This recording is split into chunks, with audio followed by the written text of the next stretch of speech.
Alright, welcome all. Let's see how it works today.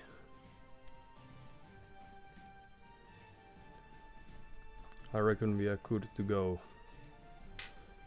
Our cat-related task involved playing, and now that the cat has awakened, they obviously have big dreams.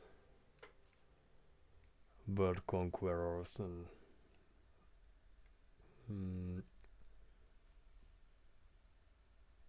and other titles are usually attached to cats, and not without a good reasoning behind that. As is the case with this one as well. Being really ready and willing to make their existence and presence known to the people of the nearby hoods.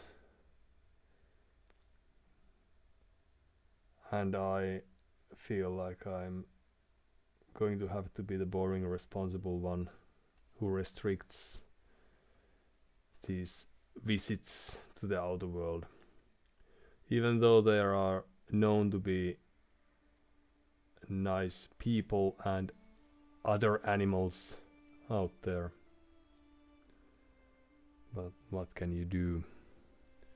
This hobby, you can tell, prioritizing this over the welfare of living creatures around me is not a very good idea from their point of view, and necessarily not from the point of view of me in the long term. Let's see how that goes. Now, luckily we are in a position where we can very easily quit at any given time, and people won't be too mad or sad or disappointed about that. So let's see how it goes with the cat and with the audience that we have. So Hadi, first one, has commented to the chat already. Welcome, and hope you are still somewhat around and enjoying your stay. And if you had to leave to pet a cat, for example, then that's a very valid reasoning to do something else instead of following the stream, especially since you can always watch the recordings later on. Now we have tried to adjust a few settings, since as per the feedback that we got in the last stream, the mic was more often than not very good, but there was a minute or so of a more difficult time technology wise, and it remains to be seen whether we have been able to overcome that with the tweaks that we did.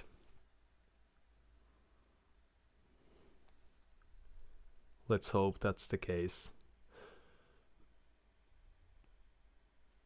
But please do let me know if you happen to notice that there's something clicking or cranking or distorting the voice of mine or the game sound in general.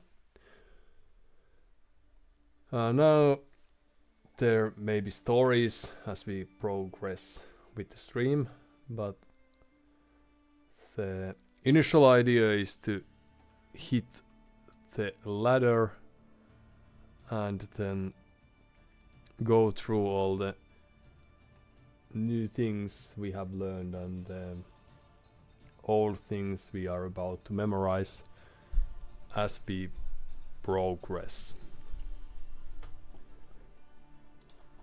remains to be seen whether we are able to do that. But we are here to practice, and practice we do. Now let's clear this for a while. But more or less our goal for the day is to get some more routine via repetition. So a game or two, just to,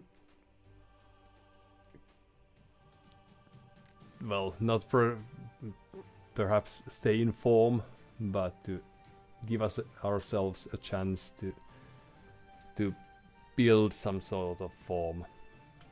And also a thing I noticed yesterday, we played a handful of games, lost a majority of those, and there were multiple games where we could have been in a not necessarily winning position, but at least in a better position that we actually were, and had very difficult time utilizing our resources. They were not necessarily balanced, so we might have had a couple of thousand of gold that we were not using, and then we were lacking the resource like wood that we really would have wanted to have. So those were the kind of moments where I could tell that my thinking isn't, well, not very clear or good or efficient, and it's nice to see that that reflecting to an activity like playing games, because that's why I also use the brain to do everything else in my life. But okay, let's hit the Socotra. This is a small scale map. We are Burmese against Mayans, and I've come to, well, I've only played this once or twice perhaps against the AI, so I don't have really a clear memory about this map and how it's played. But there's water on the outside, and there's this wallable forest between the players, and these can get quite chaotic, so it probably would make sense to have some sort of build order in mind, but of course we can't always have everything that would be good to have. So let's see how it goes. On arena especially, we would have really benefited from having practiced some sort of oopsie, that wasn't a cat, and we only lost a few sheep due to that, so pardon for the noise. But as I was about to say, there are maps that are more tricky than some other maps are, and if we knew how best to play them, then that would really be beneficial for us, instead of having to learn those as we play the games. But on the other hand, that's one nice features about this journey, I think, at the moment. So long we are enjoying our time and having a chance to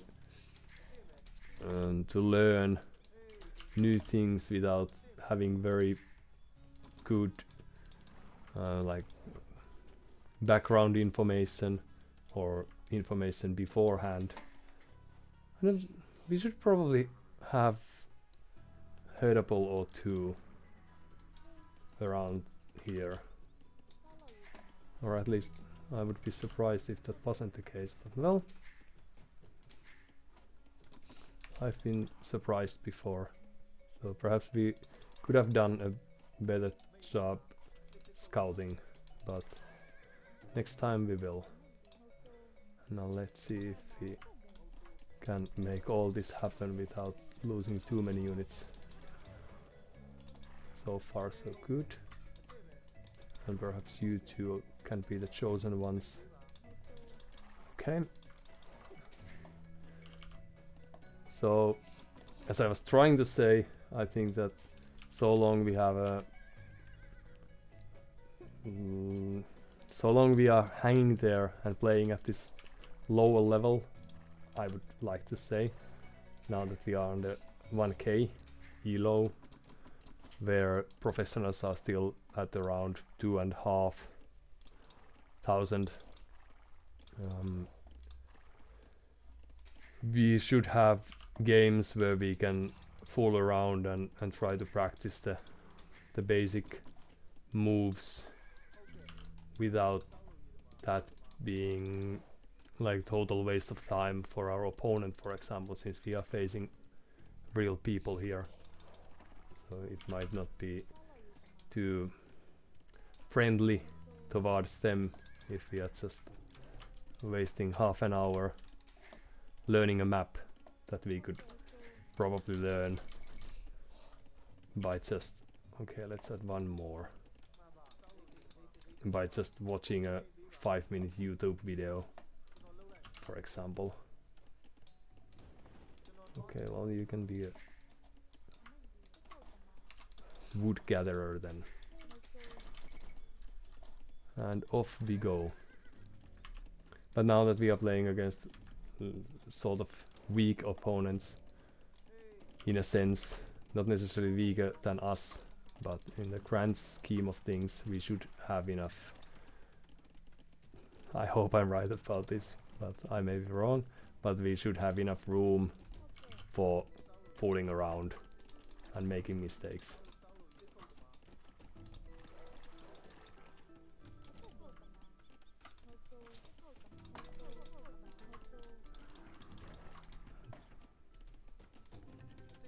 And our plan again is to start with archers.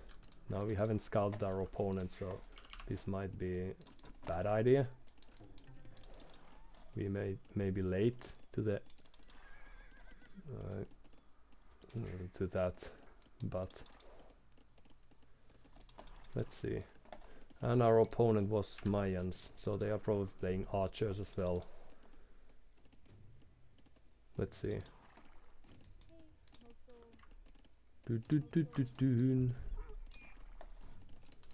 Or at least that wouldn't surprise us too much. And there's the scout, instantly losing some health, but very carefully dodging around the shots, so they know what they're doing. Good for them. And we caused some idle time for ourselves with that trickery play. That's their barracks. Okay. And are we expecting some units from there? Let's see. At least none have appeared as of yet. And that's the archery range. Okay. So let's add just a few units of that sort.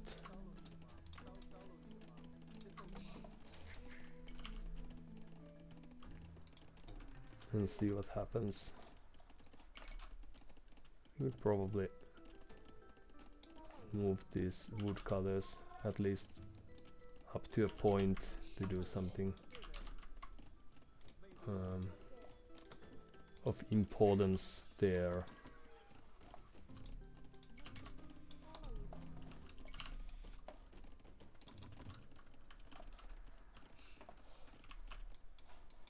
Our scout is enjoying their time there.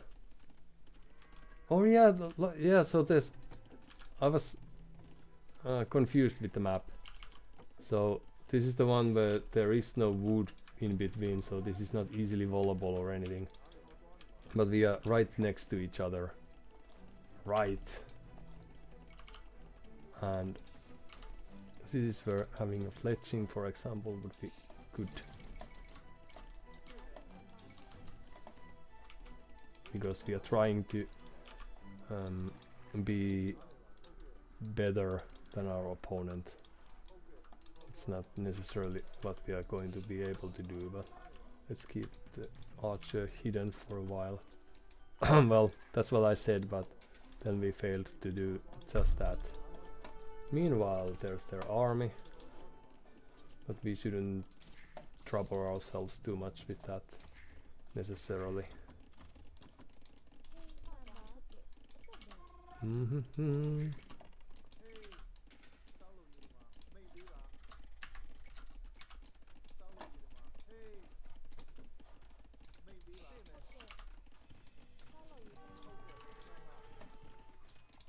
And then we can just try to move away again.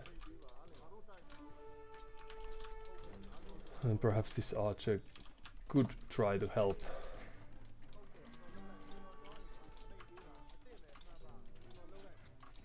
We are going to lose a few units here. But let's see how this goes.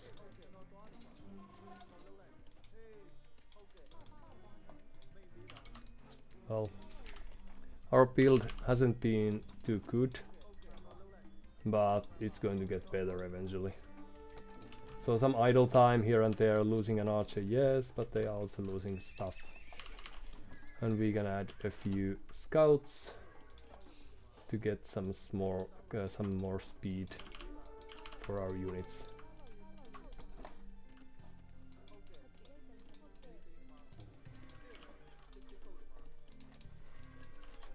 And then let's see what happens. Our army control isn't very good.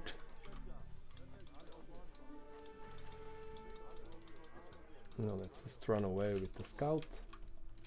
What's going on here? Not too much. So nothing much.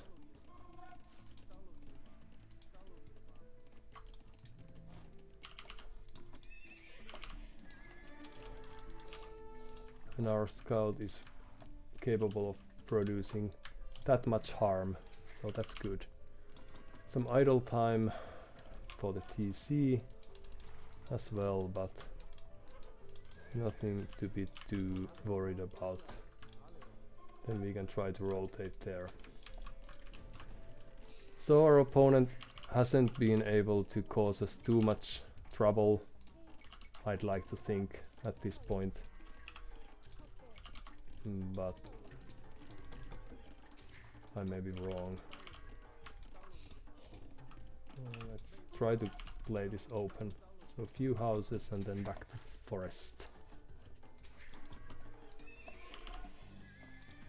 And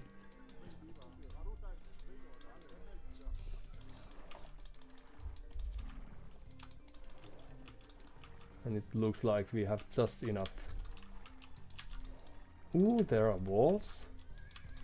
They are probably trying to get the castle age now, after the early damage has been dealt for us. So that would make sense. Let's move there. And now we are able to cause some harm fighting here.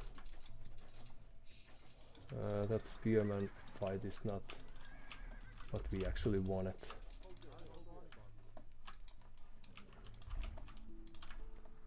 So let's try to go there. And I think we could still try to delay our castle age a bit, if possible, by adding a few extra units. And off we go.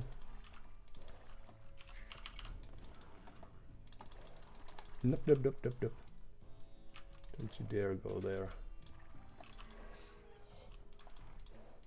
And just run past.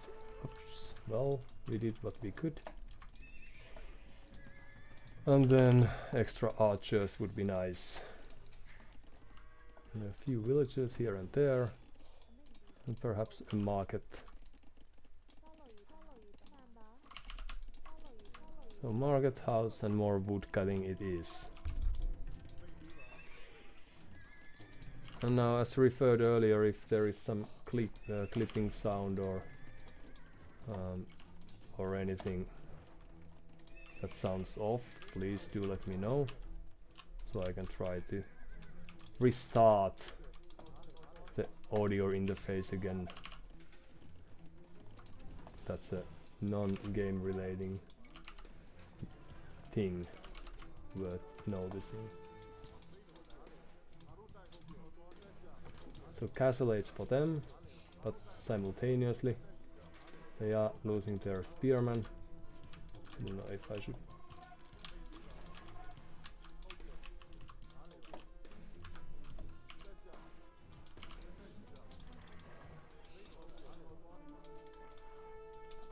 Care about those things too much. But eventually it would be nice to get to the castle age ourselves too. So they have upgraded their units, good for them, or some of them.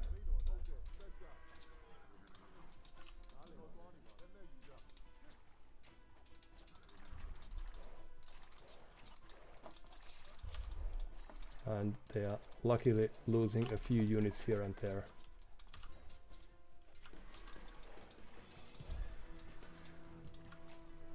Which is usually a very nice thing to occur or witness happening to our opponent.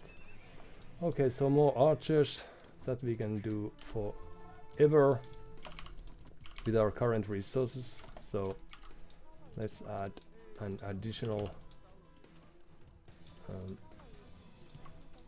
archery range just to be able to get a few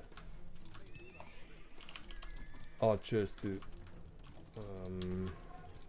pressure our opponent with. But now they were adding these additional town centers, for example. So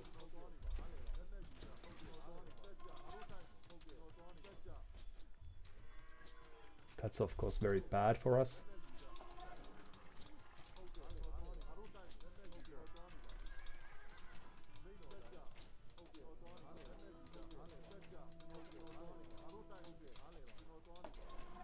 I was supposed to attack the building, but well.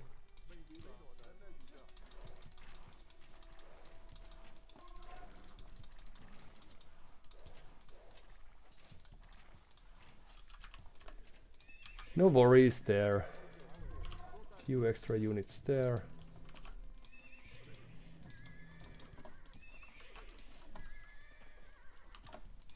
Let's see how this plays out.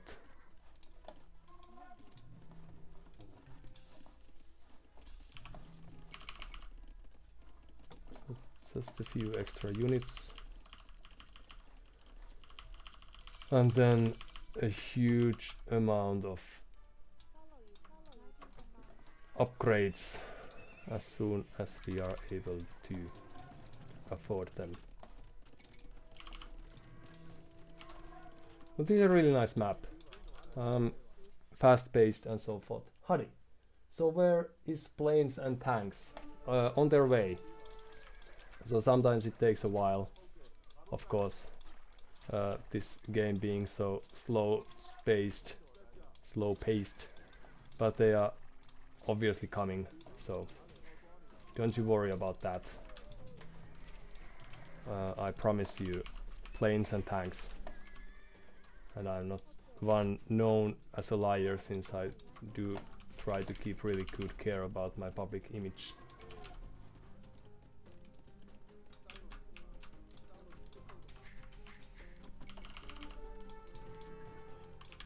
Elephants could try to make their way here or work their way here. And now we may be lacking on some things, but our opponent is on the run, so that's good. And oh well, we lost an elephant, but we have a plenty of more. So that's good, and we could try to improve their. Oh right, we need houses too, just in case. Their capabilities could be improved, is what I was trying to say. Dun, dun, dun. Plenty of villagers dead, so that's good for us. And our opponent, I would like to think, is in a rather bad position due to the fact. I knew I started to watch right stream. Indeed you did, yes, yes. Just as I promised. Watch this and your hunger for tanks and planes will be easily settled and dealt with and all that. So a few extra archers, few elephants would be nice. We need more houses, so that's something we are going to have to solve as soon as possible. And then is there something happening that would require our alright attention? So no. And Hadi, which one would win 1000 elephants or 5 versus 5 tanks? Please explain your answer. Thank you for treating me like ChatGPT. Your prompt was very informative, and with the information I've gathered beforehand, I'm able to adjust my answer to settle your very clever and good question, as it, which is also valued. Now, you didn't specify the kind of battle that these elephants would have against tanks, but I presume it will be a battle of cuteness. And now some elephants can be quite nasty, so this one here, for example, has that nasty look into it. It could be because there's this people people have tendency of riding these elephants, and that's not very natural thing for elephants. I don't think they were mounted by other species before people made that happen. But then again, we do have apes, so it could be that I'm wrong.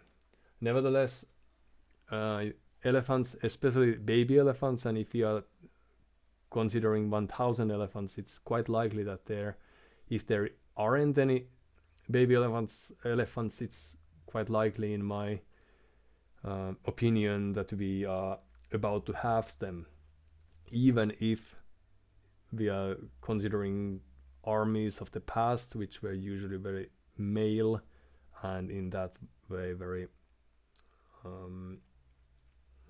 very homogeneous.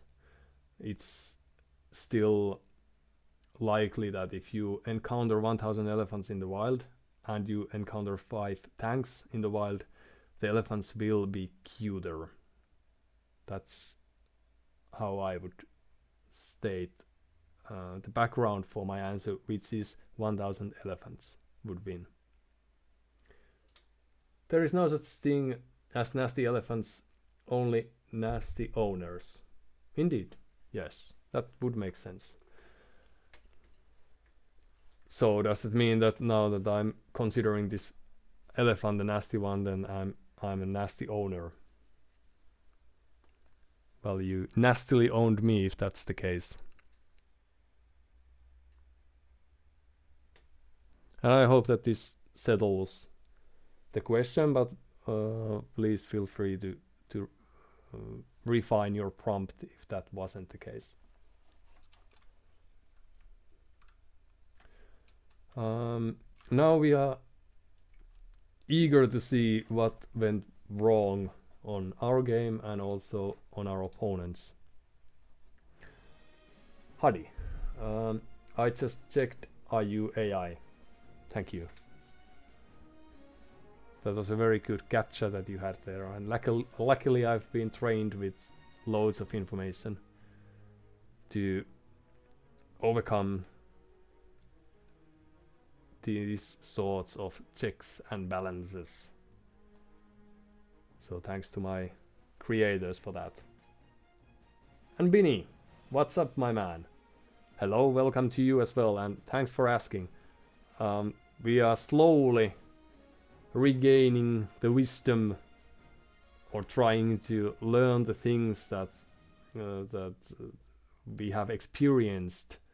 So put all the knowledge we have gathered during the last few days to actually in use. As you can tell from military tab of statistics, largest army 19. Like yesterday I played 5 games or so, and my largest army usually was around 10.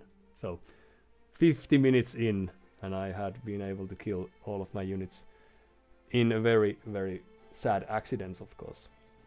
But still, so this is a great improvement. And life-wise, things are going quite nice since I've managed to interact with friends online and offline.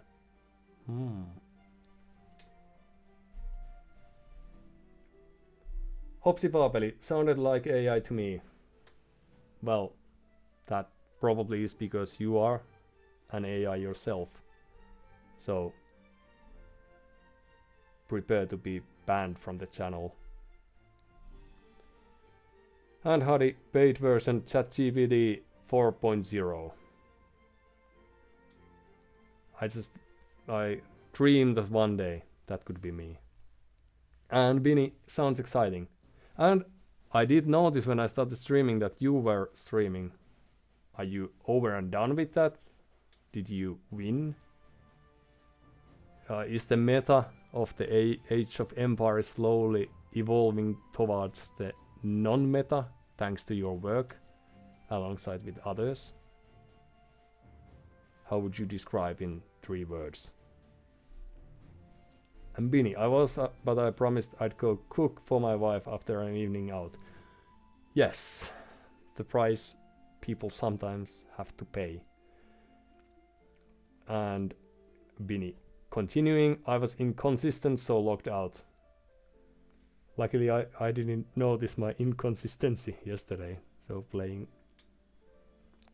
in a very stable, slow, if not weak format was the way to go for me yesterday, and let's see if it carries now. But might have been a very clever choice. Not the logging out thing, but cooking for your wife. Good for her as well. And Hopsi Papeli acting as a robot, so that tells us something. And Beanie continuing, I had a great chance to practice 2 meme strats against a competent player though. Congratulations. And now, yeah, I can see the point of trying to stick with the elo that you have. Like here you can tell the rating of mine, which is slightly under 1000. And now if you happen to lose too much, just to background fill the information for people who are not as familiar with the game, as I know there are some. I'm one of them. The opponents you are about to face are likely weaker in comparison as well. And then the meme strats, which means something that's not ordinary or non-meta, like verified to be the best plays, consistently best plays, or ones that are taught to all the new players as a standard of the game, might work, but they might work for the wrong reasons and not be as pleasurable or as much a pleasure to pull through if your opponent is still playing with 3 villagers when you attack them with the surprise siege tower move on arena. Then it's still a very nice move, but may not be what we were aiming for.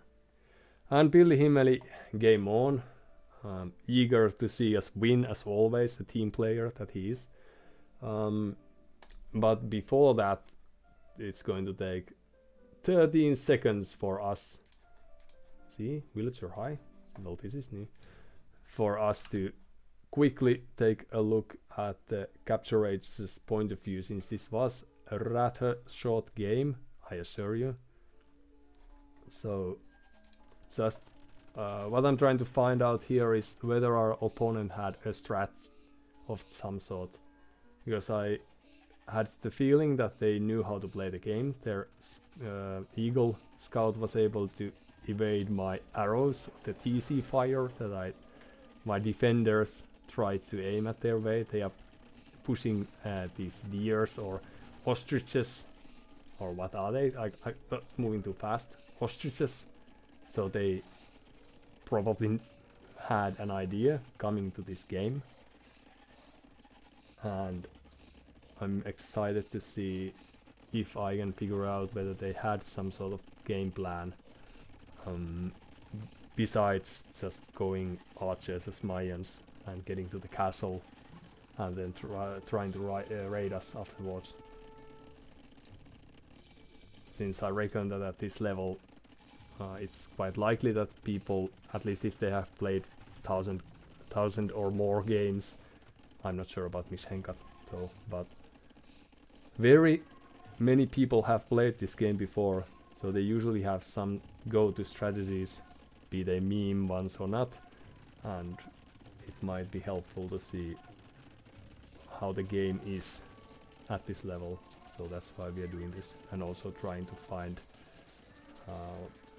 whether there are things where we could try to improve, like being with the micro, and like here's this slow trickle of units which we have been practicing so well for the last week. And see, like that was quite good run. Okay, but pace is too fast for me. So Pilli Himmeli shall get his game soon, and then Bini commented if anyone here hasn't followed Surunkari, definitely do so. He's such a nice fucking chap. Thanks for that. And alright, yes, now, yeah, so there's this filter, and now even though I allowed your message now, yes, don't I look stupid now, but luckily I'm not going to read the second message aloud.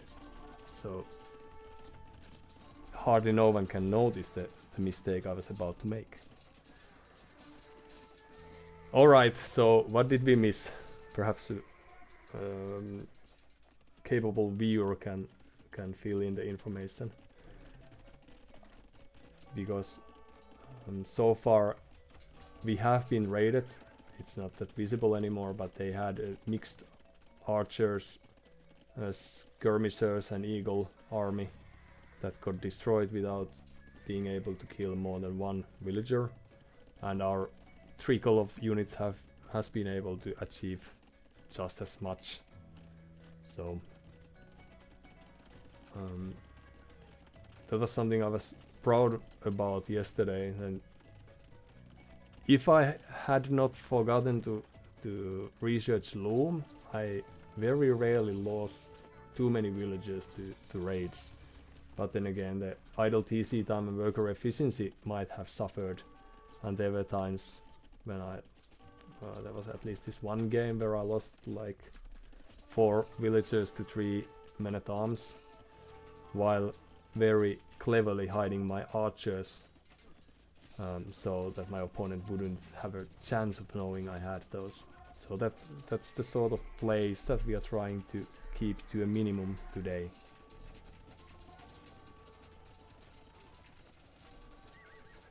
And thanks Bini for the compliment, as always.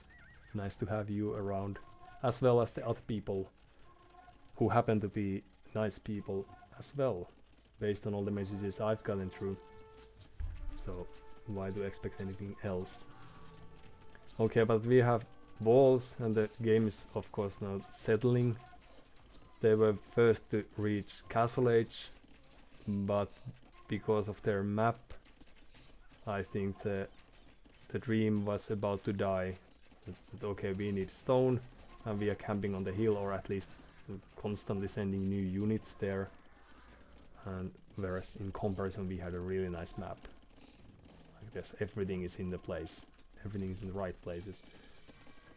And this behind TC here might have been better built here. Of course it would have been pressured very fast.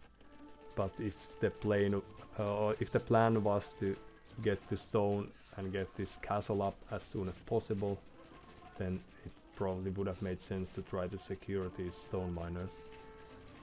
Just thinking aloud here, I might be wrong.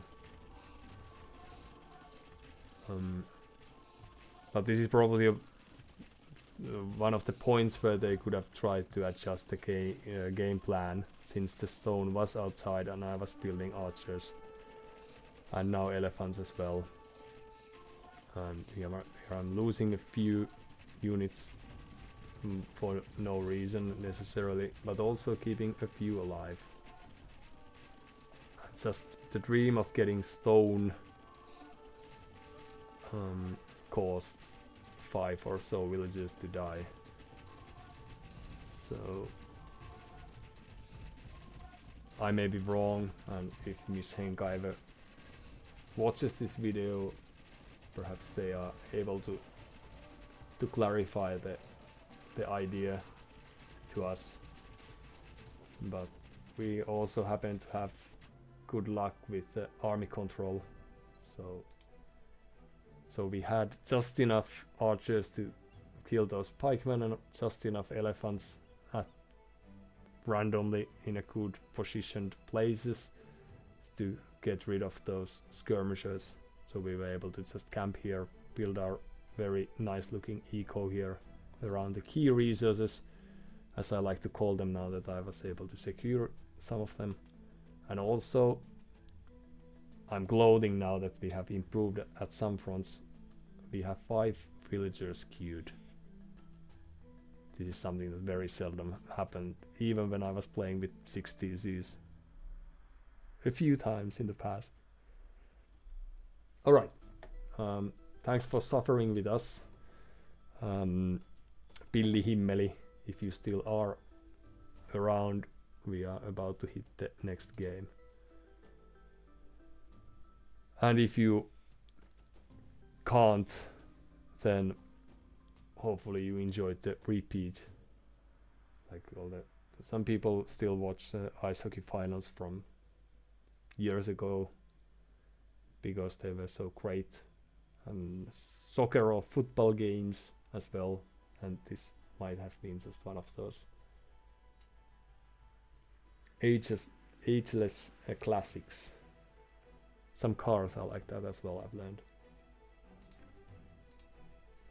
Alright, enough of chatting.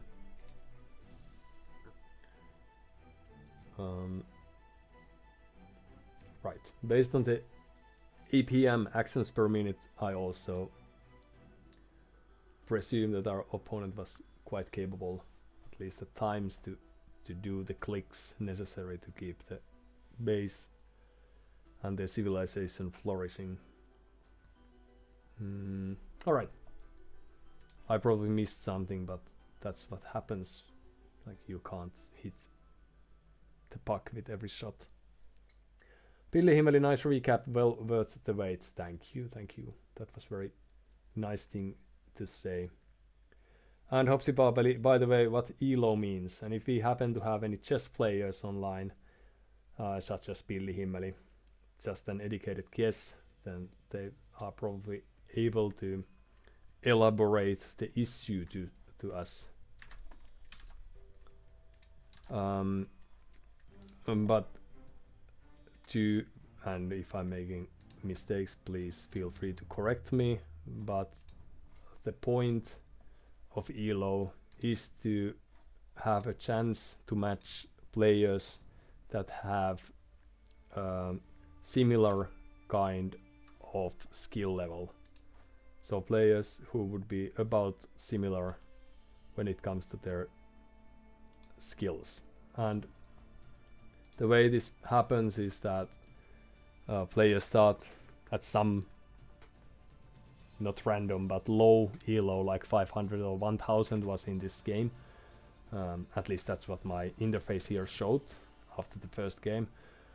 So they are seeded with elo score of like 1000. And then the first games that I played, we got opponents that had elo of somewhat around 1000. So if there happened to be any online, and they usually are at that level, since the game is in such a good shape, I was able to play against opponents that had elo from between 950 and 1050, probably like plus minus 5 or so.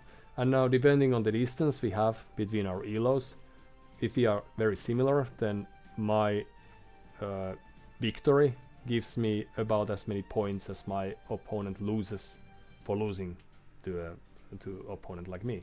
So say like 15 points, for example. So I would have 1015 and they would have 985. And then if it so happens that there aren't people online who are close to each other, because there are settings that you can, for example, ban some maps and play different game modes. So it's how, like, if you filter some features or options out, then it's that much more likely to face opponents who are elo difference or delta larger than just 5 points or 50 points. So let's say I face an opponent who has elo of 1500, so I would be the underdog, and if I happen to win, I'd get a huge amount of elo and they would lose a huge amount of elo, like say 50 or so. So not like, it's not the end of the world, but they would still suffer in comparison quite much, and I would gain that much more.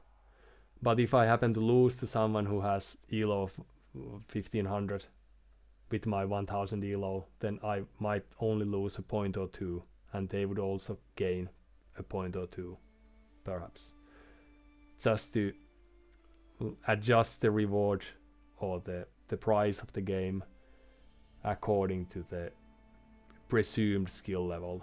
So it wouldn't be an end of the world, an end of my career, if I was for some reason partnered or arranged to compete a player beyond my skill level. So it's, like Hadi said, like a skill-based matchmaking. Yes.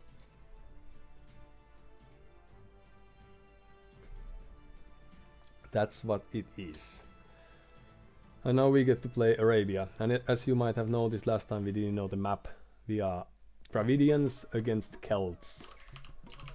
We have had good luck with Celts, but let's see if our opponent plays it differently than we tend to do. I think we have played 2 games as Celts, and we have surprised our opponent with archers, as we are very often dreaming of doing.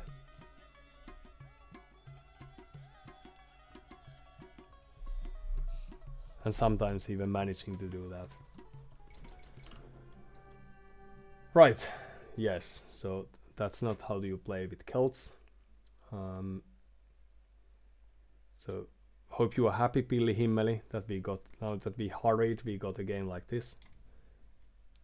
So Yodo CFDW probably dropped, looks like that, so network issues. Hopsi Papeli complimenting ease, and that indeed was like stressful, as starts always are, but we managed to pull it through. And this time we are not going to spend any time rewatching that. Let's hope that the... Alright, but that could have also been because... Pilli Himmeli, hooray! Thank you. Because the countdown in the beginning, like, see, we got 17 points. So perhaps this is karma. We have discussed this earlier in in Bini Bong Baron's stream. So those are very well earned elo points, of course, but at this level, since this is just we have played a few dozen, perhaps 30 or so games, there's still a chance that the elo jumps in a large quantities when comparing to games that we are probably having like 50 games from now, when we are probably facing opponents that have also settled with their ranking, because they are probably new gamers just like us, or new to the ladder, who are still very capable players, for example, and we can get crushed by them very easily. Oh, but the thing I was about to say was that once we got this match, there's this ready to play button click that took me almost a minute to press, but our opponent never pressed that, so it's also a possibility that they just went to pet their cat or something, save a kid from a fire. Could also be, it probably was a fire that the cat started. That's how things usually go around here, at least. So perhaps not their cat, but neighbors. And they saved the kid, and then they return to their computers and see that okay, there was a match, and the game is already 30 seconds in, and we are facing an opponent that is on winning streak of 2, so we can't mess around with that, so better just go back to the lobby and start anew, especially if the matchup was impossible for Celts. Dravidians against Celts. Now something totally different. We have played a handful of arena games. So this is the map where we start with the walls and everything's secured for the first 15 minutes if we don't do any major mistakes, or if there are no meme players fighting us with their cunning strategies. And we have lost all of them quite convincingly usually as well. So let's see if we are able to improve our arena gameplay this time. At least we are trying to take initiative, but against the Poles that we faced last time, we weren't really able to do that. But let's see. At least now if we face Turks, we know that they're going to be trying their fast imp. Khmer against Goths. Goths. So no fast imp, bombard cannon, hand cannoneer play here, probably. Alright, this might also make sense. Yeah, I felt that something was amiss. But well. Gods. They might still want to play the late game just to get this infinite infantry spam going, but we'll see.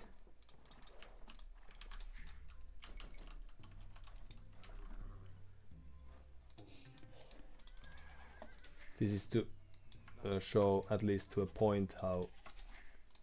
Alright, so there's let's push this one and then go fetch the sheepish.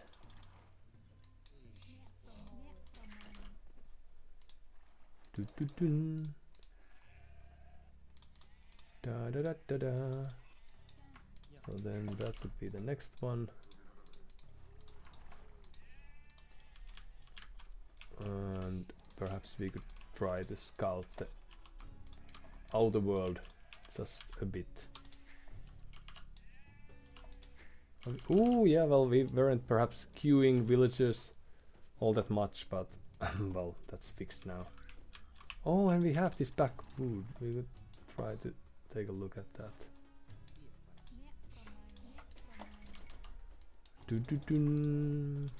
Yes. Let's utilize this and see what's going on there.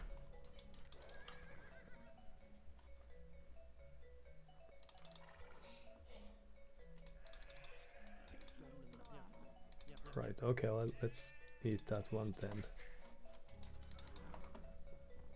And one more push.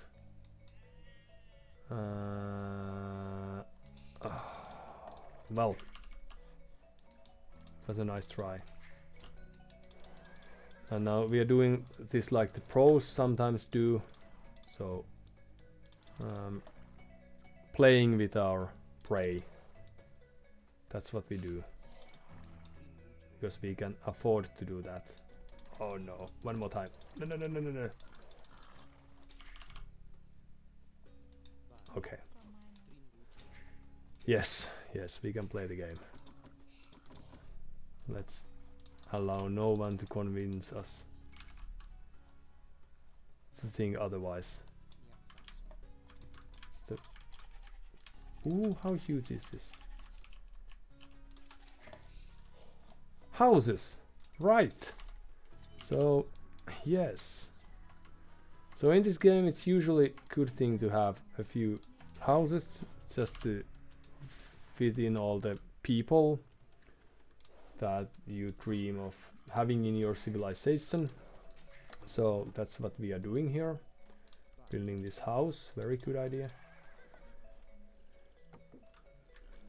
So you can tell that this has been a shaky start due to the fact that we are playing a map that we have so far had very underwhelming results in.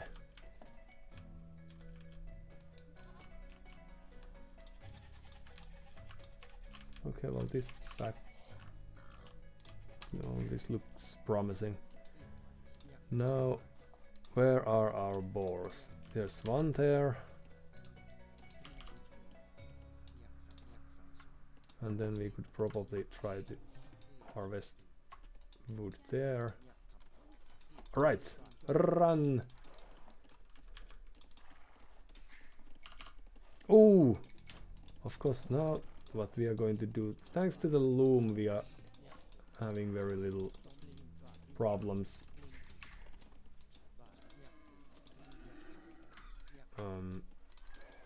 When it comes to losing. Oh, but we never clicked feudal aids. Well, just we are just pranking ourselves here and there. And now our opponent, thanks to our very promising score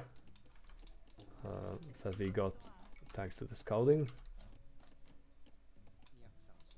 All right, but because we are Khmer, we were able to get to the next age without having the required buildings. Yes, memories are slowly returning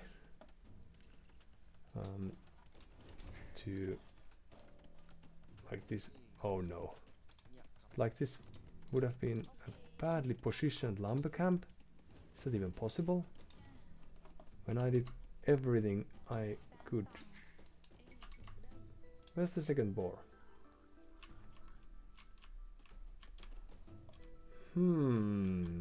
So it must be here then. Okay, well, you take care of that and we'll go have a look. Right. So not everything was perfectly planned necessarily, but we must not let that no, not there. Let that worry us too much. Now we are trying to be clever with this gold mining thing again. So no boar here, and perhaps we can. What am I missing here now? No boars, no. Just one tile. No, no, no, no, no, no. Well, good for that.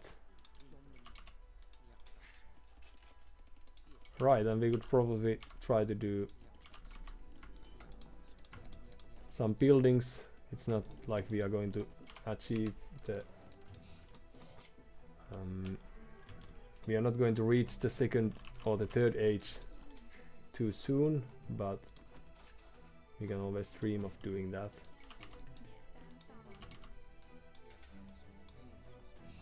Now that's over and done with. Huh. Well, this is very, like, after the last game's hyper focus success story, this is a more weird one.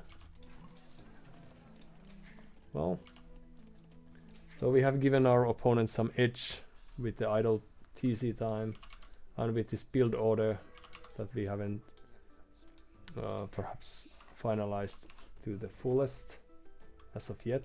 And I didn't know this, if they did know this, our mining camp, but if they did, they are going to raid us quite soon, I presume, but we don't care about that. We shall build a few archers if we ever have enough wood for that. And now let's just verify Goths. Yes. Well, that's where their walls are, so our coal mine is in a bad position, or ill-positioned in that regard. But now the clever idea is to have few villagers forward. This hasn't worked in the past, but we are still trying this again and again, just to see if it could work. And let's add the archery range right about here. And then we could also use a house. Right, because we are Khmer, we can hop into the houses, unlike the ordinary people. Yes. I was able to remember that as well. Oh, no, no, no, no. Castle Age it is. And we are going to be behind in the Castle Age time. There's the boar. Oh, that's nice. Okay. So, let's eat that now. And after that's been done with, we can carry on with the farming. Ah, few archers. They are not necessarily very good choice in a map like this, where people usually create, so there's the Castle Age timing, they usually create scouts to compete against monks, and then and we don't have barracks even because we are Khmer and we don't have to do that. And then these archers are rather weak against scouts, so I don't think this can be too much recommended as an approach, but it's still, due to the surprise value we might get, this is something we are trying to do. Our opponent is probably aiming to get a castle up as soon as possible, and we could use some extra wood cutters. So where are our help with the berries for some extra time? And then Bosa, and too bad we are missing some key resources to be able to build this second town center, but soon it's going to happen. So we will just, it's like we had one archer too many. How very sad for us. And now we could have also built this right next to the wood line. Well, you live, you learn. And eventually we should have enough wood to create buildings that we so long to have. positioning is also, well, it doesn't matter with Khmer since they don't need to drop the food. But it would make it easier if they were able to... Is this a fast imp? Since I've seen no priests yet or monks from our opponent.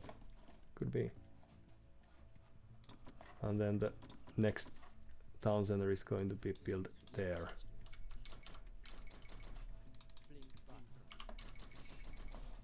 As soon as we can afford that. Oh no, we need houses, we need everything. So house there, and after that we carry on that way. And then as soon as we get enough, this is a very good spot for this. As soon as we get enough wood to create that monastery, we are going to try to do that. So our archery range, of course, achieved very little, as you can tell if you have been watching really carefully. And we are also only now slowly adding these town centers that could have been very usable just aeons ago. But let's see if we can make something happen out of blue. So we can build this monastery here, and then we can try to grab the relics and run to the to the safety, just like that. Well, few extra archers, just for the sake of it. And how many villages do we have queued? Few of kind. Well, it's a start. Houses.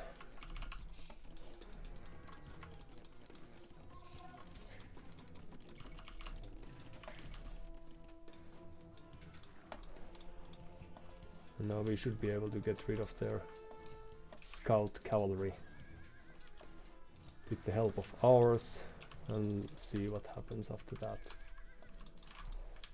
So at this point we have some map presence, but let's build this another monastery here. Like, we do very little with this, and all the upgrades have been in vain, but that's how we are trying to learn this map. But our opponent is probably reaching Imperial Age quite soon, or at least it would surprise me if they didn't. So let's move that there. And once that's done with, see if we can get the next one there.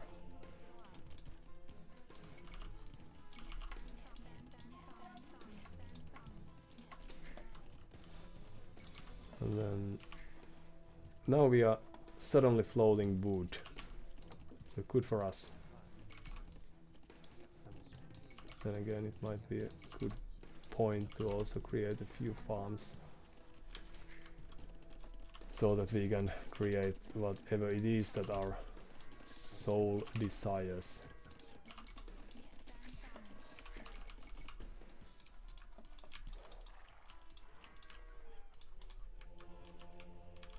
The second monk coming this way.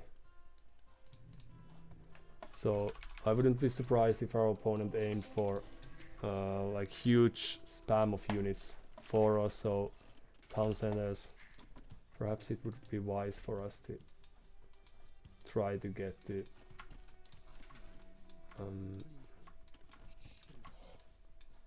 stone to get some presence like that as well.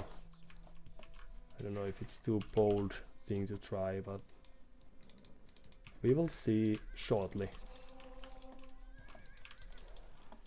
Are they collecting this stone?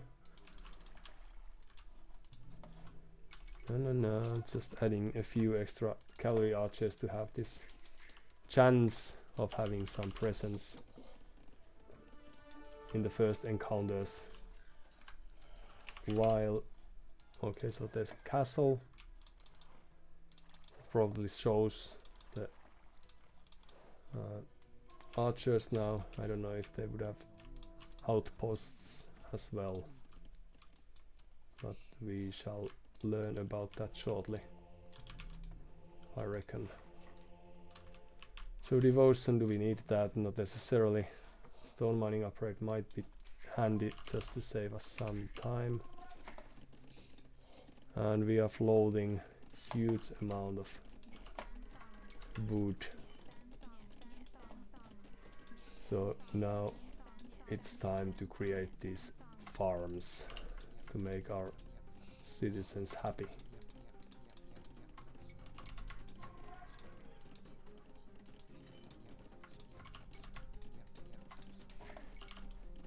Alright. And perhaps the extra visibility wouldn't be harmful either. But based on the score, I would be surprised if our opponent hasn't clicked to the Imperial Age yet. And if they, since they probably are, now we could also try to move, well, you can gather on this farming thing, but we could also try to get that gold here and try to play a sort of long game if our opponent allows us to do that. Might be that they don't, but let's see. And we have a few units here and there. Now they are going to show up with trebuchets. So what are we going to do then?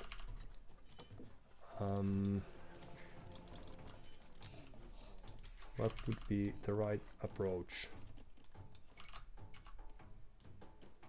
And this, and could we also try to click shortly? Perhaps we could. And then we could try to move them here and add just a few farmers as we go.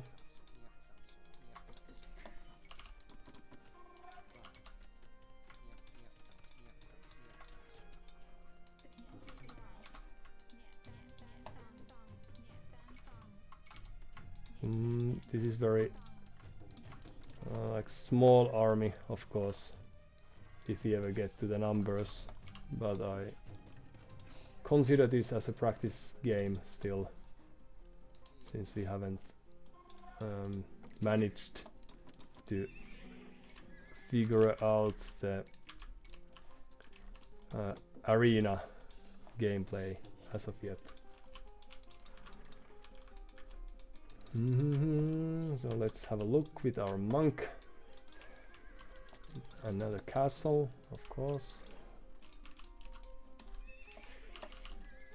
We have 91 villagers, we could probably have quite a few more.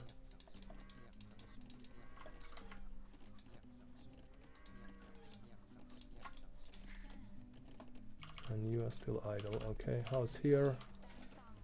Oh, not house here.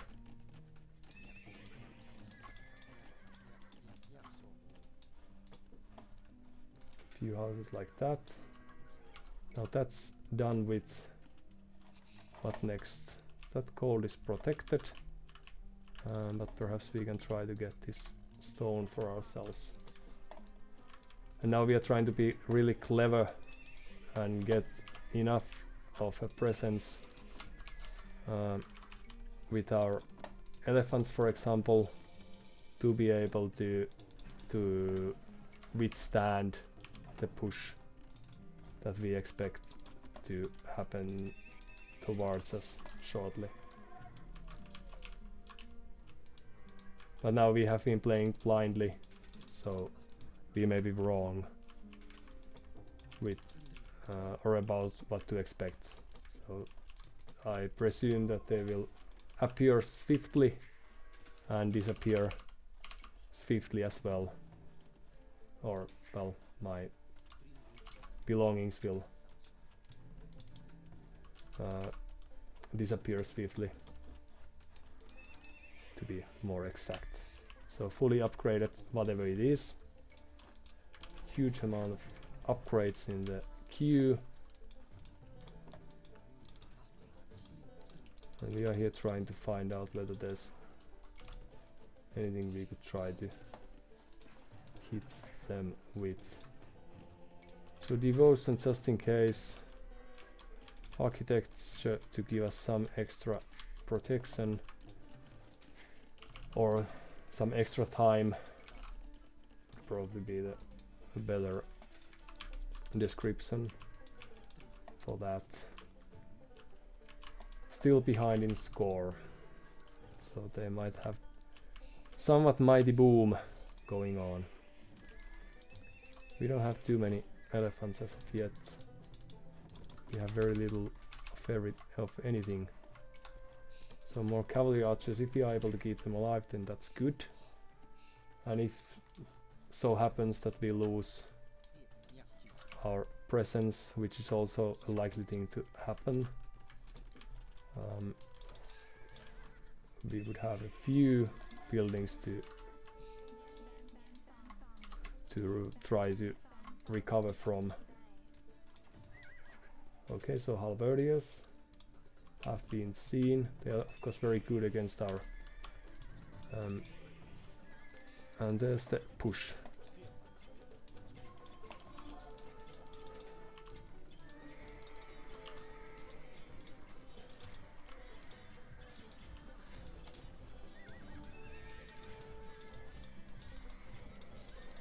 We would do wisely to keep some distance to these units, but let's see if we are able to do that. Now the only thing we must be worried about is the halberdiers. Now I may be wrong about that, but that's the only thing we are trying to be wary about.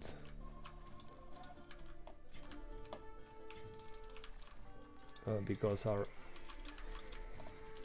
other units should be capable of destroying the hand cannoneers. Yes, a clever idea. Let's see if those are enough to rescue the game for us. Retreat! And now there's this push. Oh no, suddenly things are looking really dire.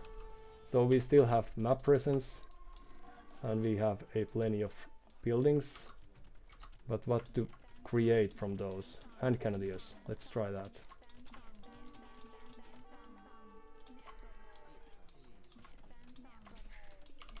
And a few houses would be nice, since we are going to lose quite a few of these in the nearest future. And then we could also try to utilize these resources that we have close by. But so this is where the game gets complex. So we can get extra resources to help our units. We can try to get a few elephants to get rid of those trebuchets. We may be late to the party, but remains to be seen. And are there still some upgrades that we could benefit from? Presumably yes.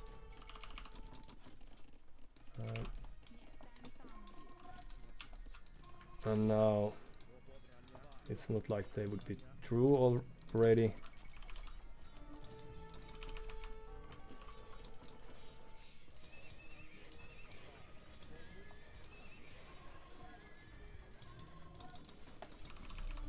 Okay, but suddenly at least we have a game in our hands.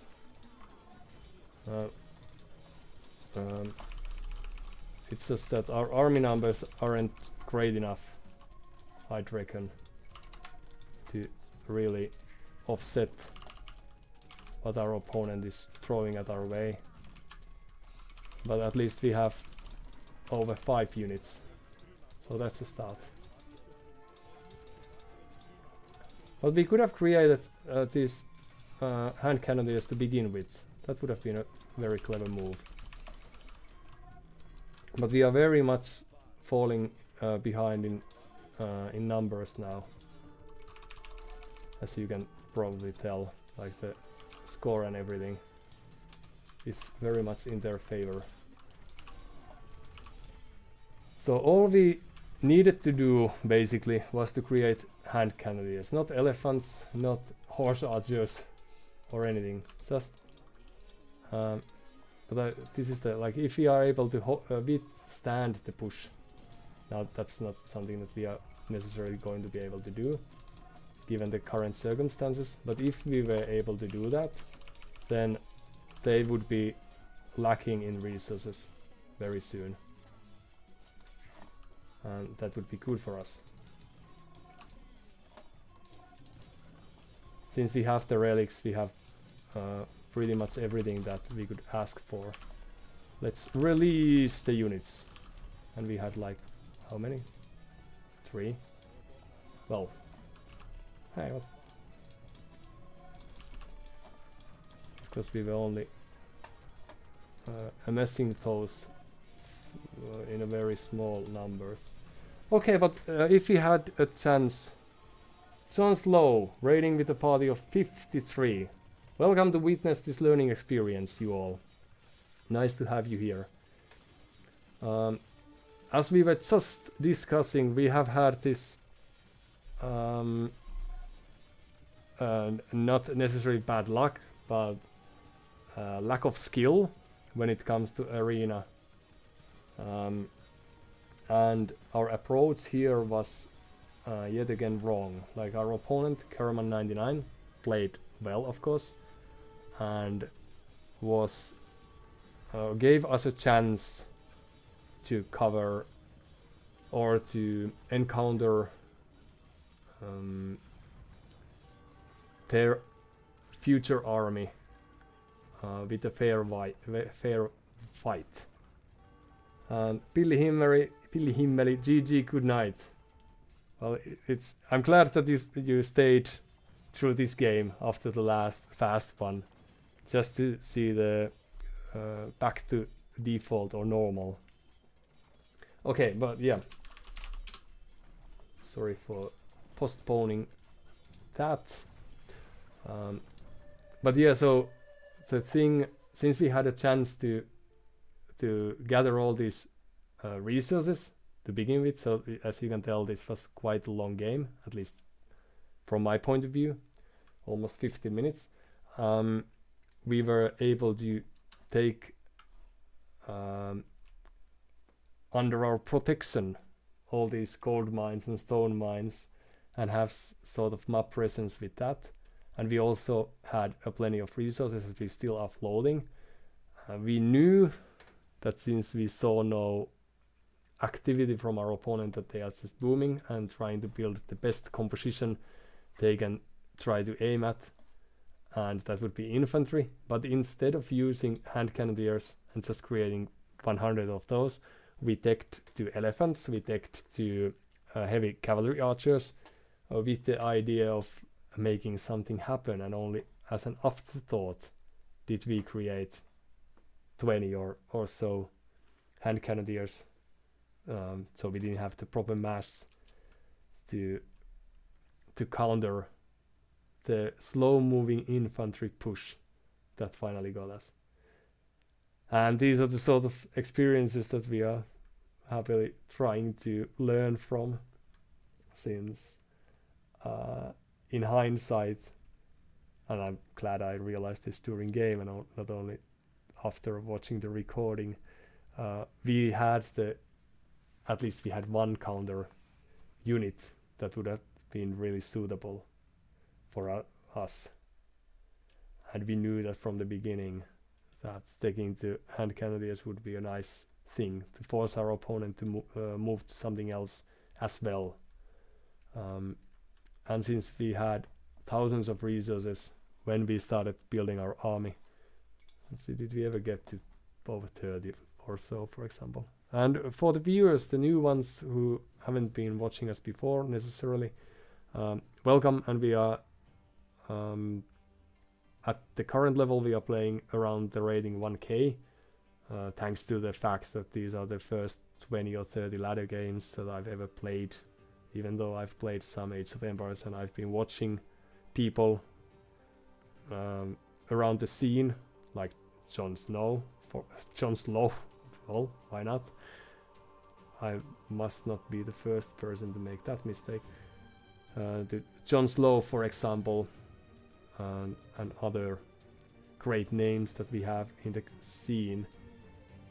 But it was only just a week or so ago when I first started playing this competitive ladder game, instead of just fighting against AI with a few friends, for example. So this is an experiment, and starting the streaming right away to perhaps encourage other people to do that as well. That you don't have to be a good player necessarily, let's hope, to still get the additional joy that this interaction or possibility for interaction might give you.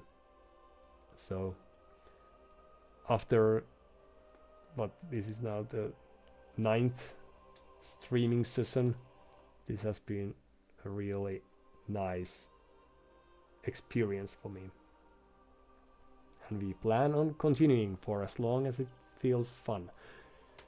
So happy to have you around, and please enjoy your stay, and if you have something better to do, then of course you are free to leave and return whenever suitable.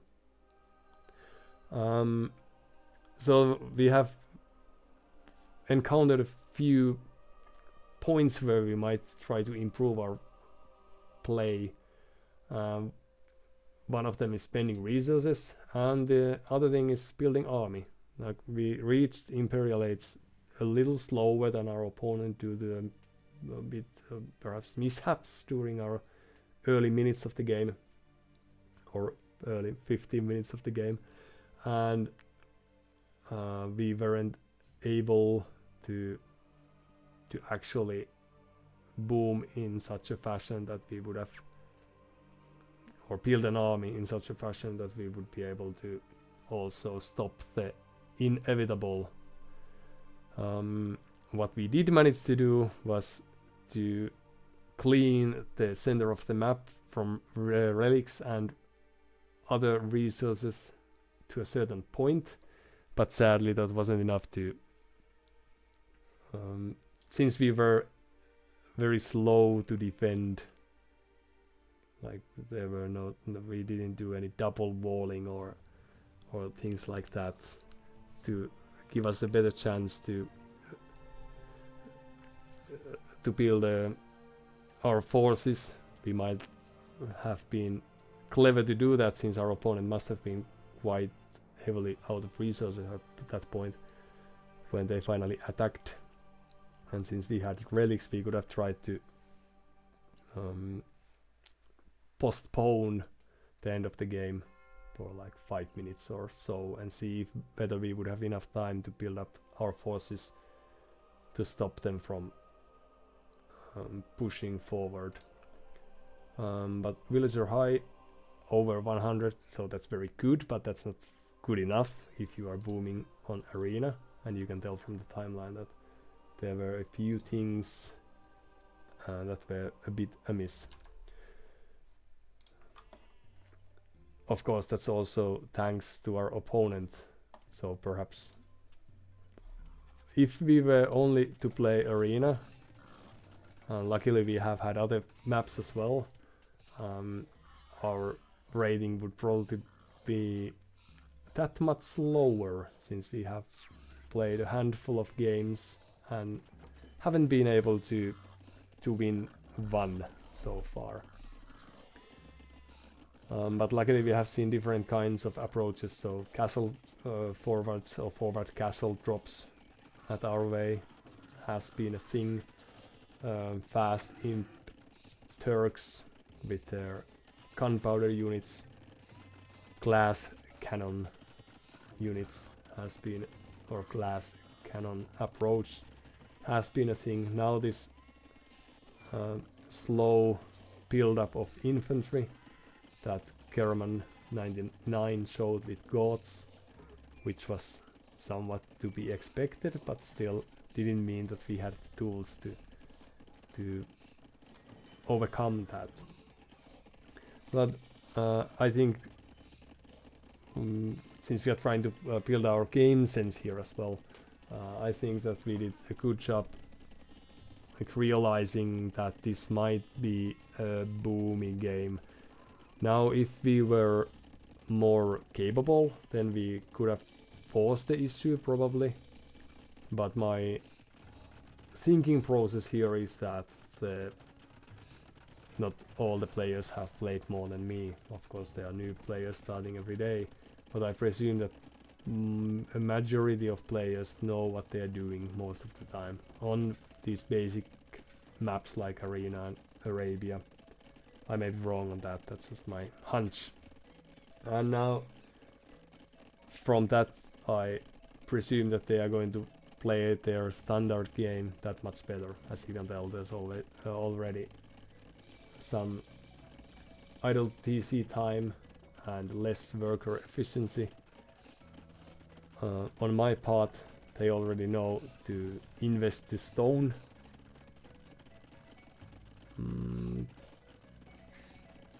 Yeah, so they're using that as a preemptive move to secure the gold against my push that they didn't know wasn't ever going to happen, and then to get the buildings to get to the next stage probably. But so the only unit that ever left the security of their walls was the scout. So there's no wood spent on monastery here or anything. It's just economy approach, and we could have tried to punish that. We had the point in game where we thought that the siege tower raid might be a nice thing to do, since we have tried that before with somewhat success against the Turks fast imp, but in the end, due to the way we had set up our own economy here, this is a thing of beauty. The TC on wood was later than I would have hoped, since I opted to build a TC on gold that we didn't really need, and therefore we had a lack of wood cutters, even if we may have other problems with our economy as well, but still. Idle TC time is in our favor, but we have had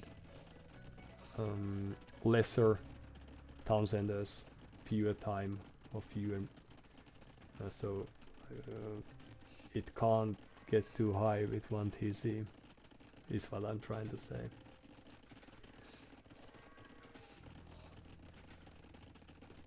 And now that we have 3 TCs, it's climbing really fast. Alright, but nevertheless, the only like middle or neutral resources our Goths player was able to secure with these castles were these stone mine and gold mine, and we are slowly, like, we didn't have to do this early, but it's just a habit that we are trying to get rid of eventually.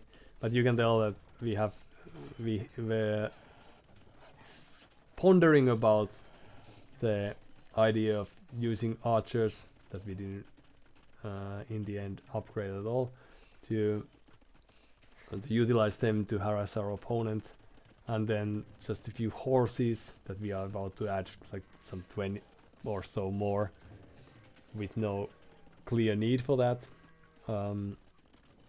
to get a map control, or at least visibility to the map.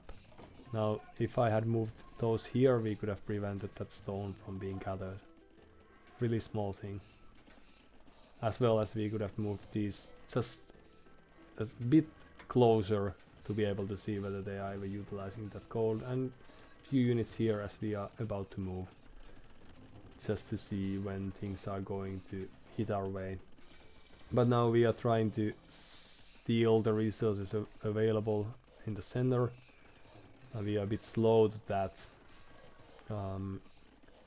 but the approach in a sense was sensible. What we could have done now, I think, but since I hope that there are still a few Jon Snow watchers that happily raided the place. You are free to comment on that issue if you have better ideas. Like, this is still a very beginner player talking, but the thing I'd like to see, I would have liked myself to do, was to add more archery ranges and start immersing those hand cannoneers. Like, we didn't need these horses that later on, of course, when they are over chopping or something, it's probably nice to raid the eco, but we are even now we aren't doing that. Now that we have a chance, we could be utilizing those, but we aren't. So if we did invest to, let's say, 10 archery ranges, then that would have been nice. But Arsa KOA, hope I'm not totally mispronouncing that, comments that ballista elephants is your best unit. Yeah, and that's a very good comment, because we were slow to gather stone. We only started some time ago, and this is the first castle, but we never produced any ballista elephants. And when there is this horde of units, like, this is not too scary of an army per se, but if we only have 30 units ourselves and they are not necessarily the best units to throw against our opponents, at least in these numbers. Like, if we did have 40 elephants, then they could have, not against halberdiers, but they could have done something to the Huskars. But now I'm thinking that if we did have ballista elephants, I'll have to practice that. I've seen the Viper play with those, so I know the unit, but I have never played with that unit. So if we had those and hand cannoneers, for example, then that push when they finally appeared from within the walls would not have at least as convincing a win. I don't know if you have takes on that, but it was only now that I was realizing that, right, yes, there's this unit in this building, right, could make sense. And now we are slow, like we are still lacking the production buildings, and since we didn't do any walling worth mentioning, like any additional walling, the our chances to slow down the push are very slim. But now, like, this is a nice looking position, but we should have like 5 times the army, and then these might do something. And Archag AOE continues. Also, if you go unique unit, you want safe castles, since you use them for production, you don't want to lose them. Yes. Like, our castle was able to stand for as long as it did, only because our opponent didn't notice that. And if we had a safe castle, like in front of our walls, for example, that would have also slowed down the push a bit, since we would have maybe had these production buildings here that they could have focused first, and we would have had more time to create our unique unit and trebuchets later on, or why not right away. But these are the sort of game sense things that we are trying to practice here as well, because even though I've watched some hundreds of tournament games and and more casual ladder games from the pro players and even almost pro players, it's still a different thing trying to make it happen yourself. And there are probably things like moving the relics back here is very nice thing, but if we are going to be pushed over like that in a matter of few minutes, it doesn't really matter whether our relics are here or whether we see waste the extra minute and extra clicks to secure them behind the back of our base. Like those sort of things are the castle positioning, the unit choices, are the sort of things we are trying to improve with. And now, even though the approach was very clever and cunning in my opinion, we can tell that our opponent is still, like, not only are they pop maxed, they are also floating thousands of resources, and they still have this 500 or so gold. So we should have had quite convincing victory on the middle ground or in the front of our walls to be able to wear them down. So the early resources are enough to last a very powerful push, which is something that I had thought about in this small head of mine, that if there was a possibility of stopping the opponent and slowing down the push, then wearing their resources or wearing them out of resources by utilizing the neutral ones before they have a chance to do that would be a beneficial thing. But now, well, it was a waste of time based on the result in this game, for example. So, like, trying to get experienced in things that are probably solved by most of the players, but just we just have to see by ourselves, is something that we are trying to do during the streams and during our time with the game as time goes on. But GG. So kudos and compliments to Kerman99 for throwing us this hurtful a punch and leaving very little for chance.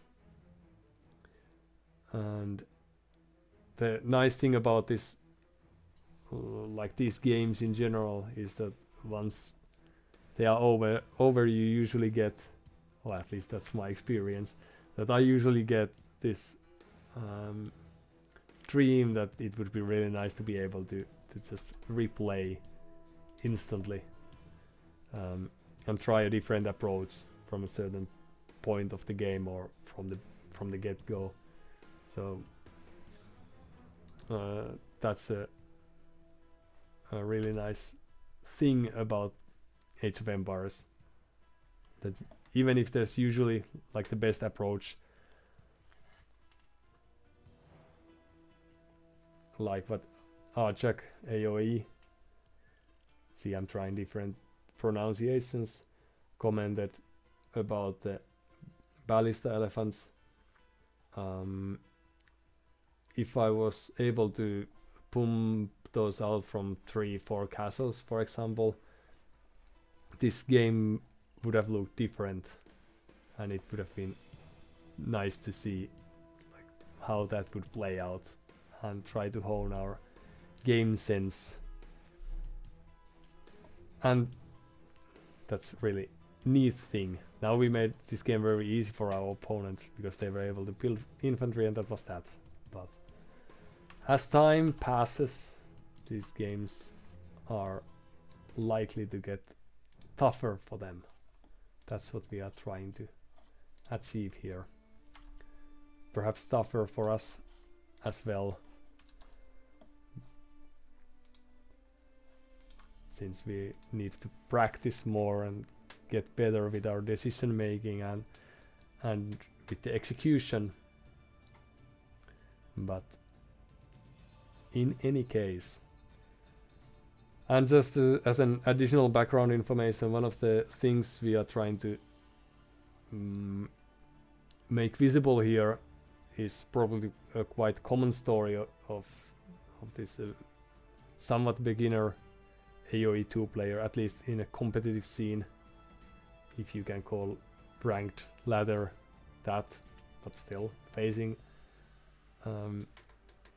foreign players with their weird strategies and sometimes very meta and efficient gameplays that they have been practicing for hundreds of games, and sometimes facing some very non-meta-ish players.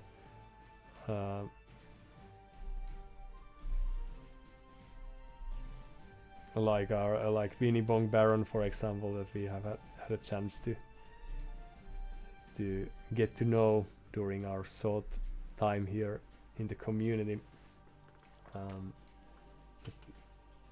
It's very exciting and hopefully encouraging for other people as well to dare to start to play in this competitive manner, since this is still at least there's a chance that it's very fun to play. Like, even if we happen to lose, it's still a different thing to know that there's hopefully a human being somewhere who's rejoicing with the hard-earned victory of theirs. And now we are just trying to get better so that it would feel and give them this feeling that they really deserve that, and not just that it wouldn't be just another day at the office and business as usual, that just spam infantry and push our opponent, and that's how you spend an evening. So perhaps next time when we face our last opponent, perhaps it happens now when we get a chance to practice our arena game again and try to break the curse, we might have a chance to make them stumble a bit and force them to adjust to our play. Let's see how it goes.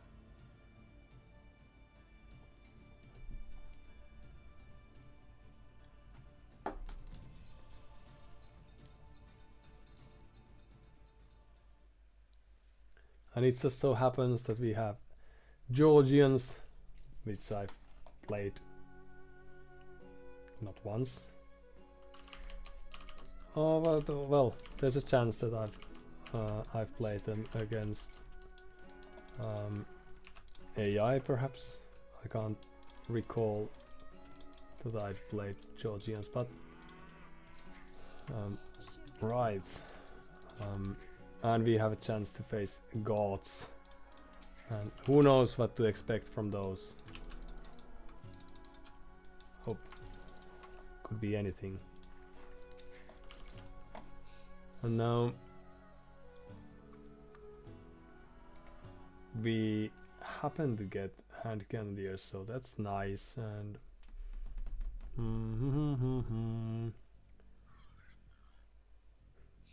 thinking time.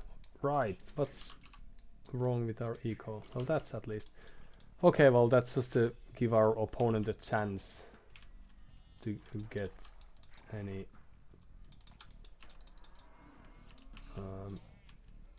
to get a chance to have any say in this game. Now we are very cleverly trying to utilize our sheeps to do some scouting for us. Let's see how that goes, and whether we get some extra idle time because of that, which is something that also often happens to us.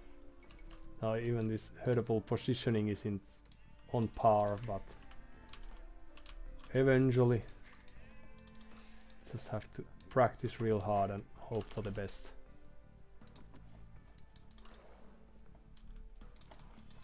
And try to learn from the mistakes. So many things to do. Well, that's some from John Slow's stream. I don't know if he was probably playing himself or was there something casting action or fooling around happening. I may be a bit late to the question, but no. Idle TC, deer pushing like not in a very perfect manner. That's just that's what you get when you have proper professionals watching, at least professional watchers watching. Don't know, like if there are people like me who eagerly watched tournaments and all, but didn't actually play themselves or played very little. Because I've played Age of Empires when I was a kid, when it first appeared on the market. Oh, and a house!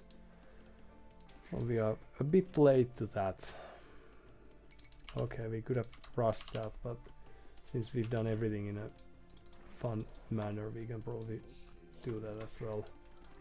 Because early loom is very, that's exactly what we need in tough times such as this.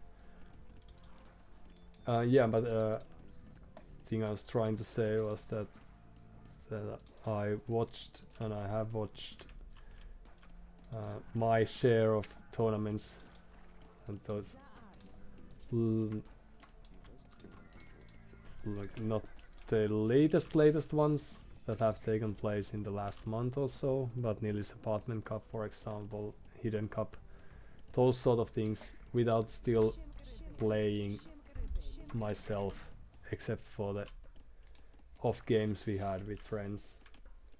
So I'm just thinking whether there are like professional players around.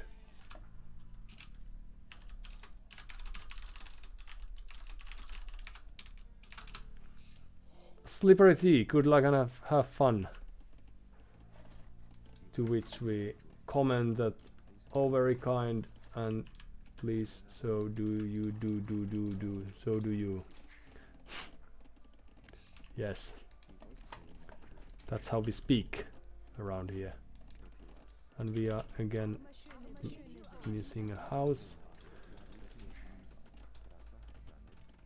But when times are tough, we play with the little strength that we. Oh well, that poor positioning wasn't very good, but we have seen worse, so let's not get too worried about that.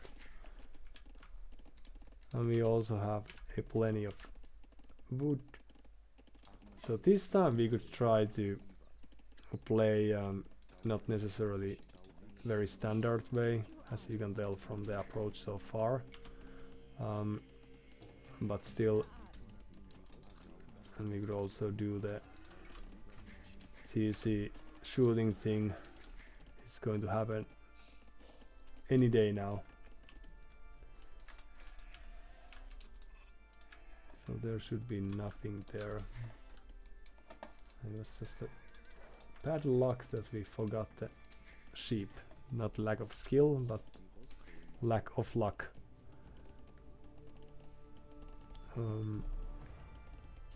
Oh, and thanks for the follows, Slazinator. Thank you for taking your time and interest, and also GLX or Hangazi 59. Thank you, and sorry for my delay on noticing that, or noticing those. Always nice to get people who are at least how would you word that, interested to to drop by to the channel later on as well. And feel free to unfollow at any given time. You have the right for that. We are still lacking a few pro streamer things like channel alerts for follows and subscriptions and what have you.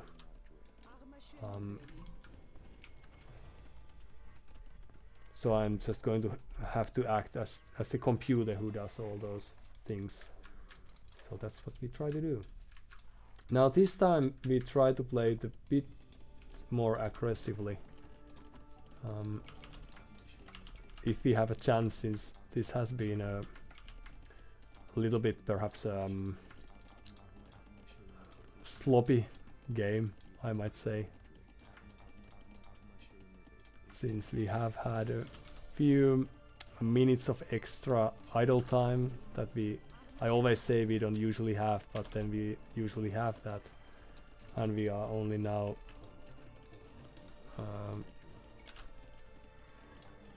have been able to reach the feudal age and so forth. But okay, well, perhaps we can build that there, and we can build the market there and try to give our woodcutters a chance to. Well, that wasn't very good. Okay, so stone mining is happening. Good for them. Let's create one spearman just to make them think that we are not very good in this game, when actually we are. And we have a cunning plan that we are trying to make happen with the little skills that we have. And now, so the idea of course is that, oopsie, that we would try to utilize the siege tower to send just a few archers. But then again, they are already having a castle, so they probably are starting their huskell production soon, but they might not have done that yet. So it's still a very clever idea, yes. No denying.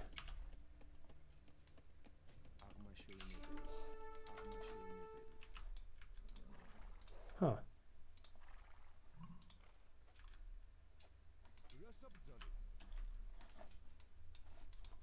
I know that they were building a castle, they were collecting stone. That would have been quite an accomplishment had they been able to do that before reaching Castle Age. So I'll correct my statement there a bit. Like the majority stays truthful to a certain point, but now we could have also had. Let's spend some quality time like this. So our castle time is no. This is exactly what we were supposed to do to them, but well, that's what you get.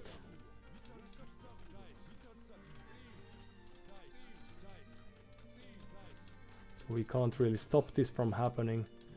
So we are going to have to adjust our own plans accordingly.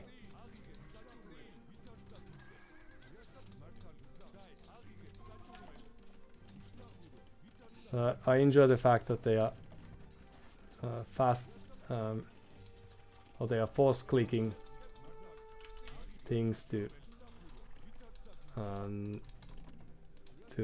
not lose the castle.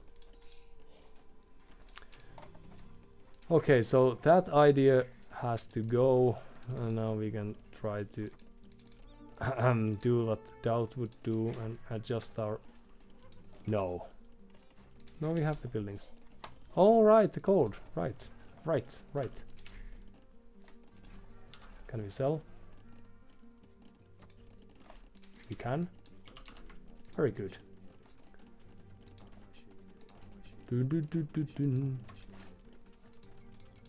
Okay, so it's time to adjust to this new reality.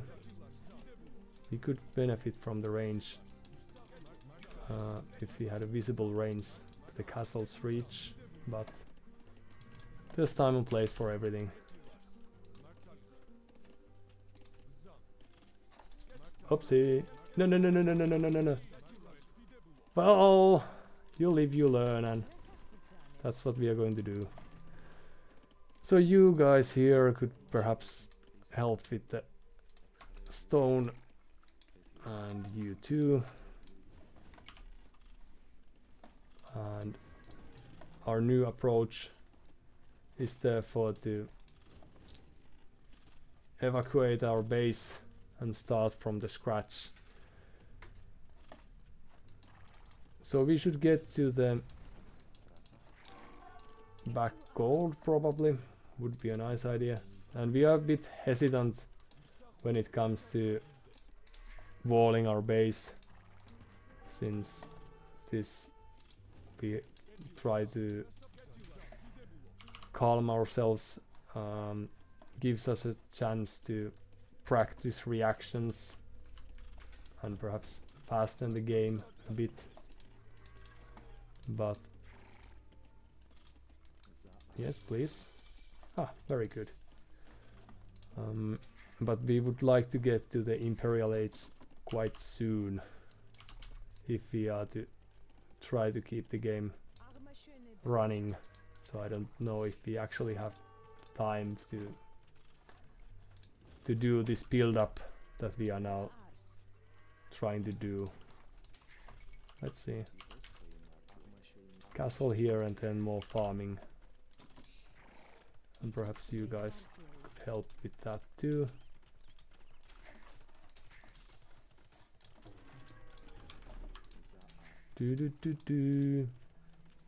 Let's see how it goes. But it's nice to see a different approach to what we witnessed earlier. And then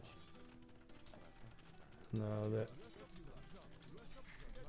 Huskarls are of course very powerful units against archers of this time and age. And already we were already we lost a few units, so things are looking really dire. Of course, that's the skill we are witnessing that our opponent has. But they are still castle age. I don't think that's going to last for too long, but that's where they are right now. So perhaps we could try to build this castle, let's say here, and see how many minutes it takes for them to get to the Imperial Age. Of course they might be able to prevent that from happening, so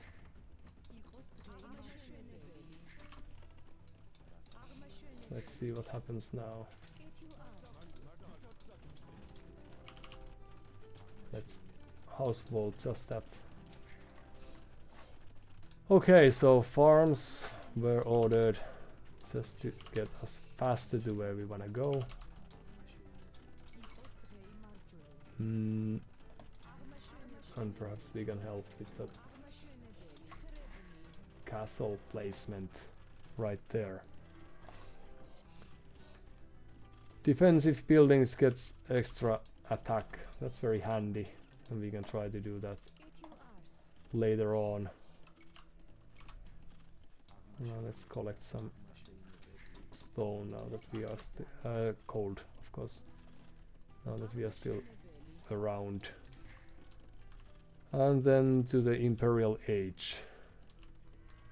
We may be late to the party, but now we get a chance to try the approach with the hand cannoneers if we ever get enough gold to try to make that happen. Now one of the things I mentioned before, after the last game for example, was the inability to create enough villagers, so this booming approach, which is very hard of course for any newcomer like ourselves. So we are going to need a plenty of coal and wood if we are to manage to make that dream a reality. And we also need this. Oh, you can go there then. We could also benefit from having a university, so we could start the chemistry research as soon as possible. Now Monaspa is also a very good unit, but perhaps we can try to utilize that as a raiding unit once we get far enough, if there's a chance for us to even get that far. Okay, but university was ordered, so let's do that. The few relics have disappeared from the map. Must be our opponent's doings there. And we only have 58 villagers. And based on the score, our opponent, of course, they have scouted a bit more, but they probably also have plans. First to the food. Thank you. So first to the Imperial Age was a nice thing for us. Doesn't usually happen, but we enjoyed it every time it does.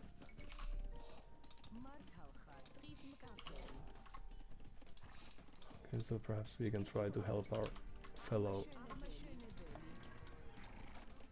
woodcutters.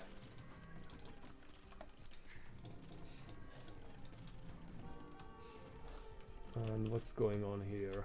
There's outposts and there are people approaching. So we may be late to the party.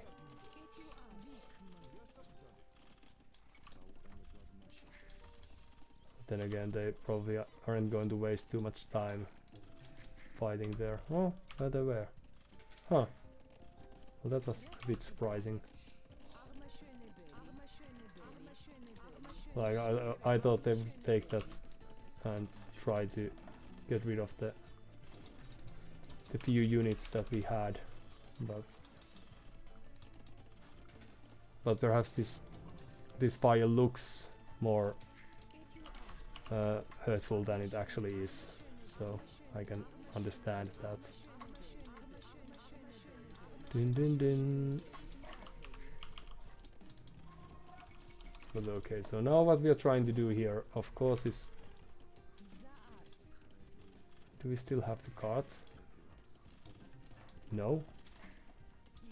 Well, next time we are trying to keep a better care of that. We could also try to... Alright, but we were actually supposed to create trebuchets, of course, to get rid of the castle. Well, that's how often we get to a situation like this. So there's infantry, and I don't think there's anything else. Let's see if they follow us through with that. Some armor would be nice. We could utilize a few extra buildings of that sort. Even if this is still a very small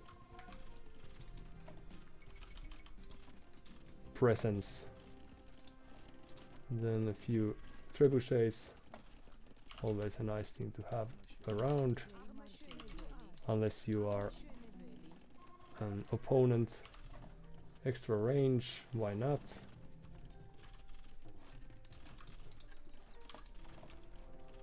And then Monaspa is what we want to eventually take into if we have a chance to stay in the game for as long as that would take. And another castle. But we can't make it happen there. But we can make it happen there.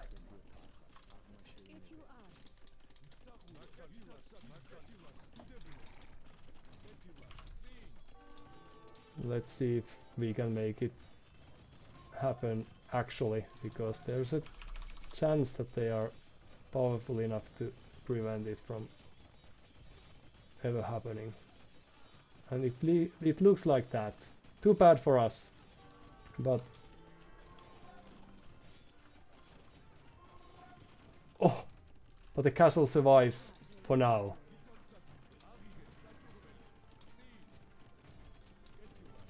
Now, aren't we happy to witness that? And we could, oh, and we also were able to prevent that castle from existing anymore, right? Now this is a very surprising game, I must say. So carry on repairing that, thank you. Now aren't we living the best of the times here? Now of course we are losing quite a few units here. Since we were focusing on the rams, well, could have chosen different approach as well.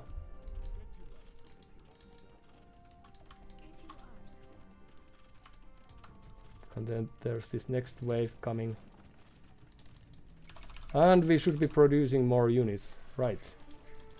Because that's what we are here to do.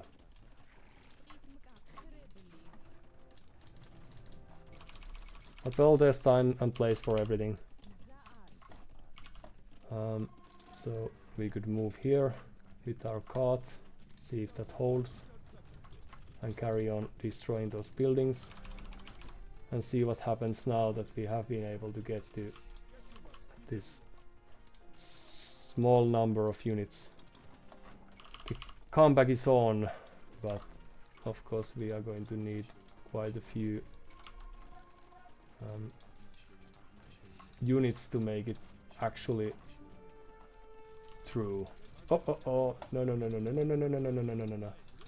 Run! The villagers might do very well to run as well.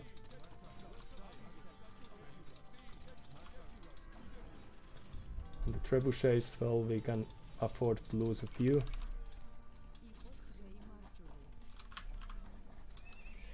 And then well done. Army control is one thing.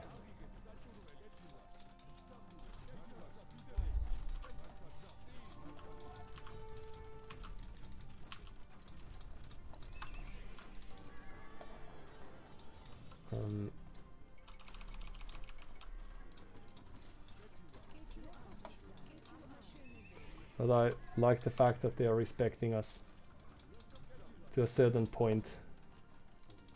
And now what we are trying to do is, of course, boom, why isn't the cart following? But also claim some of the resources that we have given to our opponent.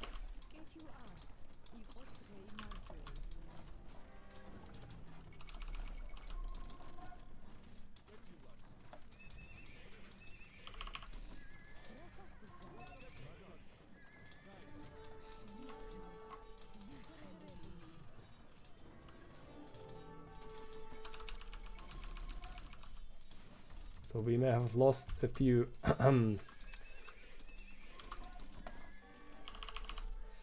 few units just like that, and now things are looking bad all of a sudden, since we still have, right, what was that? Well, let's see if we can make it happen still. So we don't actually need these too much, and we could also do well to utilize these to a fuller extent, and having Hussar would be nice, because what we are trying to do here is see whether they have a proper unit control in place.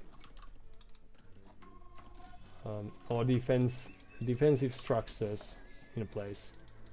That would make more sense. Our army number is still only just 30 or so. and we could really benefit from having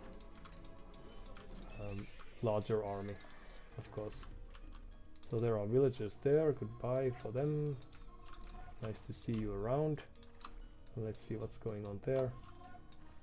So we are trying to make them suffer a bit, because right now they have a really firm lead, at least they think so. But we are trying to prove them wrong. But we don't have much resources left for us to use, so that's a problem really.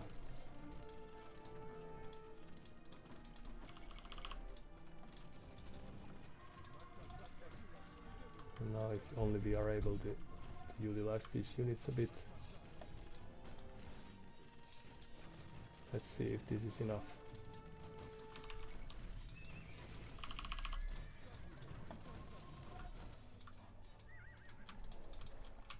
We were also able to kill a few villagers there.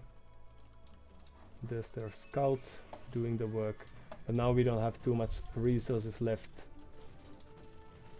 But luckily there are still a few. Oh no.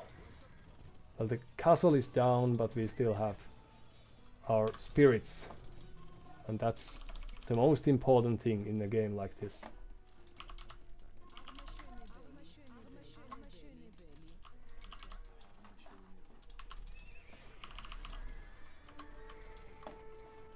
And then we could try to move here.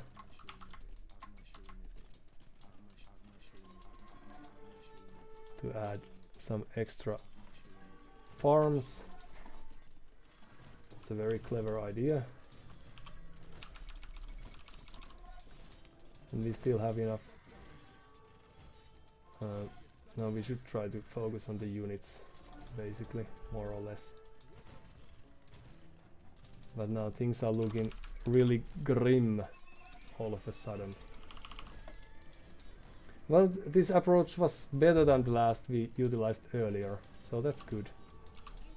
But we still have some perfecting to do when it comes to army usage, like what to do with the units that are given to us. So I'm really happy that we were able to postpone the inevitable, like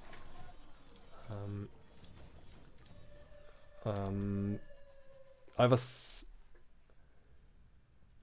afraid that we would get a different kind of beating, but now the very usual problem that we have is not being able to boom to the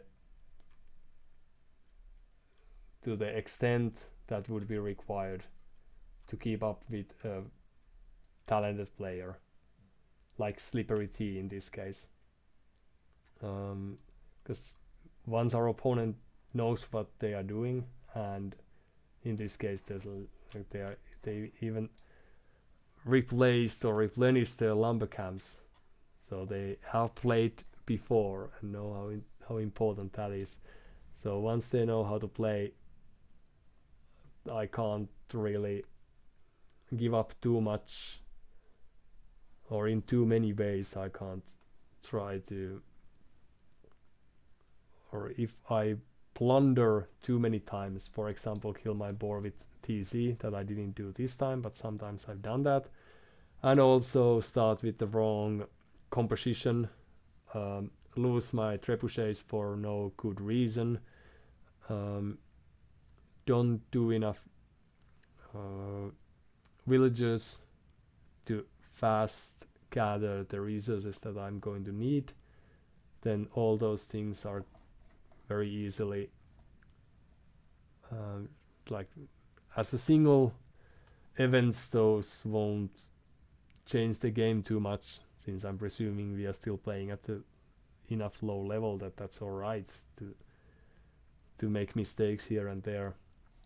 But if there is a huge amount of those, like the fact that I don't have a proper build order for arenas, so how to waste my first 15 minutes, for example, I've resisted the urge to fine-tune any strategy for that. Like But that itself is of course at this level, even at this level, being the 30th game or so, enough to lean the tower to, or for my opponent's advantage in such a way that eventually it's going to fall. But I'm glad that we got to play Goths again, and that they tried different but still similar approach. So it was still infantry play and like slow building, but perhaps faster building. The timestamp is of course very similar, but now they didn't destroy my whole town to the same point. And even our kill death ratio is that much better than it used to be. But and our largest army is double the number that we got in the last game. But still, this is something that I would very much like to see improving as our games go on, since having like if we had just the 10 or 20 more hand cannoneers, for example, that would have looked different. So villager high, here we were lacking very much. Our fast imp approach slowed us down, sort of, like I was focusing on too many things, like the early archer build that was not needed for anything. So I could have used those and utilized those resources instead of trying to play a clever let's harass our opponent with a few off archers. The idea could be like, what I could try to do next time is to if I have a similar situation, so a gunpowder civilization at my disposal, I could try to play with the fun idea of dropping a few units with the siege tower, even if they are able to replace their army quickly and they have fast moving huskals that can be created from barracks with the right unique decking. Good luck and have fun. This is really nicely done. Thank you, Slippery Tea. Again. So what I could have tried to do was, after the initial push was killed for it, like here's resources collected, 500 difference already. We had 10 minutes in the game and they are 2 villages ahead and 500 resources ahead. So that's what happens when you have minute and a half of idle TC and worker efficiency of 60% or so with the early villagers, your key component of the civilization. Those who are deemed to carry on or act as the building blocks of this great nation to be. Yeah, but after the initial push was halted for a while, then it would be a nice idea to do a similar thing that we did with the horses. Now, like having a few archers was really nice. I could have noticed this earlier, and these could have been like scouts, for example. But this was I now understand why they were clicking. Like if I had fletching and if I had a few extra archers, then the forward castle push wouldn't have happened. At least, like now I managed to kill 2 villagers, but it could have been 8 villagers down. So perhaps it makes sense, in a sense, to prepare for that, but instead of preparing too heavily, I could have just had a scout, an active scout, witnessing that. Like, if my game sense doesn't tell me that there's this forward castle coming, which I could have, like, in the last game, or in the previous game before this, our Goths opponent, who was a different player, also had very many people collecting stone, but they decided to do this defensive castle instead. But they had lost their scout, or they had witnessed a few archers on the field, so perhaps that was that. And since I didn't show any army, there was no reason to expect that I would have any. Oh, well. But that would have been a really nice bait if we were able to do that in, like, knowingly. Wait for the castle drop and then hit them with 8 archers with fletching and deny that. Perhaps that would have balanced things after this early game and mid game confusion that might have occurred, and to make our gameplay that much more difficult. And I also only just realized that it would make sense for people who don't yet follow Jon Snow to give him a try and see whether his style suits you, because that's one of the nice chaps that we have around here in this community, as well as others. So do yourself a favor and try to find out them all.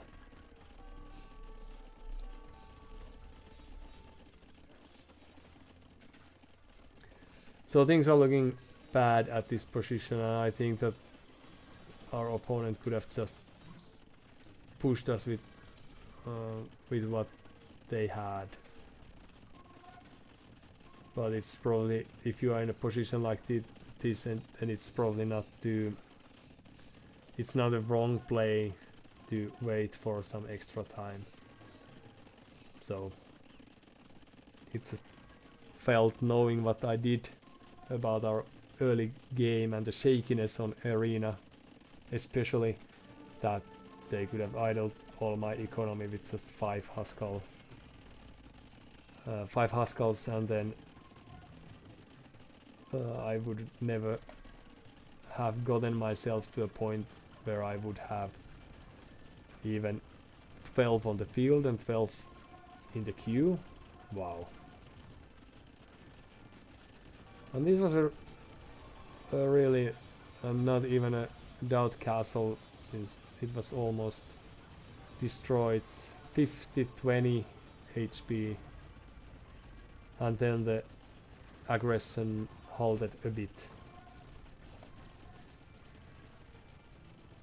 But now here I made the mistake of shooting the ram with these hand cannoneers, so they got a chance to do a clean, like, most of my army, or at least half of that.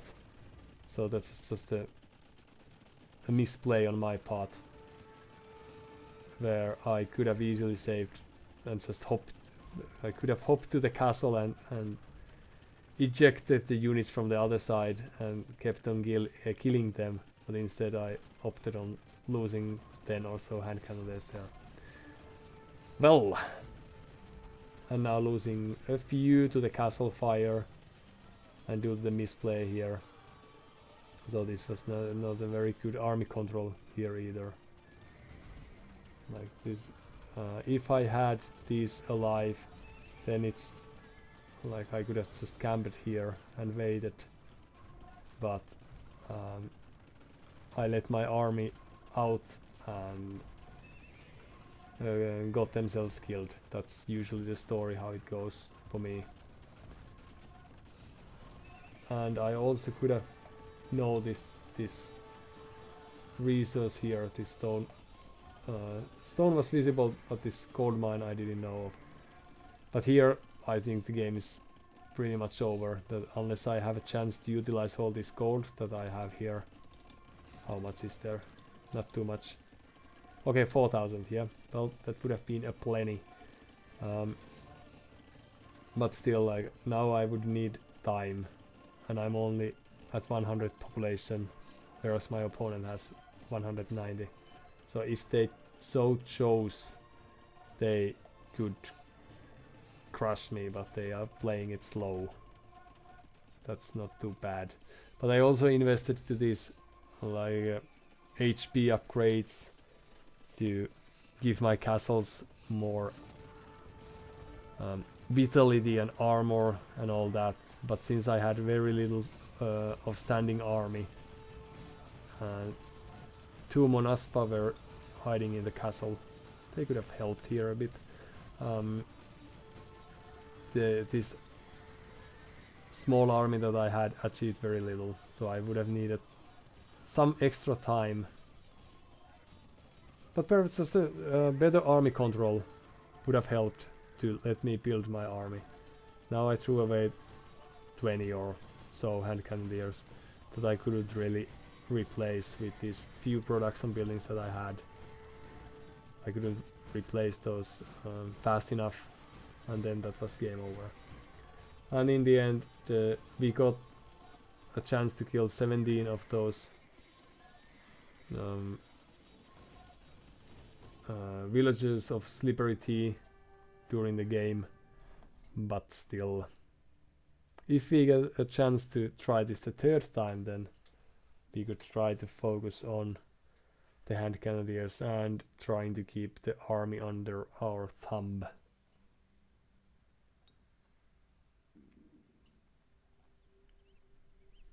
Like, that's probably not the best play, but at least that was a better one than we had in the past, and that's how you improve.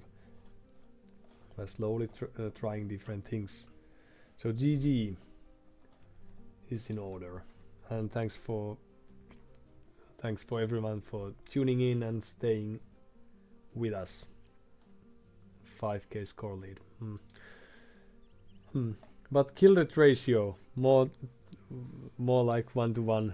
And in the previous games yesterday, which was a terrible game day for us, the kill rate ratio was usually around 0.2. So it took 4 to 5 military units of mine to kill a single one from the opponent. That's how well the paper, scissors, rock worked in our, and of course technological upgrades as well, and the army numbers worked in our favor. But hopefully army high 50. Have I had these numbers in the other way around? 84 would have seemed like a very good amount of hand cannoneers, and then few Monaspa to top it off would have been nice.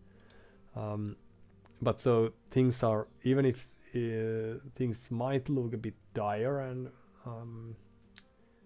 I may seem and sound a bit lost every now and then, let me assure you, things have been different in the past, and not in a good way all the time, at least, or on all fronts.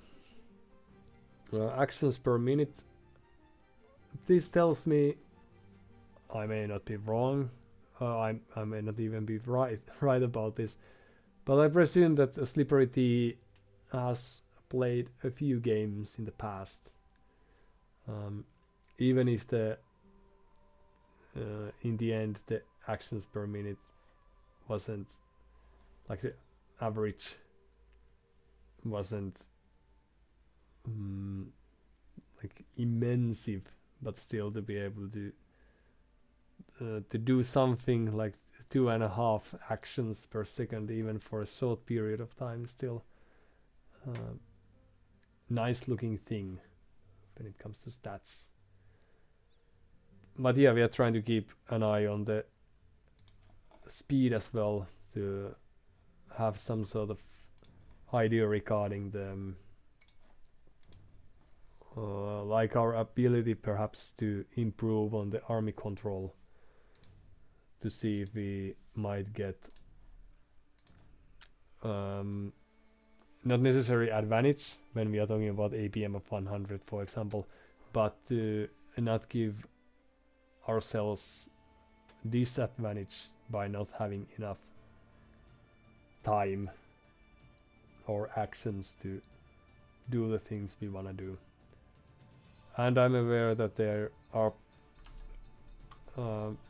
projects like the Vipers, Limited Viper, which is via technological software played in such a fashion that one of the great players that this scene only has access to few actions per minute.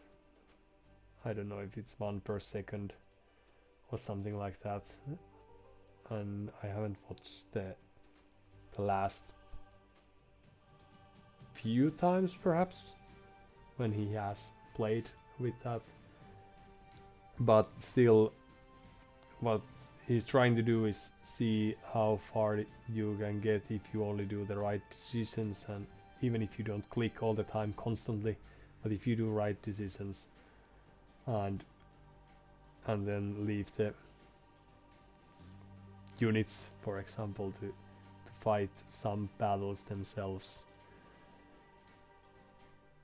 So even if we are aware of the fact that speed is in everything, it's still interesting to keep an eye on that as well, to see how tired we perhaps are. But now a 2-minute break, if you allow that to happen. If you have things to attend to, then this is a very good moment to escape. But I'm more than happy to continue and carry on with you in a short while. But thanks for visiting, and thanks for staying, and thank you for leaving too, if you so decide. Remember to control your life and be, what's the correct word for that? Well, I'll start with that word when I return. So cliffhanger. See you soon.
Agency is the word. And just like that we are back. So it's very important to have agency if you happen to have a chance to have just that. And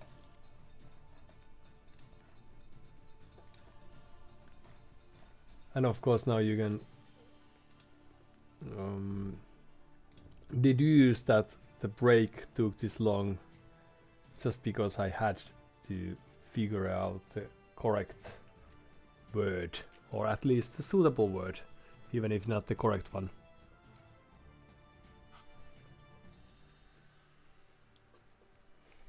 Now what's up? I'm just skimming through if there's something that I have missed.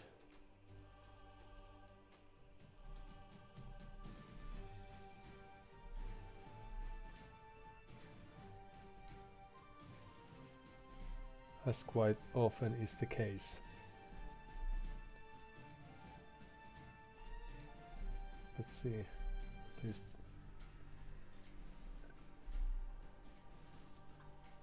At least I failed to observe that if something was or has went past my eyes during the last hour or so.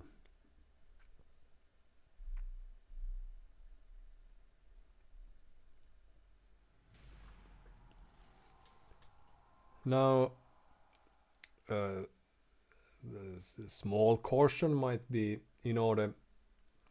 It has been ages since I've played Islands.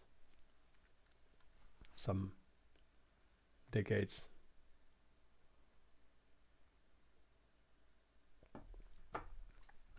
So if we were a bit lost at sea when it came to Arena, then this game might look very similar, but in a different fashion. Now that we get elevation and we get, do we? Hopefully. But at least we get this water component. Then we haven't really, whereas in Arena we may have been. Okay, so we are Spanish against Cumans. So on Arena we had this we have had a few clever ideas, like utilizing the neutral resources to our benefits, and then we should probably do a dock quite fast. That's what I'm thinking. And then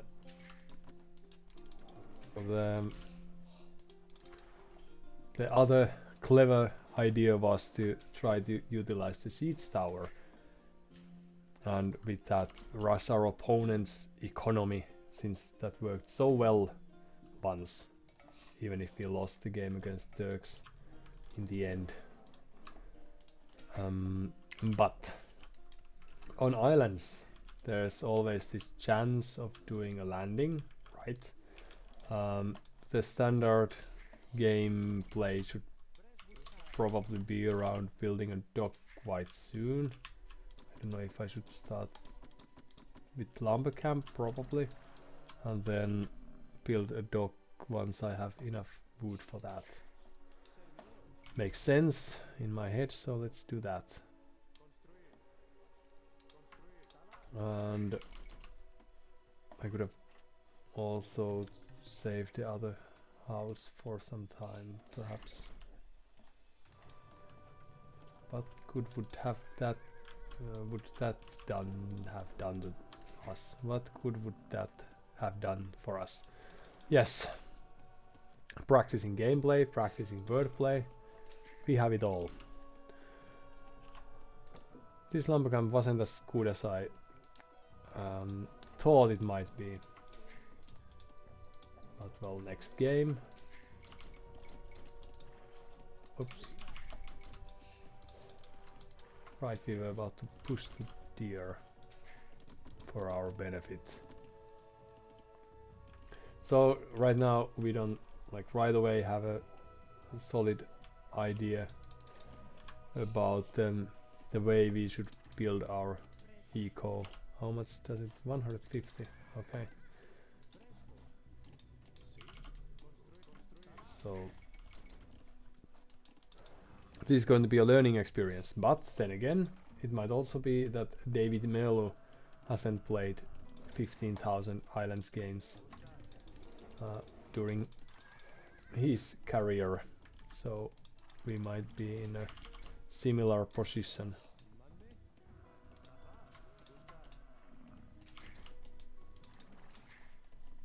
Remains to be seen. But now we could try to start with the forward dock and hope that there's, oh no, deep fish very close nearby, and then we can do that in a while.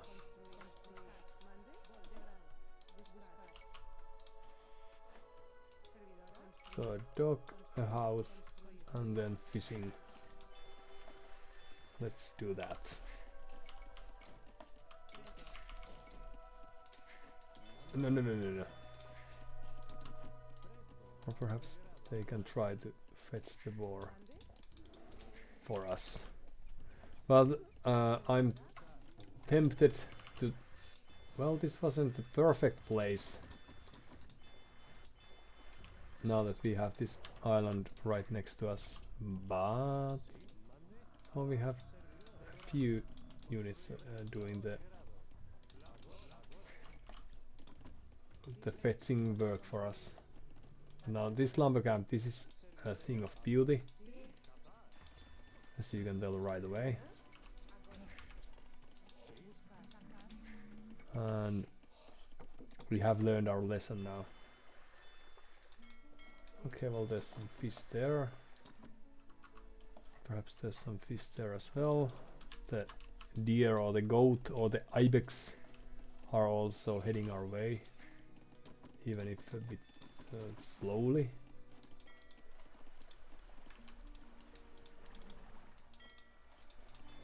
Well, let's see. So how might we try to make this work for us?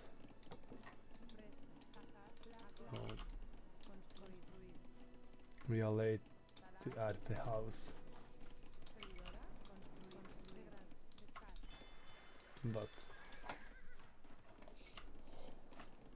we don't probably need loom for quite some time since we are on the island, but this gives us a chance to try to do this forward and see if we might have what it takes, or if it's going to be this instant plunder.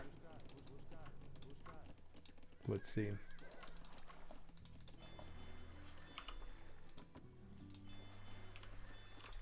There's always a chance for that as well.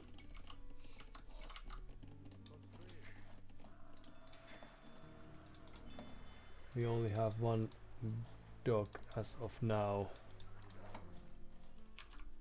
so adding a second one would make sense. Presumably, do we have enough food? So up we go. Now this is going to be exciting to see whether our opponent davidmerlu knows what they are doing, and if they do know, then we didn't have to do the transport ship this early. Note to self, even if we are trying to make things happen fast. Well, but this might be a very short game if they do know their way around the game.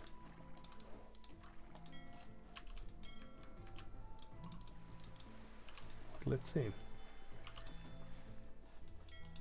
So this is the neutral map, or neutral island, and then we could try to be sneaky and not run right to their dock. Yeah, just as mentioned, there's the second dock, and the ships are following soon. I think it's fair to expect that. Perhaps we can try to get a few villagers on board and then try to harass their the back of their base and try to utilize that.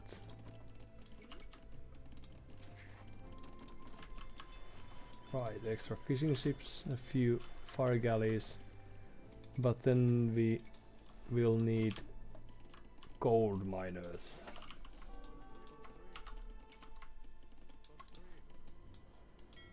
Alright. It might also be that we are not able to produce too many units.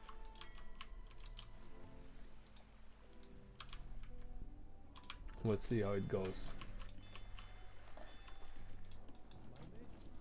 And you may help with that as well. And then we could try to escape to some place like that. And that's how you drop units, right? Now we should be careful not to show ourselves. But if we can't avoid that from happening, then we can't. Few farms, not what you wanna do on islands, but demolition raft, yes. Perhaps a few of those, and a fire galley as well. And then archery play.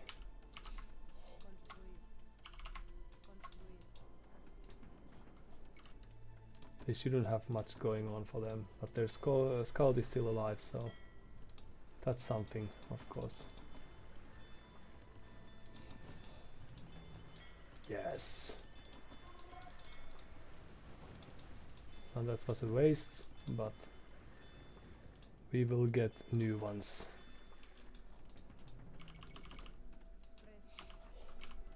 And an additional archery range is a good idea as well. And then let's hope that we are not on the neutral island, as we shouldn't be.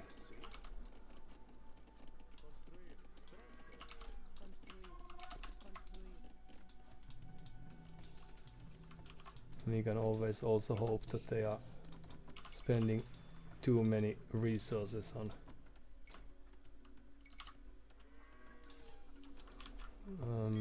on the water, since we have given up on that for now.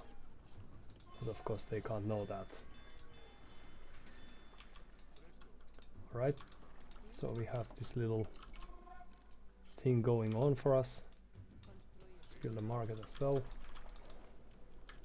And hope that we are not on island of no value.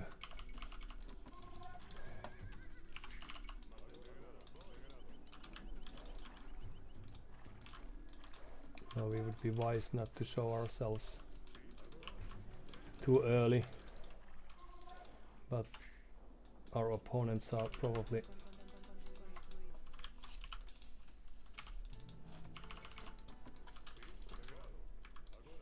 so there are the docks.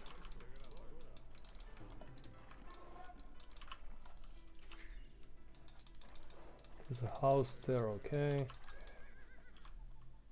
What else?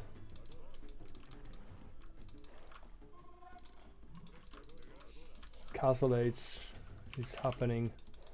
There are villages there, okay. There's town center. So perhaps we could try to position ourselves in such a fashion.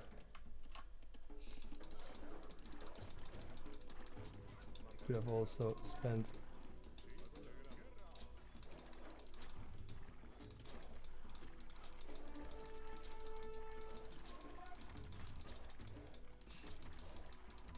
Alright, well, our spearmen may have lost. So they had a few spearmen at their base.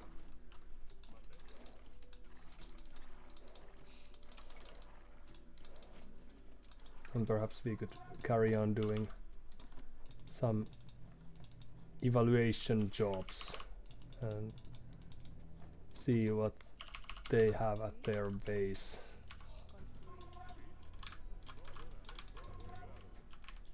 Try to get rid of those fish or fishing ships, if not fish. But now, while we are doing all this, it's also, ooh, that may have had an impact on our resources.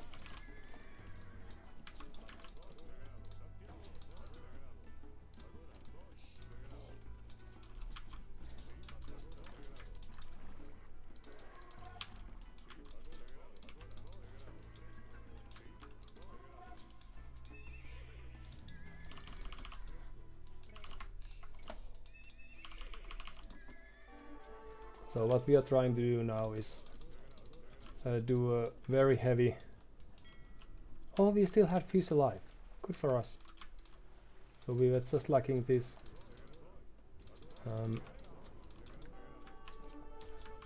these units. Run! Run! Thank you.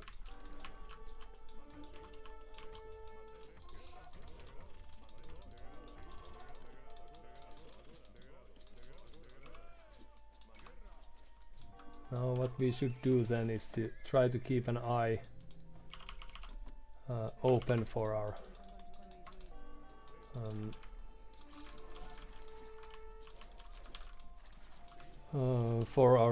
units' sake, to be able to keep the pressure on our opponent.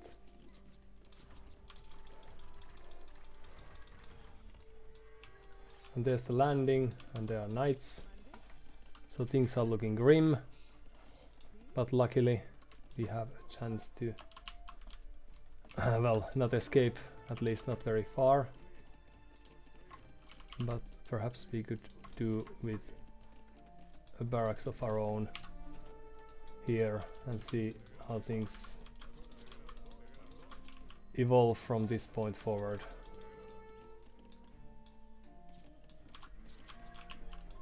We are happy to see that they have a really similar idea to ours. 'Cause that's how the game is played, with ideas. So spearmen we need. And once we've done that, we can send a few extra units back to our direction.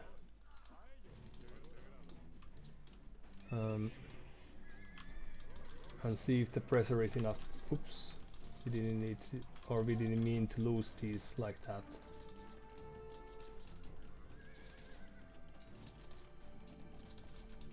So few stables they are building back home.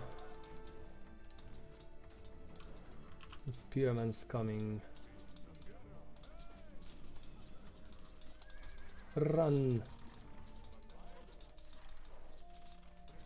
Well, some misclicks perhaps, but well, and time to go to the Castle Age. So things are starting to look a bit grim, perhaps. It could be put that way, because we still haven't produced too many spearmen to protect ourselves against the threat that's soon coming our way, and we haven't managed to idle too much of our opponent's economy. So no, well, sometimes we just have to take the shortest path and act as if that was the best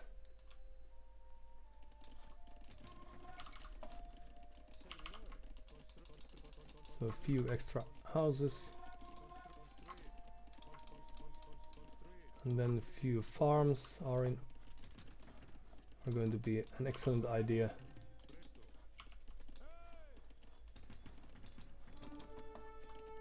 And let's see if might also be that they are landing or moving some of their units back home. Don't know. But we will soon see about that. But now they have their, or likely, it's very likely that they have their, let's upgrade our pikemen just in case. So it is very likely that their fish is doing the work, and if that's the case, then we might be in somewhat of a rush. And their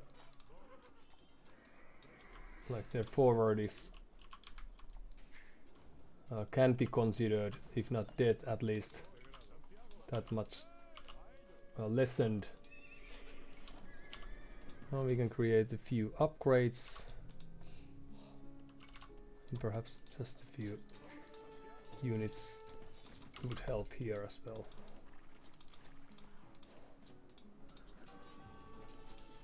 And there's the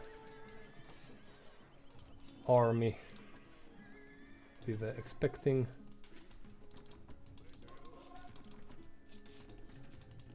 A while ago.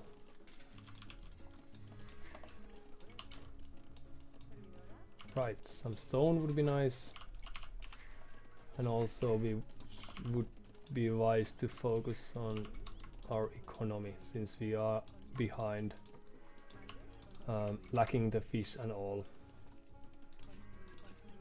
Let's see if we have a chance to keep the forward alive for some time.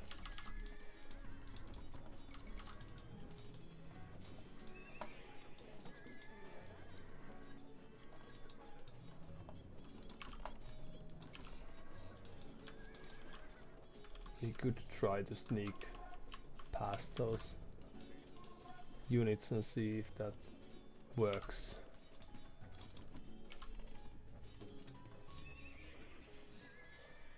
Few knights.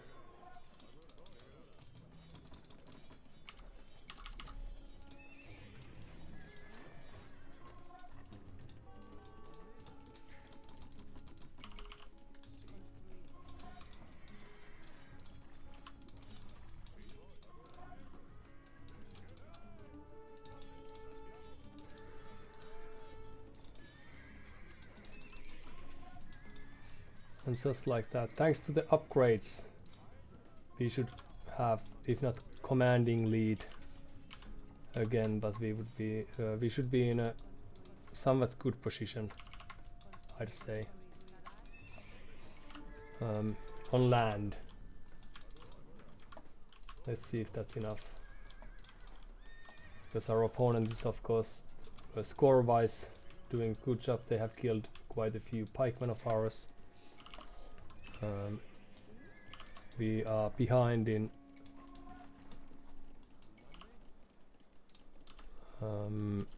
the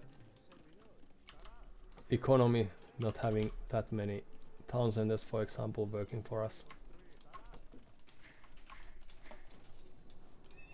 So now that's the question is whether we have enough to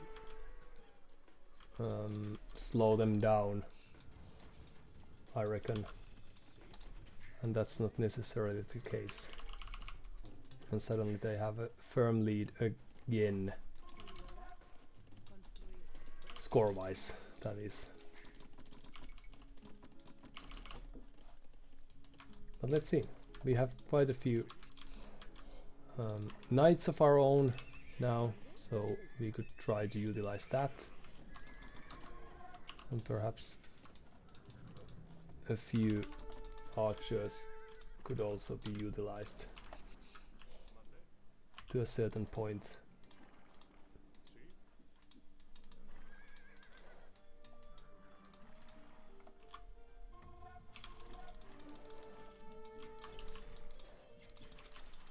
We don't want to fight there.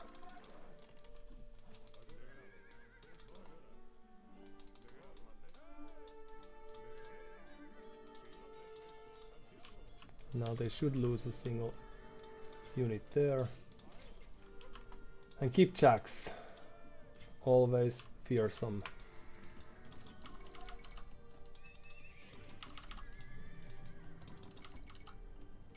Trying to avoid our arrows, they are.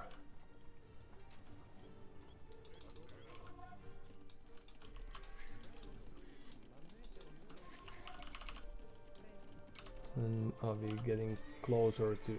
Oh, run away, run away!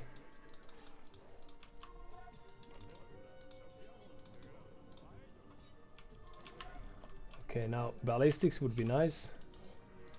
And now I'm expecting that the water that they have might work pretty much to their advantage. And after that, a siege workshop and a house, just in case we manage to stay alive for some extra time. And perhaps you here could help as well. Retreat! Attack!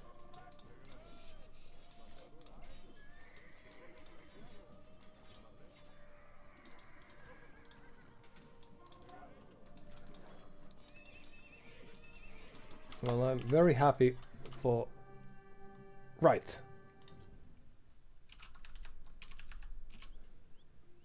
I'm very happy for the presents that we got.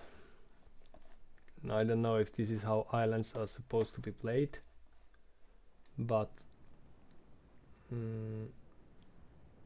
for the first islands game, I'm happy with the result and the way we achieved to get that. We'll have to watch that again to see. Oh, their map was really like I forgot about these units, but not having forests to utilize besides that one, they knew how to play the game because they noticed that sort of thing.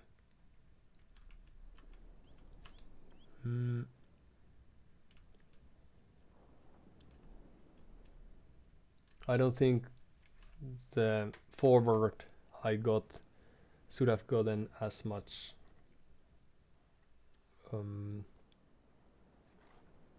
I should have gotten away with that as easily as I did, probably, but then again, I also didn't scout this too stable forward here early enough to prevent that from happening, and I was really lucky that they didn't create the knights to harass my economy when I still had just this one TC and few farms around that. And still some 40 villages perhaps looming about. What have we here? Largest army for the first time for a while to our advantage. Kill death ratio almost 1-to-1. If we ever reach that, that's always a positive plus sign for us.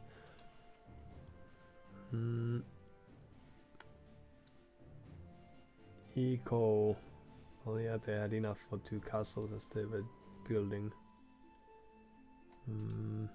Villager high for their advantage as well.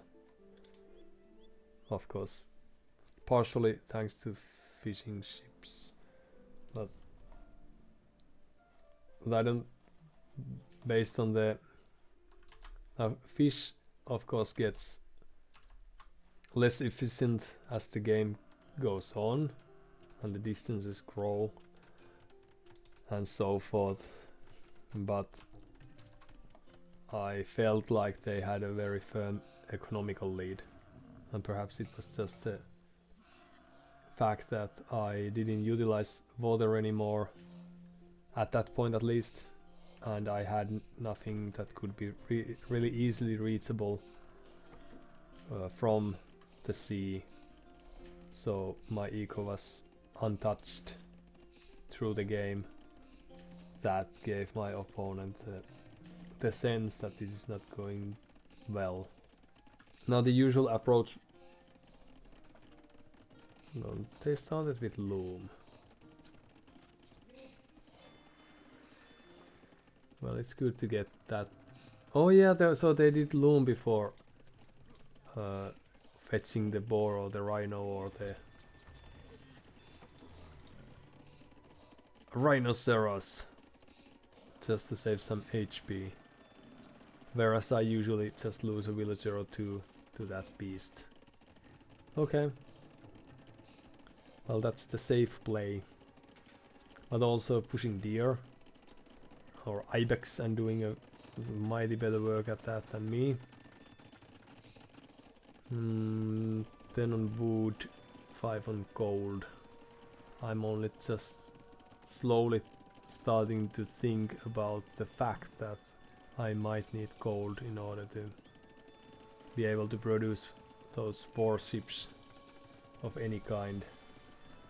Luckily was able to escape with this transport ship unnoticed, because our game plan was built around that. Losing water after doing this yes, very fake defense, of course. And these were there for quite some time. It would have been worth it to build an additional dock there, perhaps. But now that we didn't, we had a chance to build a forward with multiple buildings, so good for us. Let's see, what are they doing?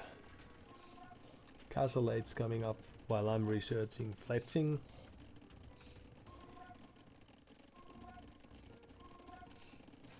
Now as Cumans they can build the second town center as soon as they see fit. Here's the transport and the forward. Scout and a unit. But so they didn't scout with the scout. But this is also something that could affect the gameplay. That when you are playing water and you need to keep control or try to. This was nice thing, even though we lost quite a few units to this thesis. I'm still glad that we were able to even out the eco kills. But this is still like annoying thing to defend against. But here's their forward, couple of knights and a scout, and not queuing more since the resources are needed back home. But now they have a firm control of the sea, and all I have is this forward going on for us. So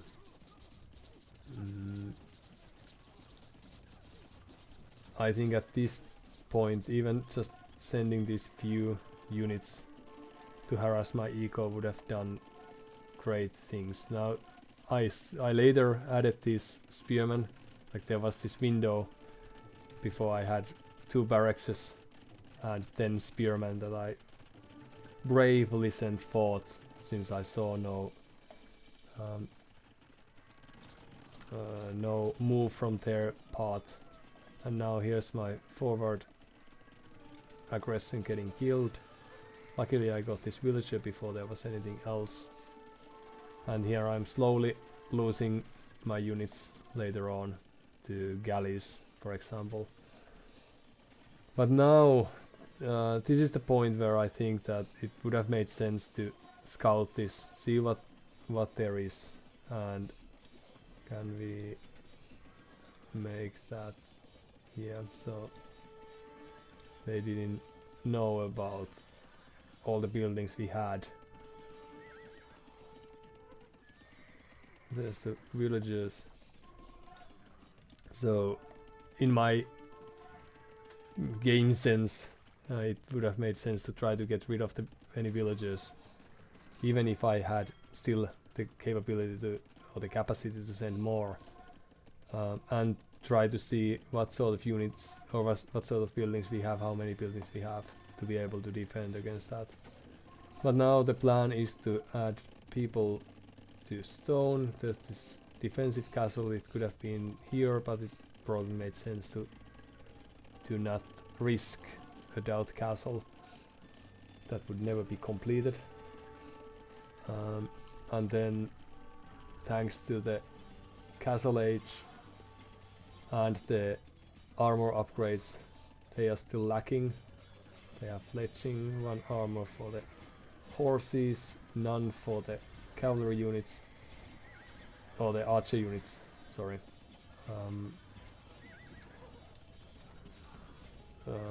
I was able to take quite good battles thanks to the upgrades only, even if I was lacking in numbers at certain points.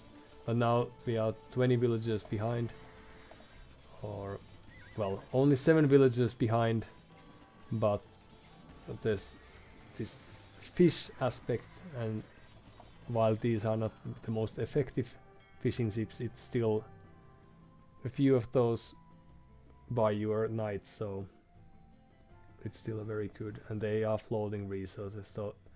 So if they had a better control of the game, probably like better feel about the game, they could have easily pushed me away from the island.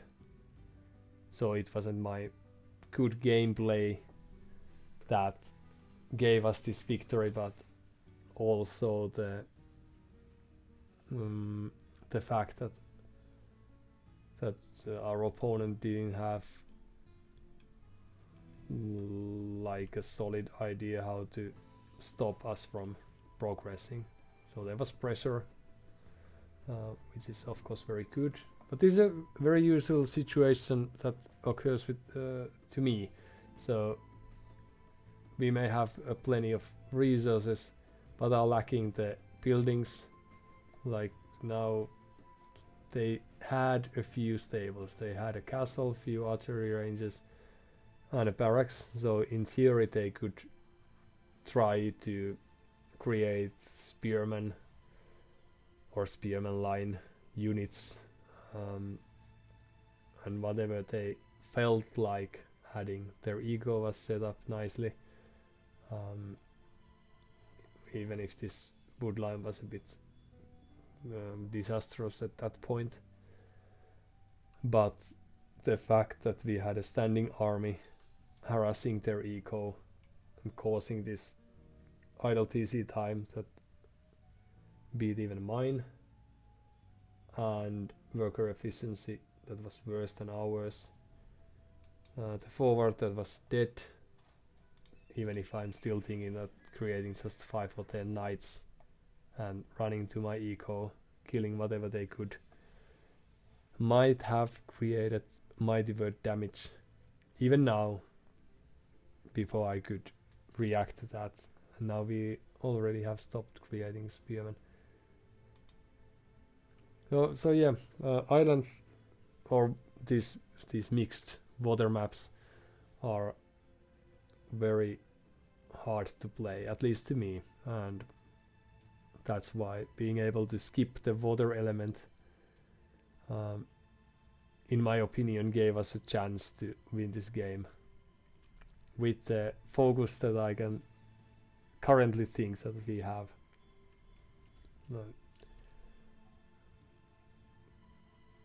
We also built this university, but forgot about the ballistics. That was our main goal, for no obvious reason at that point, but it felt very important when we were thinking about this cavalry archer raiding.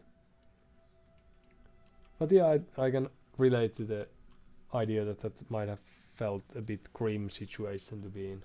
Like, you have the water, but there are very few means of, like, these castles. At least one of those castles would have been really nice to build it forward or on this neutral island, for example. And now they didn't really have a chance to pressurize or pressure our base. And when you have invested this much and are still in a defending position with no clear way out, I can see why GG would be a sensible thing to do. Also, there might be a fire and some kid needs saving or rescuing, so there's always that possibility too.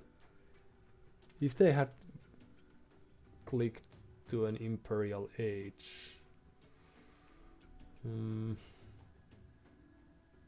they then have continued for a while? Could also be that they thought that they clicked a minute ago and then realized that I clicked but I cancelled it, or they clicked like I clicked my imperial age. No, my feudal age a few games ago, or was it this game? This game, yes, it just felt like ages ago. And then calling the quits after noticing that. But perhaps our game sense improves as we go in this fashion as well, so that we could try to think like the pro players might, that how do we lose from this position and how do our opponent lose from this position, and then try to work utilizing that fact and that information that we have gathered. And our game may have crashed. Let's see if everything went down with that, and by everything I mean the stream and all. Let's see, so just a second and we'll work with the potential problems. Let's see what have we here. So let's just start by killing everything, updating Steam and what have you.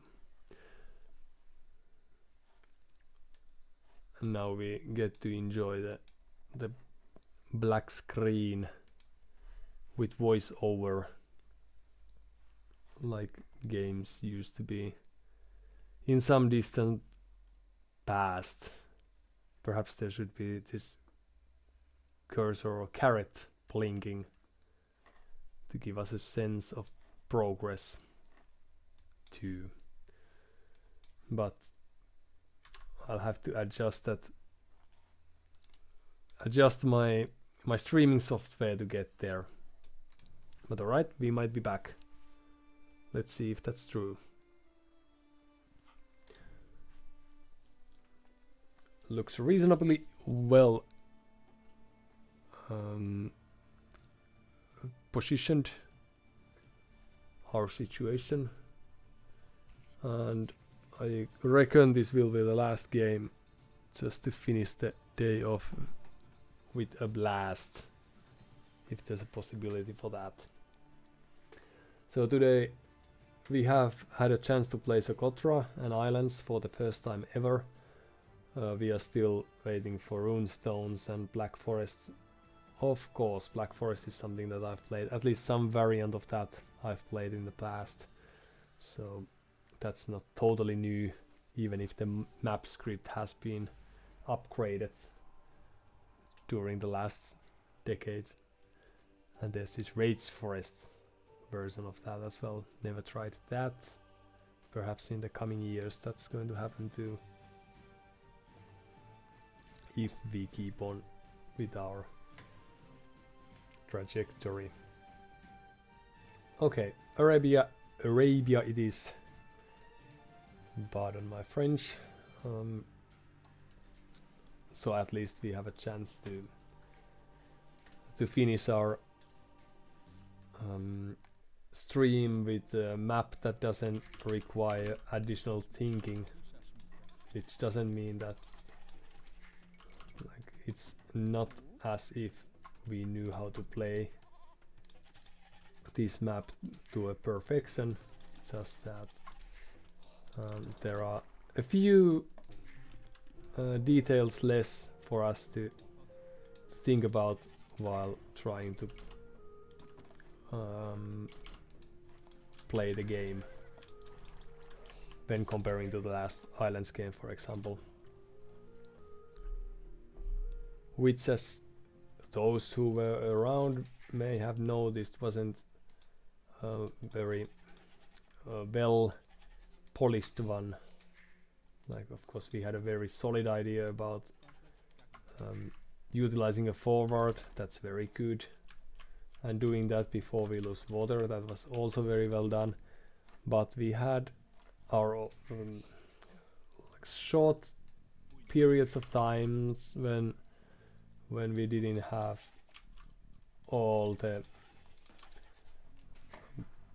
builds in the most well optimized positions, perhaps, and also some decisions were perhaps a bit off and so forth. Now Arabia is not going to be very different from that in that regard. We still are going to have to think while playing, and we are not going to be able to do only good moves, but at least we don't disappoint our opponent by playing in a very non-standard way, skipping the water element, for example, and clever things like that, as we did in the previous game. Well, that sheep wasn't very well positioned, but well, eventually we will get there. And I've seen worse. I may have only played a few games. Oh, there are the deer. But I have seen worse. Usually by yours truly. Sheep's appreciated.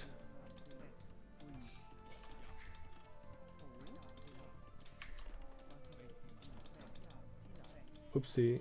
Well, wasn't too bad. But the idle time, of course, was real. And the second elephant is there.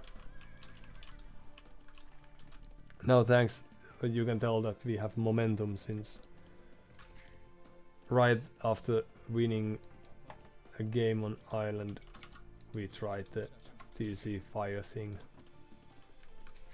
Oof, oof. And it didn't even fail at that.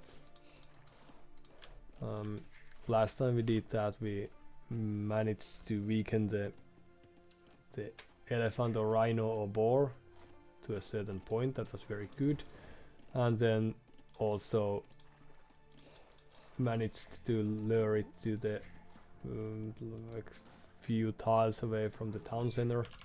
Oopsie. And also house. Okay. This is not the perfect place to put a house, but that's what we got. That's where they dropped it. And then the other boar or elephant or rhino we managed to kill with the fire, so there were a few things that weren't going our way. But this time the losses were tolerable. But we should probably be trying to head to the next age. But instead we are doing this Doughty's build, as he showed on a YouTube video where people delayed the feudal age, and then once on the feudal age they also created very large army of skirmishers, like constantly producing skirmishers was the the way it was supposed to be done, and then not doing any upgrades, that was also very important. And what else? Now the thing we are trying to do here is perhaps loom after we are up, just in case, since we have lost some 4 villages in a not too distant game to a few scouts, so perhaps we could try to avoid that this time. And then once we get to the next age, we shall create a small army of archers, but so we are Vikings against Vietnamese, so we can expect them to go for archers. So this is not going to be the greatest play. And there's the lack of loom showing, but we shall have it soon, so no worries. But probably our opponent didn't realize that, since otherwise they might have pushed a bit more with the scout.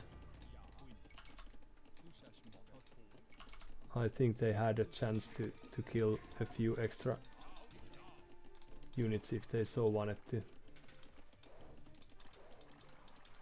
No, the ostrich! Come back! We need you!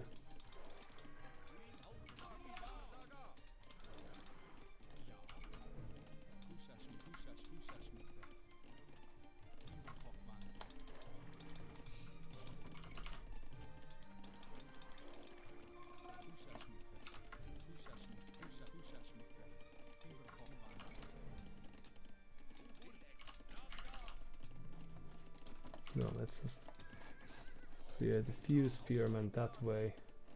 Okay, so Joshua got the pleasure of killing. Right, but we need gold as well. Okay.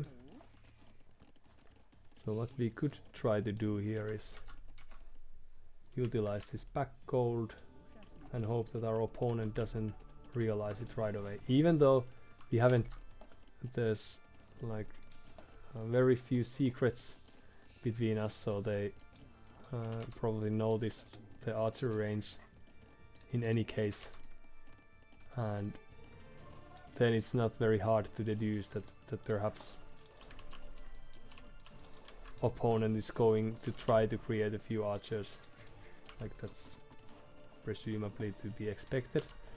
But now our problem was that we didn't, let's create another, we didn't produce enough gold, or we didn't gather enough gold to be actually able to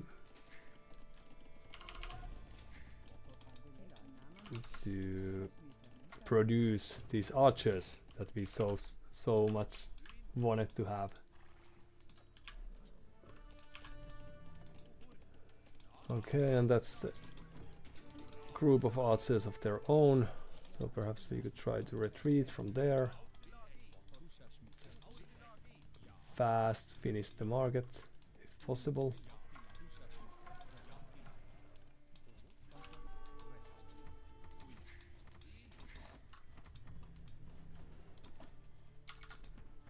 And a few skirmishes would be nice. Alright. And the game continues. This time we are going to be really sneaky. Move here. And let's try to keep an eye on the group that we have here, just to be able to react if something happens. Run, my friends!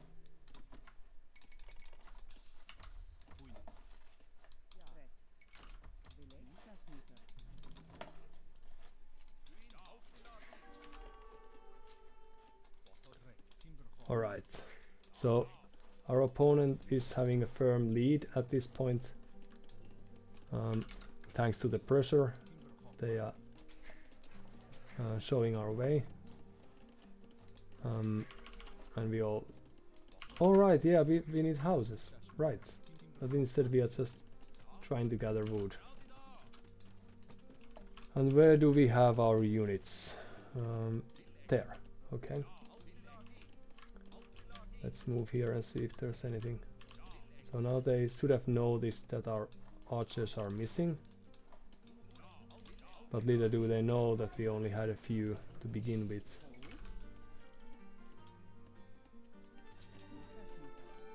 Oh no.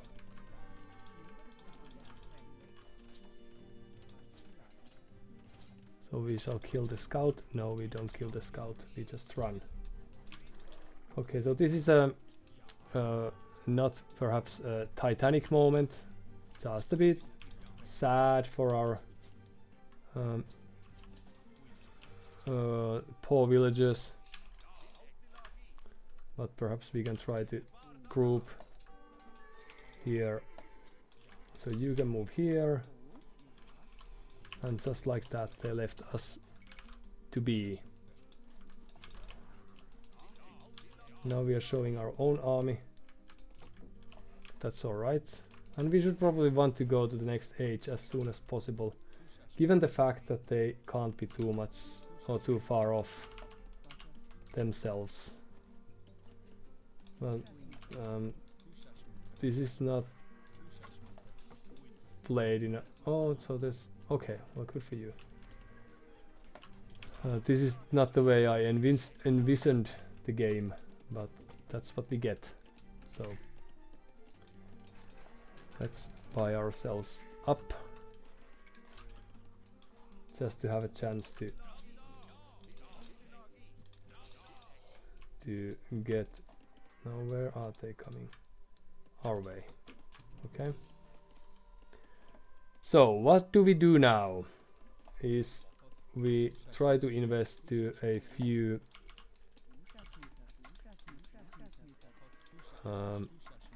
stables as soon as possible. Well, that wasn't now, but it's now. And since we have quite a few villagers still alive, based on the score, I think our opponent is in a firm position right now, but of course we have seen worse. So what we do is we upgrade our units. Well, yeah, okay. Now they are of course happy that they managed to prevent that stable from happening.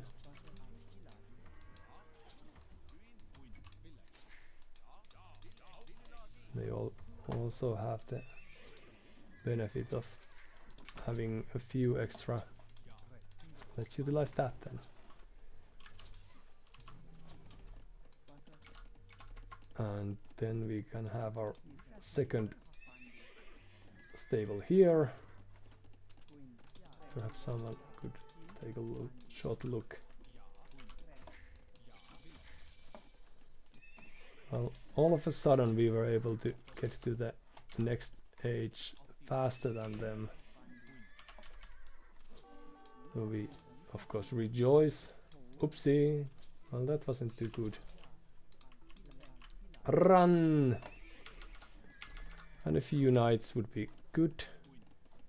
And then perhaps we will want to get a town center here if we have a chance.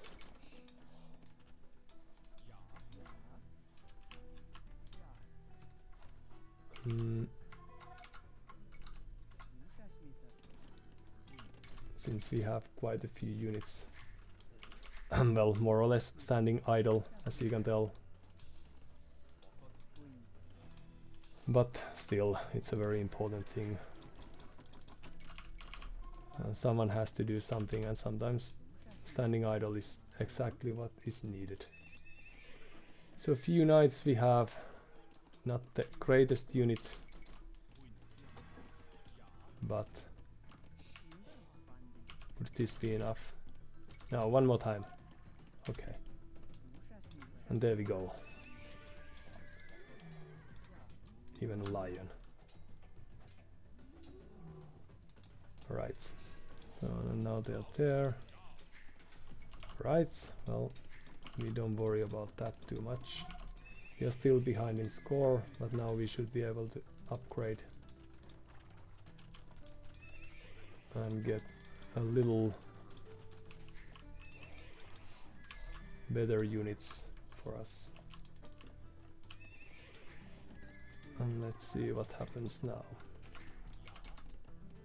So our opponent has been able to kill quite a few units of ours, and I'm not quite sure what their game plan is currently, but it can't be much worse than ours. But this is the beauty of this level of gameplay, at least one possible beauty of that there are very unexpected things. So town center is happening here, okay. Is there any holes by any chance over here? No, okay, let's try to stay hidden then. And then perhaps a siege workshop, just in case. So they have this economical approach as well.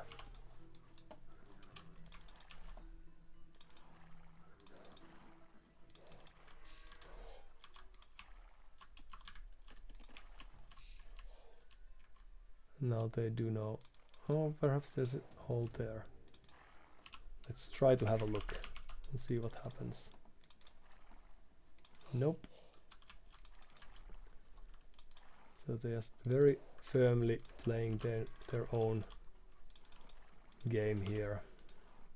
So let's leave these knights be for a while and create some pressure in the form of a catapult. Oopsie, and this is what we could have aimed for.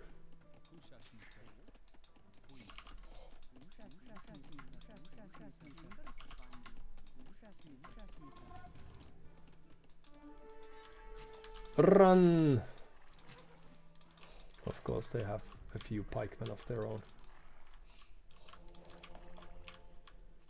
So how do we ever manage or think of defending against a pressure of that sort? Well, we could try to create... Let's have an additional town center here, if we have time to do it. We might not be able to, but... And then just an additional building there. Still have our stone miners here. And we could try to push from this direction. Meanwhile, they are attacking us from the flank. And this might be a good point to move some of our units to a different location, and also try to push from... Okay, well that does no harm to us.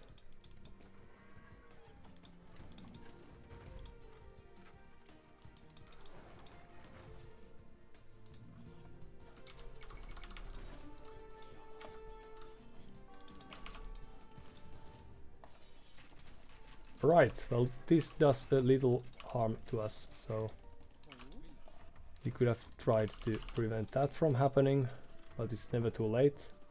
But luckily they are losing a few units in the process, even if we took some casualties perhaps too. And what's going on here? Is it noticed? It is noticed, like finally.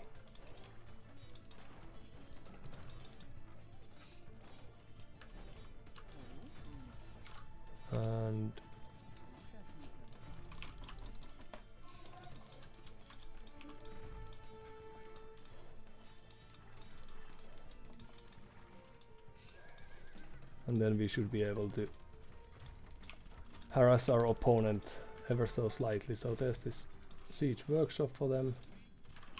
Good for them. Their army lost from the view.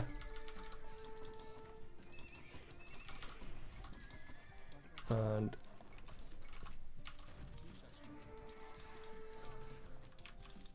move. Oh, I may have lost a few knights to my own doings. Well, that's what you get. Sometimes that's what you get. Now let's see if we have enough to keep this thing under our own control, since there are quite a few things happening right now. Few farms would be nice.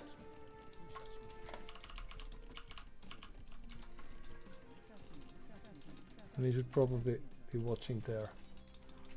So we may have lost our unit to pressure with, but we should not worry too much because they only have a few villages repairing that. So just a few more hits and it should be done with.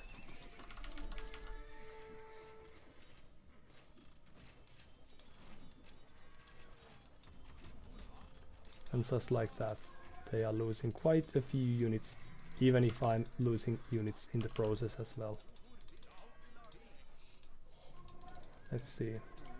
But do we have any pressure? No.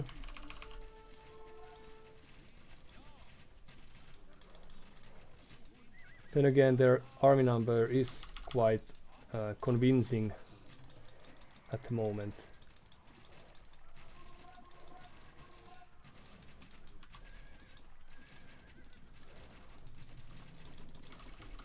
So we could really benefit from having an additional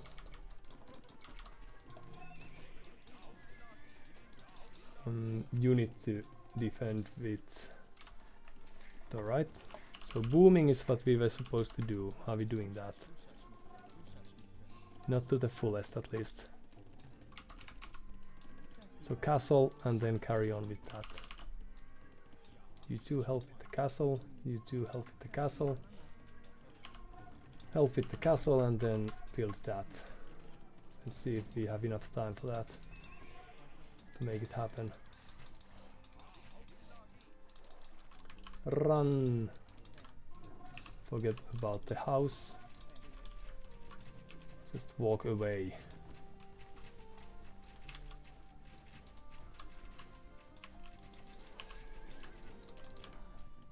And stay put.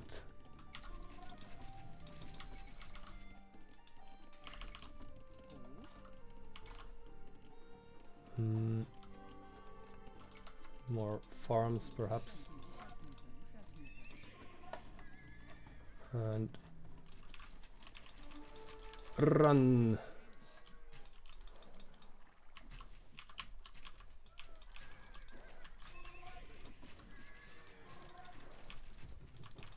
But it could also be that our opponent is in a very firm position currently, since they have a score lead.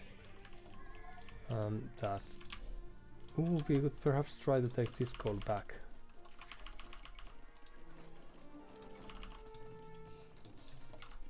And create these huskals. Now if they are watching away even for a short time, we have a chance to kill quite a few units. But we weren't able. Okay, well let's try that again. Now if we had done that simultaneously, we would be in a very great position. Very great position indeed would be our status. So we could do that, and let's see if there's something we are missing. We need more gold. So luckily they are spending their huge amount of their units are currently staying put. And is there a hole? No, no, no, no, no, no, no. You go there.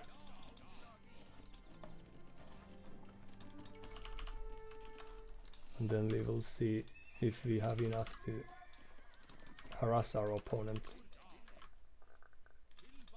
No, no, no, no, no, no, no, no, no.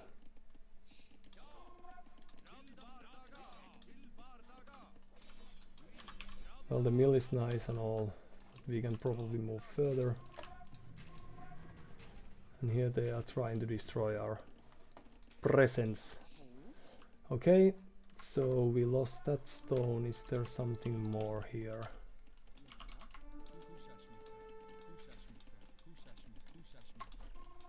And perhaps we could also try to create a few archery ranges just in case. Oh, no, misclick. So let's destroy those if we have tools to do that.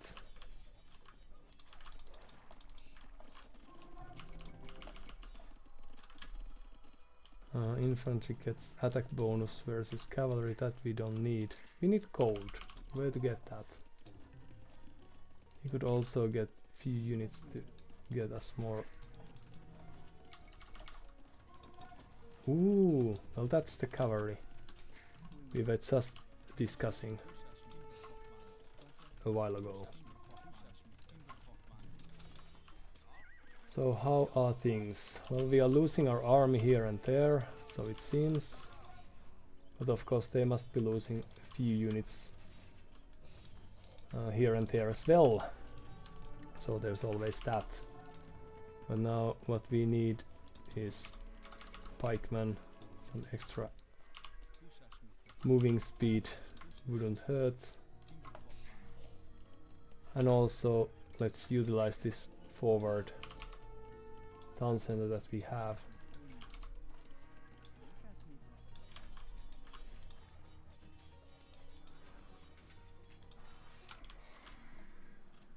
And then it makes very little sense to send our units that way, but perhaps a few coal miners there, few stone miners there.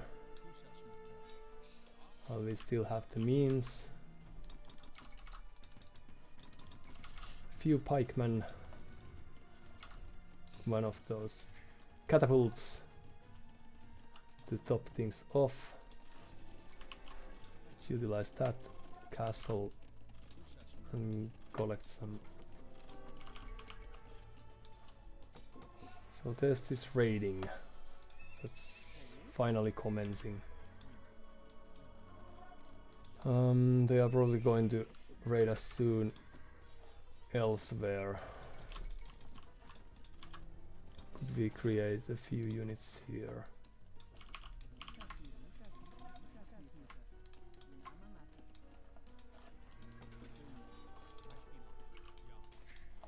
Let's move there just in case.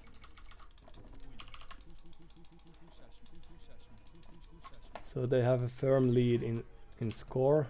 So alright, let's run to the rest. No, no, no, no, let's stay here then.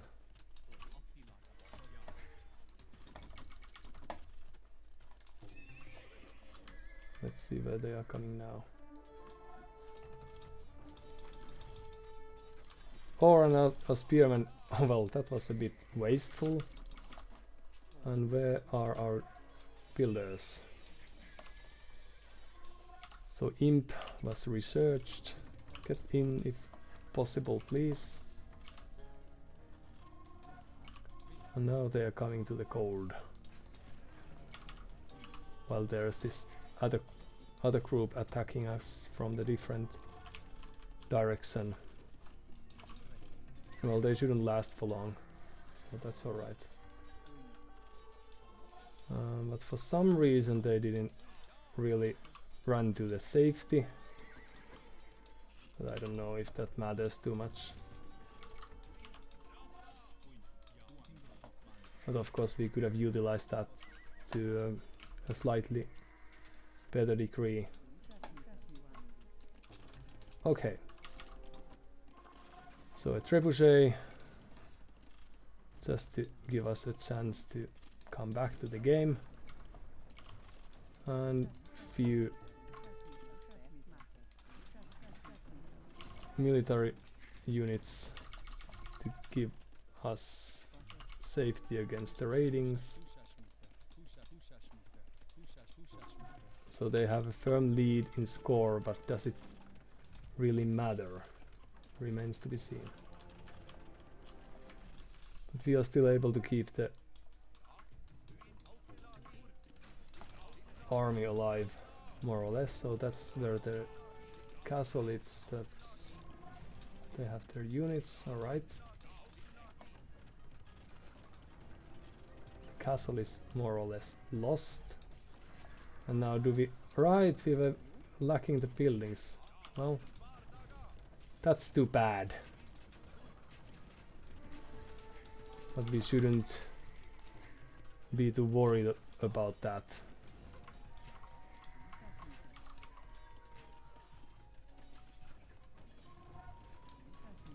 Let's see if we can manage to pull that off before they rid us from the units we hold the dearest.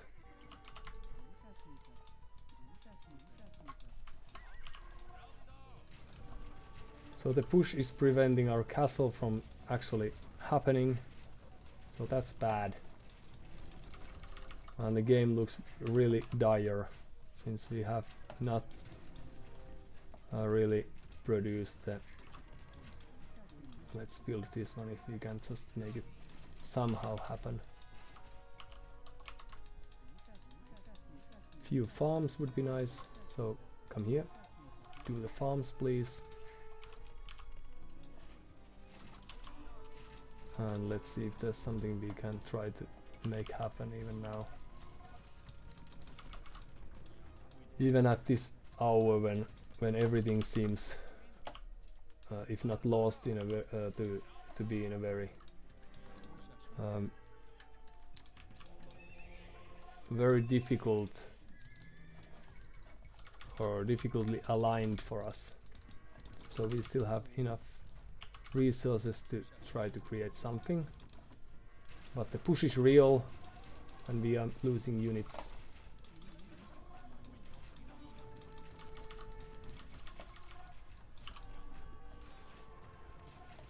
Here and there, and even if our pikeman raid is really scary looking, it's not going to achieve too much. Let's see if they react to that in any different fashion, but just by pushing even further here. Now they have a really firm lead in score. There's a castle preventing our stone miners from enjoying their lives, so that's bad. And we have few idling pikemen here and there, and these for some reason wanted to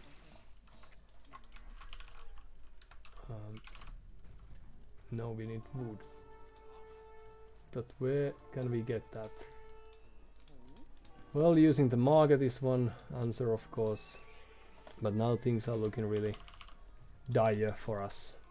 We don't have too good of a light cavalry. We are multiple thousands. Oh, there was gold. GG, well played for our opponent, our worthy opponent. So thanks for the game, joshuaparkesmith. Now they knew how to play their macro based on all the farms and so forth, and the early aggression was enough to put us off balance. We were lacking the army mass and the army numbers yet again, so we were able to postpone the inevitable, but we never got rid of the arbalest numbers, or could never reduce their number to a point where we might actually have a chance of killing them. like the other units out there. We collected a huge amount of stone and weren't too much off. Of course, thousands of resources is still a nice percentage for them. A villager high tells that they know how to play. And here we started losing the sort of initiative, if we ever had any. Well, let's see if there's something we can try to take from the game. So, positioning the houses outside the defensive perimeter, as some people are fond of doing. There's probably a good reason for that. To allow enough farming or something like that. So I've seen people do this. Alright, finding the sheep. That's all very good and nice and well done. Pushing the deer. That's something that we are also trying to practice. Perhaps 5 minutes from now.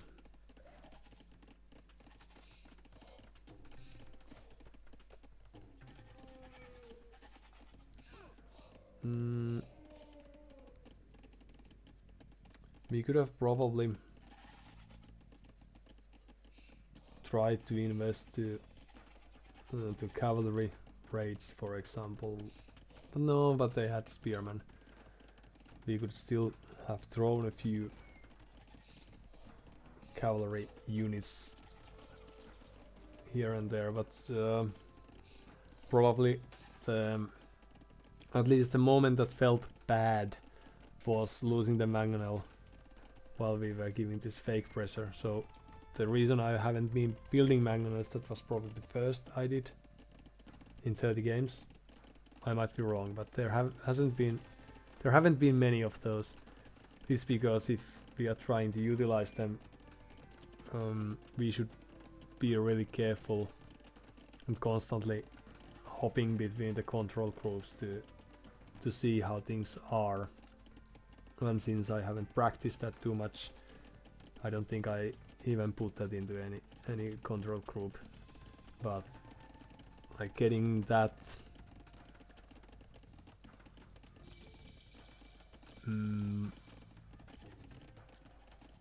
getting the habit of utilizing control groups like constantly. Now I sometimes get this idea, I utilize that for scout, for the town centers, sometimes for the boar lure, for example, but I don't do that for the villagers gathering food behind town center as some people do. Here lacking the loom, oopsie. And that's where we lost the game.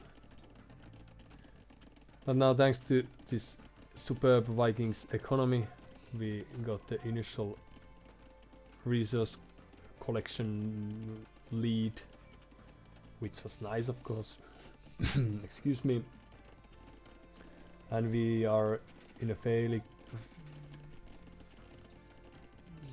good position when it comes to idle TC time.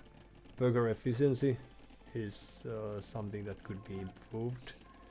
There have been a few moments of idle nothingness happening around the town, and soon we are going to have plenty of more of that. Plenty of more of that when we run away from their early armies. So at this moment, if I had kept my army home, we would have been more or less equal in numbers. Now instead, I'm throwing my army away blindly, not knowing that this is the side that has been walled, while this is totally open. So I could perhaps I could have spent 30 seconds of this deer pushing time to check that, okay, my opponent is in an invulnerable, that he has, or they have a invulnerable map, but instead I'm pushing blindly from here, and that must have felt good after they witnessed what's going on. Like, I thought I was playing open, but it was them who were. So they're slowly building the wall, and this is where what I saw. But like, this is a very nice reminder, since that's something that I was hoping to achieve, perhaps, with this journey of streaming. My journey to the greatness, that the importance of scouting would be visible and also experienced firsthand. It's quite surprising that there's only 2 villages lost so far. Of course, the worker efficiency 40% gives our opponent a slight edge, and here I'm throwing away my army. I could have striked here. That was their only goal. Like, if I knew that, I could have positioned my army here and perhaps even killed someone. Perhaps, just perhaps. Instead, we spent 2 minutes around the walls, and I was too busy controlling my civilians every now and then, so that I didn't even realize when they were dying here. But okay, well, that just happened. Now they were able to prevent the stable, and that probably felt good. I don't think it mattered, so that stable was more or less unnecessarily built. But and this was a lucky moment for them to find these villagers, and it took me few kills before I noticed. And I think I'm going to lose. Alright, yeah, there's a few stone miners. They were then upgraded to new positions, then got a chance to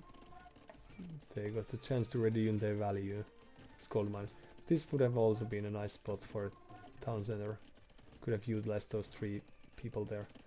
Okay, so I've lost 6 villagers. I'm 11 villagers behind. My opponent is playing 1 town center. So what do we learn from here? Our idle TC time is 5 minutes. So perhaps focusing on getting enough food. Now we have 10 farms less than our opponent. They have 23, we have 14.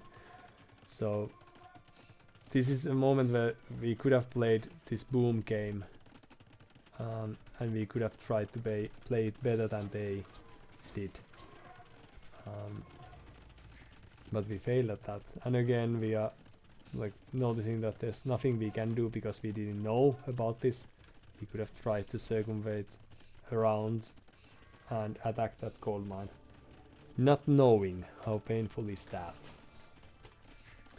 So if someone would have been watching this,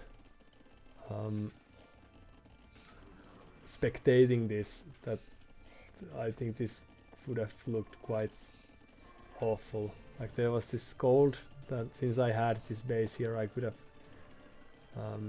tried to utilize that, even just find that, scouting a bit with these knights instead of throwing them away. And like, having a town center here would have given me an access to that gold. Instead, I was using the back gold in the end when we were attacked by those nasty units of my opponent. But now I think that they are rightfully in a good position, since they have 18 villages lead, so 18 villager lead, and that's only going to grow. But I'm having 4 TCs that I'm underutilizing. Oh, of course, now I have queued 8 villagers, and I finally have 18 people on farms. But at this stage, the cold is still vulnerable. I could have sent a few knights here. No, we had more important tasks under the town center. So we lost a few town centers and just a handful of archers. And then soon we lose our mangonel to another mangonel that pops here. So the weak spot that they had, we never punished them for that. And that was the end of the mangonel. And almost an end of a farm.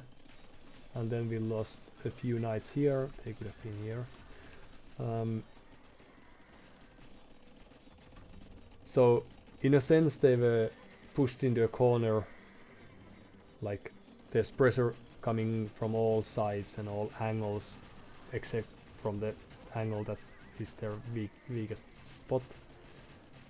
But well, who knew? How could we have known? And now this is probably the moment when I'm not gathering my army, I'm just throwing them away. That they must have felt quite good. Not only because of the score, but their game must have been a bit off due to all this raiding, because they haven't clicked up, even though they have few thousand resources. So this has been an intensive game, I reckon, for them. And this is probably the time where they locate the cold.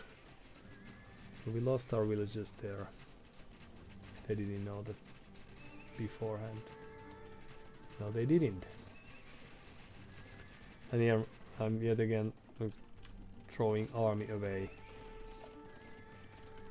And now we should try. We have queued 11 villages, so that's very good. But they are also adding the 4th town center to the next cold pile. You could have positioned as 2 archers there waiting. Instead they were waiting here. Archer and skirmisher. Would have killed a few villagers. But now we have finally, with the huge loss of total of 83 units, we have been able to get the eco kill lead. So we are only like 13 villagers behind. And this is, in theoretically, this is a good moment for us to push. Like we are even on army, they are on their way to Imperial Age, we are not. But here this is one of those moments where I'm not really paying attention to my units. So they are losing here and there, like few units to the town center, and they are scattered all around the place. And some of them are moving to fight under the town center, so that's very clever. Like trying to control the army would be a very great advantage for me as well. But that's like the game sense that I had was that if we are able to trickle these raiding units, we might have a chance to confuse our enemy and get a firm position in the game. But now we are the same thing happened that happened before, that we suddenly ran out of units and we didn't prepare like a proper amount of pikemen and skirmishers, for example, and we are soon going to get housed. I didn't scout even this castle building that we could have punished at least a bit. Like having just a few units, having map awareness would have given us a chance to kill a few units. Instead, eventually we are going to lose probably 10 villagers or 20 quite soon, when they are attacking here and there. And thanks to my mismanagement, my pikemen was dying under the town center. Skirmishers were dying on the hill. More pikemen are waiting here for orders. Like my approach was to make our opponent confused and make them lose their ability to keep track. But what ended up happening was that we lost the track of army control ourselves. Our army number isn't bad, but it's just our focus is split. We have the units that might be helpful at least as a show of force to discourage our opponent from approaching. They are in the wrong hill. They are standing on the wrong hill. So we made this quite easy to our opponent, I'd say. This base didn't need to exist. Like if I had base here and just pushed towards their gold that I had scouted, that would have been a really different game. But well played by our opponent to keep their eco running and keep the pressure on us and switching to different units when need be or when the need arose. Now pikeman rush is something that's not usually recommended for good reasons, and they weren't able to get too many kills, but of course like what could have given me a chance was if they would retreat with their push, but this flank attack happened. It was too weak and it happened 10 minutes late, perhaps.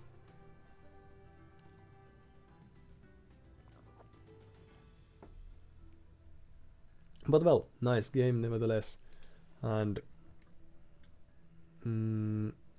I threw my army away and my villagers away too easily.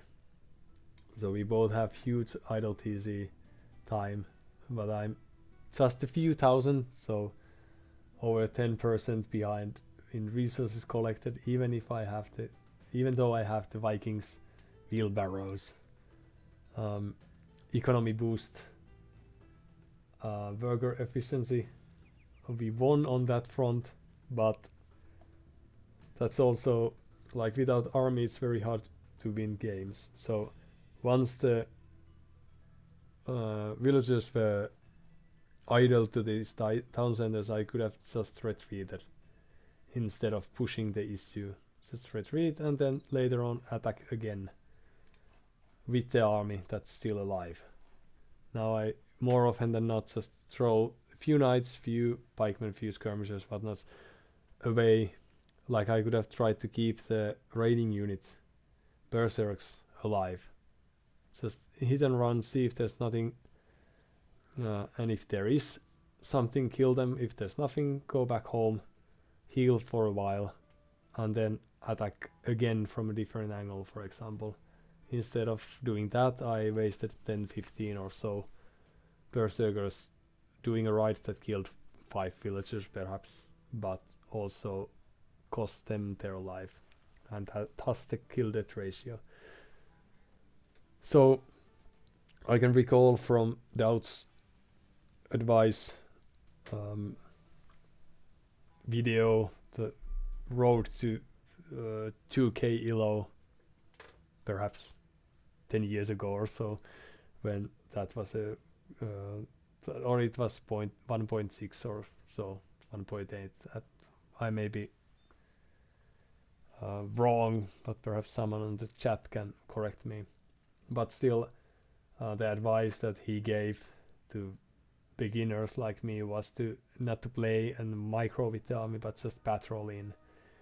And now that there's nothing wrong with the advice except for the fact that I patrol in or just produce from the production buildings this one unit at a time instead of combining a force of 5. And the early game, I could have defended with the army that I had combined and get rid of the early pressure and hope that my opponent would overspend and I would be able to get castle age faster as we did, and then utilize that. So that leaves the hunger for more, since I feel that we threw the game to a certain point. Our opponent was really playing really well, knew how to keep their macro together, at least to get this huge number of villagers, not lose their army constantly, keep archers together and all that. But they also gave us chance to make our own comeback. So that we didn't utilize too well. But thanks to that, I think we could still try to see if we have it in us to play one more game. That's the beauty, the very Civ type of thing regarding the Age of Empires, that you can very easily get attached to the game in this sense.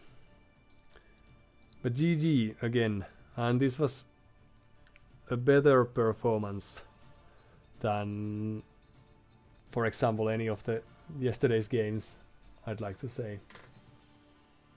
So even if the experience and skills build slowly and we are still doing the very same mistakes to a certain point, like losing units here and there, 1-2 at a time, there's still also this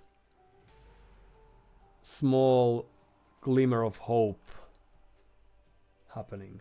And then Black Forest.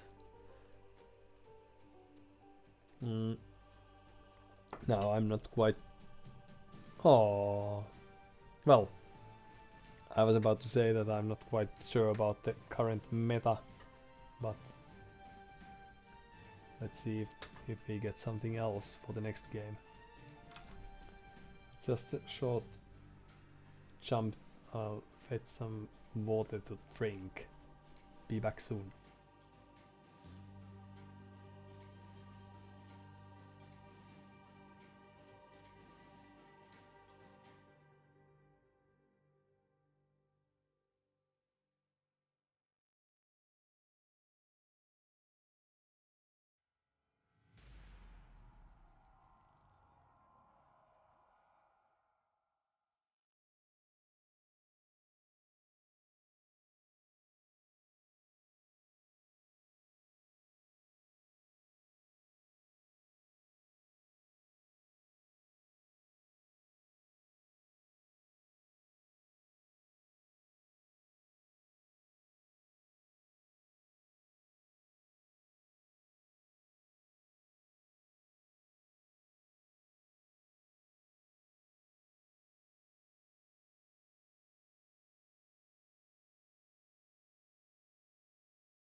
And back we are.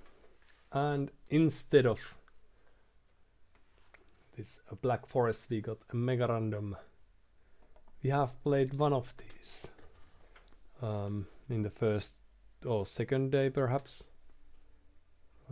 Let's hope our opponent is prepared this time. The last time our Portuguese against Hindustanis.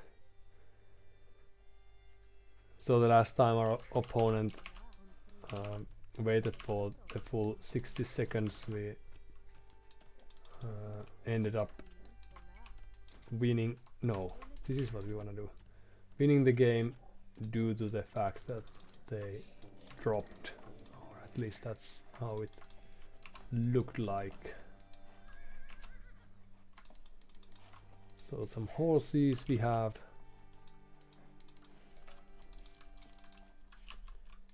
And some buffaloes we have. Let's see if we have more of those.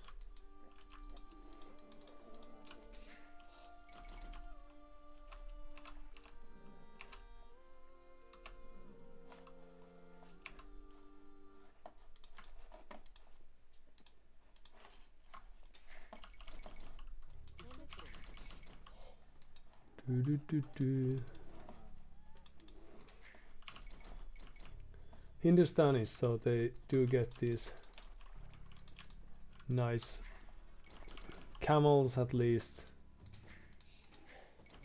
whereas we get Orient guns, as I've come to know them.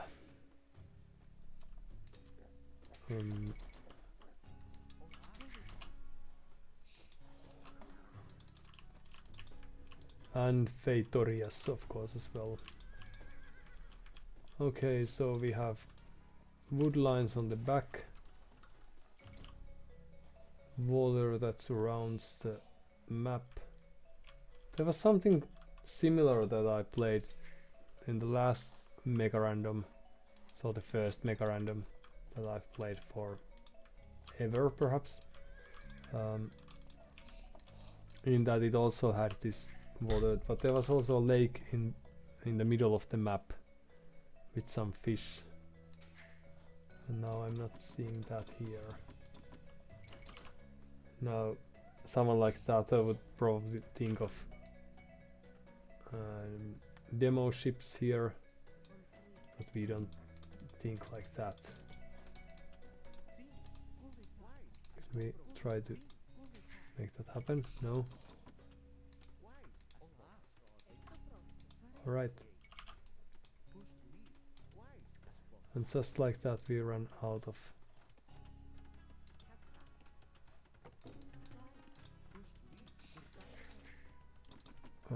wood. No, food to collect. Let's see what else this map has to offer.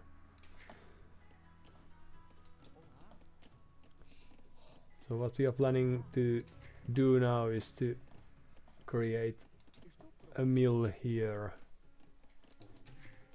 just to be able to gather these. This hunt, if possible.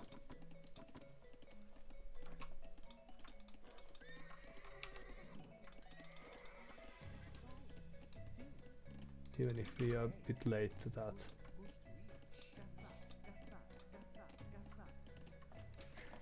Let's see. Right, and then it's loom o'clock. And then few extra villagers. Good thinking. Oopsie. Collecting the straggles. Alright, what else do we have here?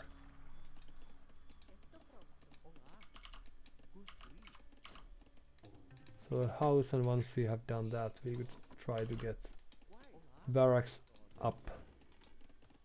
Do we have enough here?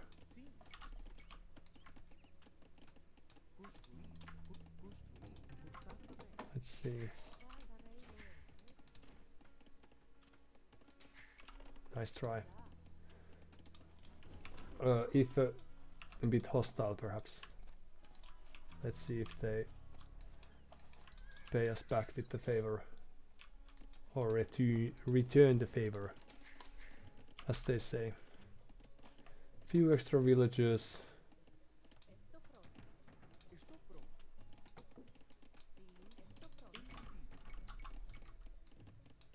Let's mill that.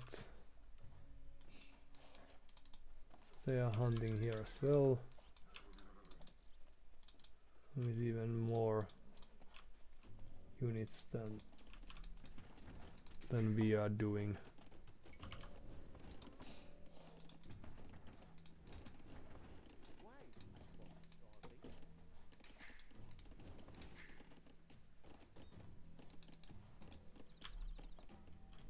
So do we have other sources of food, and what's on the outer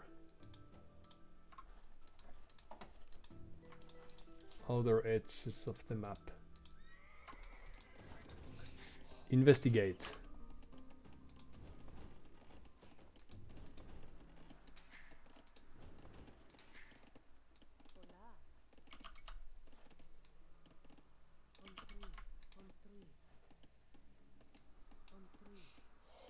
Dun dun.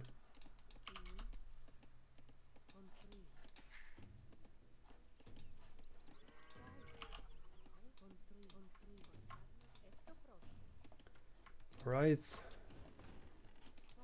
and then more berry bushes. Thank you very much. Is this enough to get us to the next age?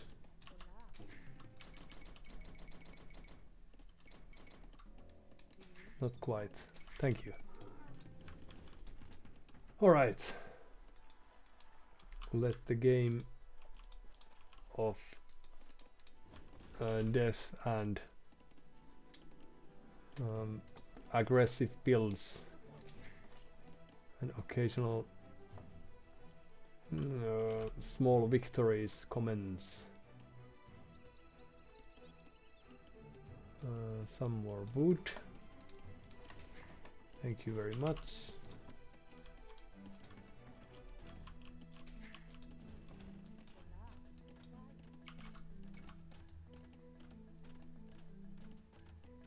What would be best position this? Let's go with that. They were able to advance more quickly. But what happens now? Do we have any buildings of informative value which we would be able to deduce something from?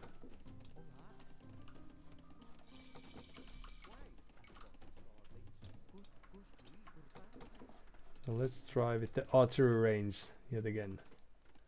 One spearman just for the sake of it, few extra coal miners, and even the farm upgrade just to save us some resources.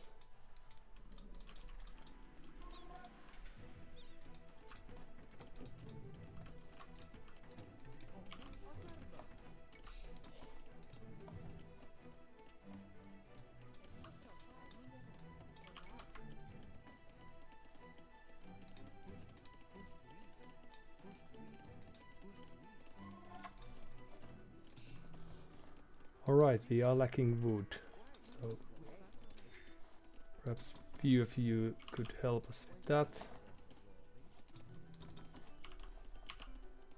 We would like to have farms, but now this mining camp isn't too good. It's not bad, I'm not saying that, but it's not good. Alright, we can't patrol with this.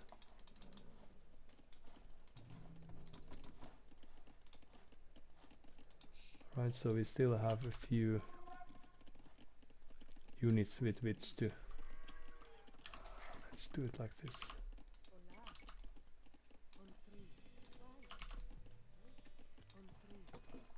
With which we could try to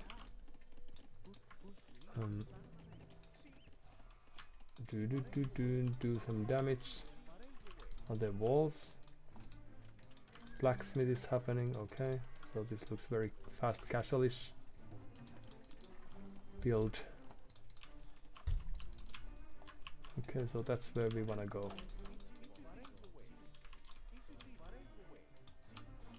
Just like that. Of course it's going to take a while for us to get there, but few extra archers, blacksmith, why not? Few extra villagers, and all these idols could be forced to work for the greater good. No, we have still not witnessed. I don't think we don't want to show us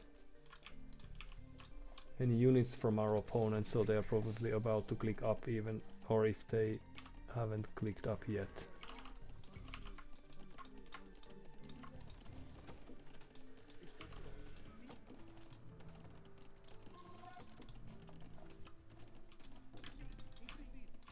What about our fletching? Okay, so the short walls were aborted. Now, without fletching, these units don't do too much. And it's quite likely that our opponent is soon... Ooh, so they're trying to build a watchtower. I don't know if we were able to destroy their stone that they had prepared. Okay, so there's at least one unit coming from that direction, and we should also click up as soon as possible. Another tower is happening here.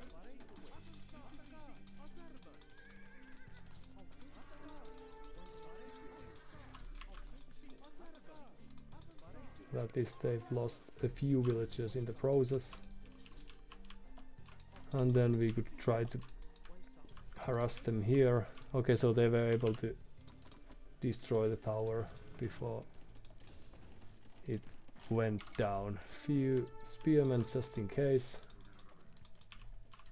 Well, let's try to escape with this.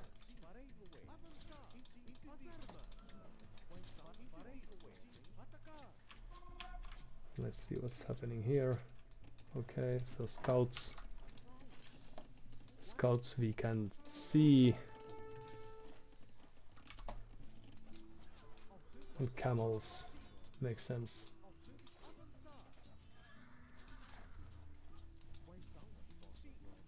So luckily we were able to kill a few of their units.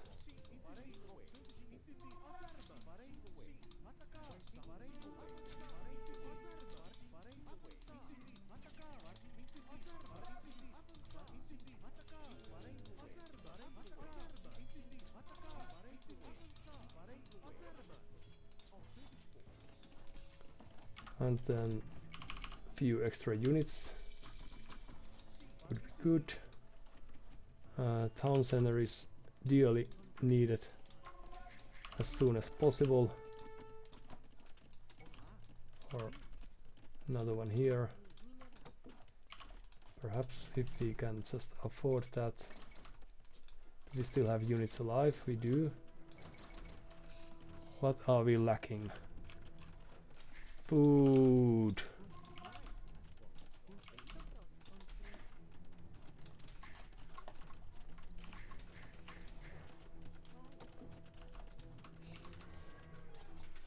Okay, and we still have somewhat decent army alive.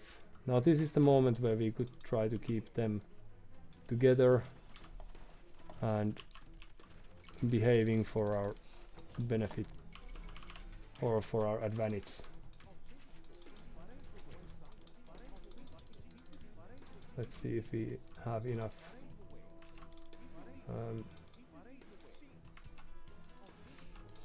to make that happen.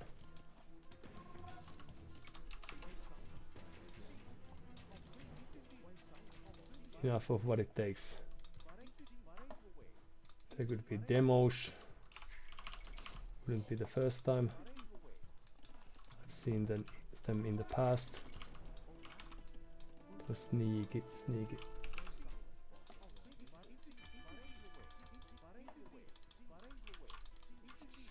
Then there's this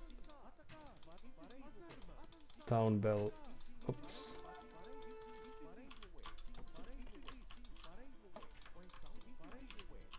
Next wave is coming from that direction.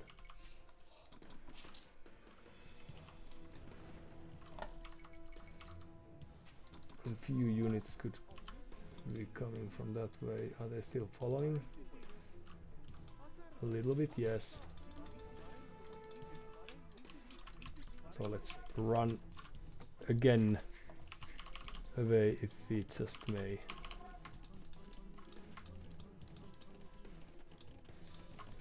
Oopsie.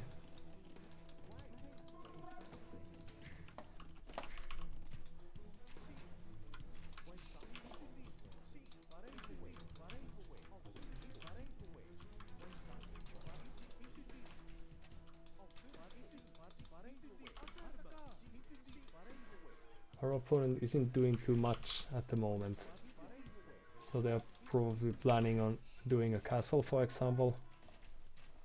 That would be a rather ordinary thing to aim at.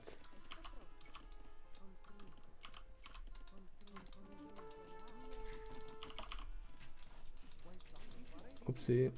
Run! Now if we ever get to a position where we could try to add a stable, that would be nice.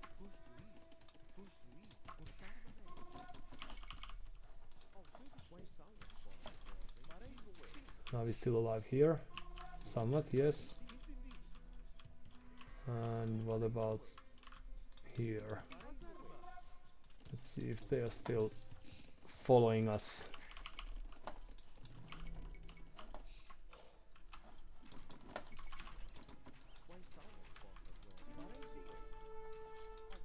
Well, they were.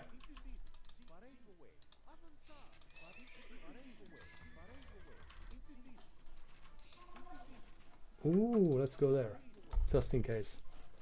See if there's something happening that might be of interest. Still lacking a few upgrades.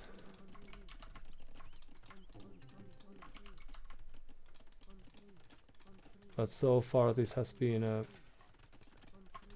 pleasant game in a sense that we have been under very little pressure. I don't know if that's going to change right now when I mentioned it. But okay, so there's spearman and oopsie. Well, there was nothing we could have done to avoid that. And this slow trickle of units is happening. Let's create a few knights if we can. That direction. Perhaps even a town center here.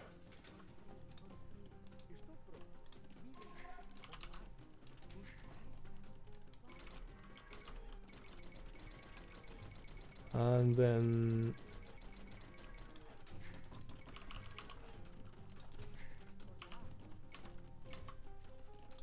extra woodcutter, thank you very much. And what have they now? Few villages there, of course. Perhaps someone could have built that one.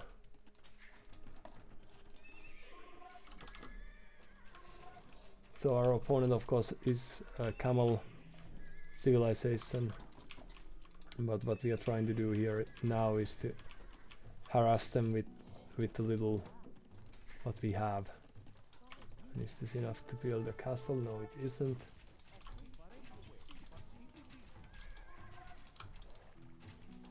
Like our knights alone should be enough to see what's going on here, to clean those army of theirs. And now we are just hanging around more or less.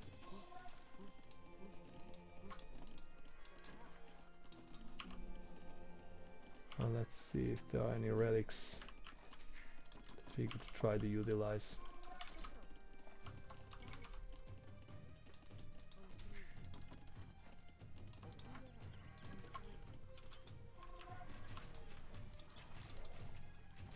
And this is a very passive game style from our point of view, but it might still be enough. And let's position just a few units here and see what's going on there, and whether there's something that we could try to make or take advantage of.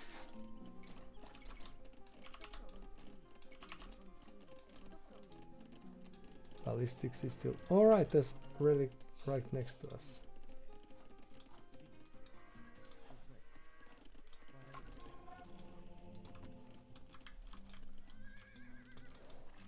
So they are trying to get stone here. And what's the story like around here then?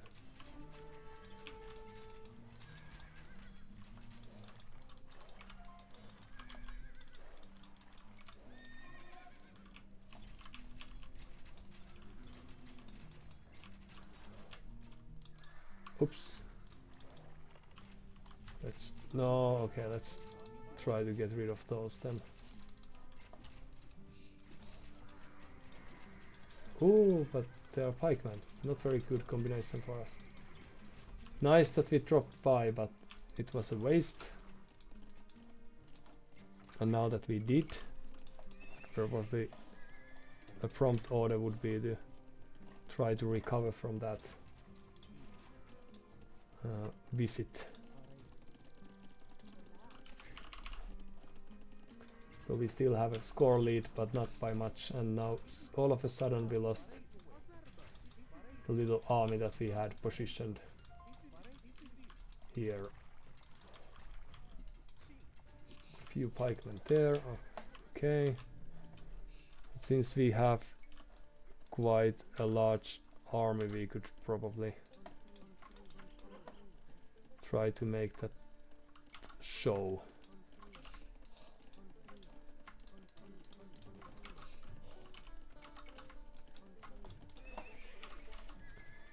Few knights, just in case.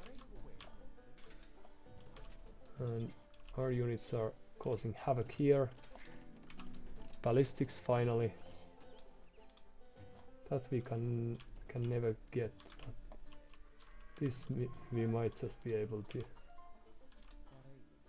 if we are really clever with our moves. And we still have only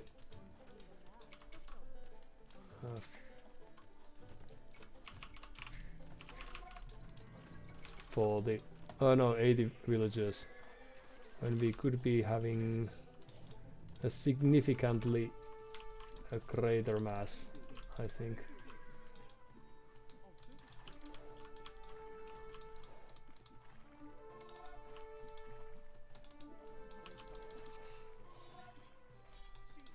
Now their pikemen are off positioned, and luckily we got a chance to kill a few of their units like that. Let's run that way, and then we can sneak a few units there.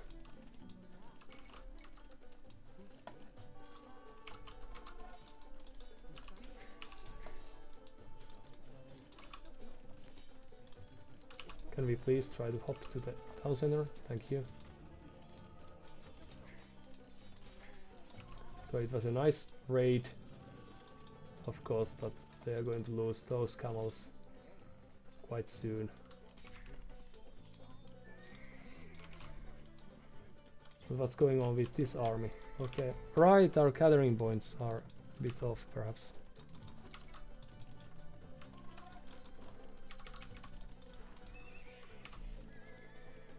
And perhaps we could also try to get a slightly better army composition.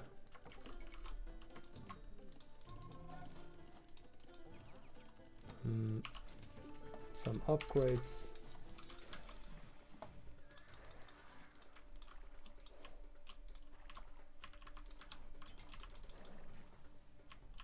So camels are coming. Now these units have been able to cause a lot of unnecessary havoc.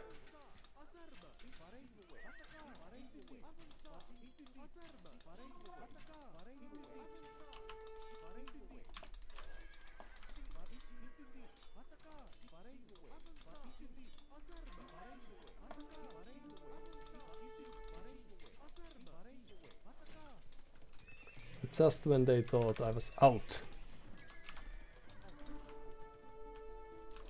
we reappeared.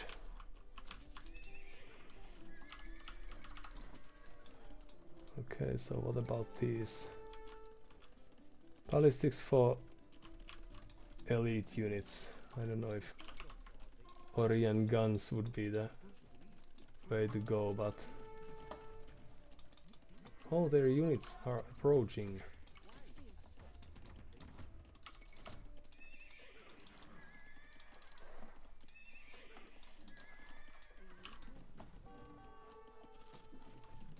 We are still lacking a few upgrades.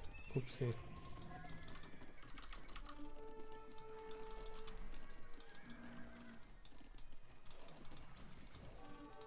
And now that the skirmishers are dead, we should be able to harass our opponent. Oh, we have been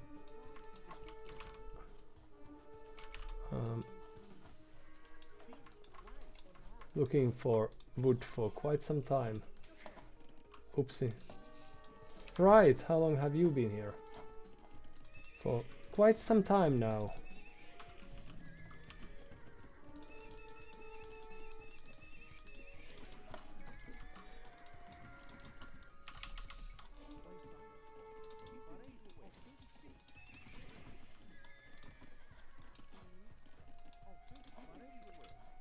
So the resources we could be having here.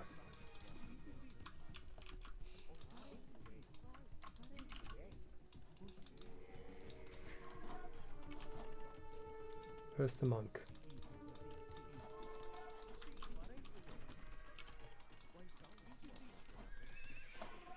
So we are perhaps underutilizing our resources as it currently stands by a small amount.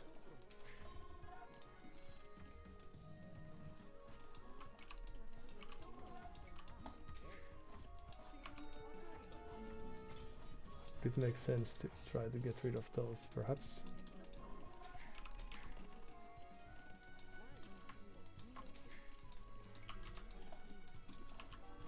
Now they're rotating that side.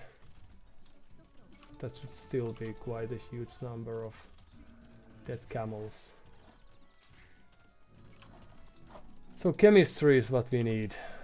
Alright, yeah, well, correction. Let's kill those first. May not be easy, but we should still be able to do that. Okay, throwing away a few units, but we should still be able to get few Orion guns, for example. Well, how long has that been here? And where is our monk when we need it?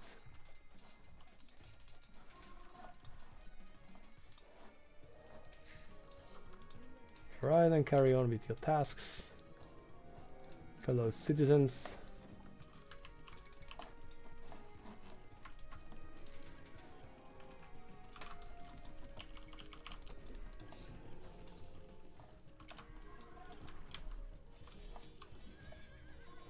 So now they should have the warning that we are coming.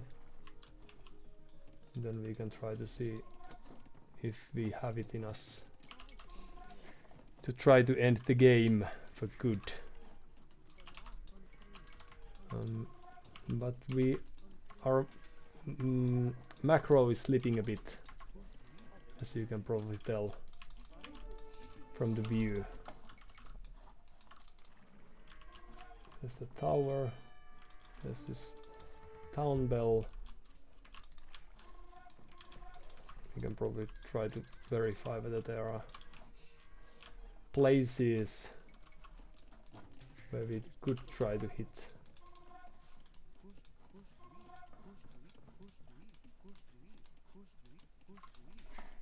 Okay, would that make sense perhaps?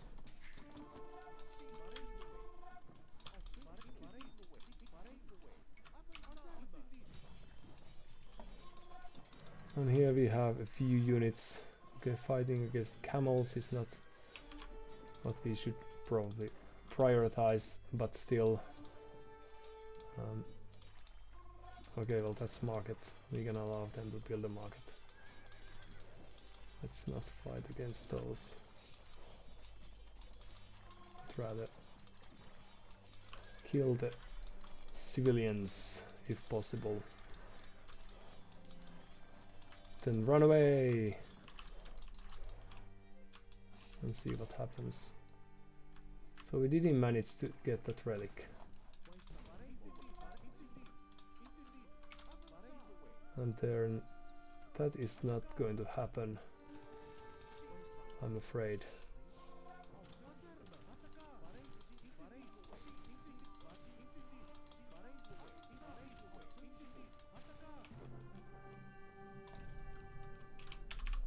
And GG it was.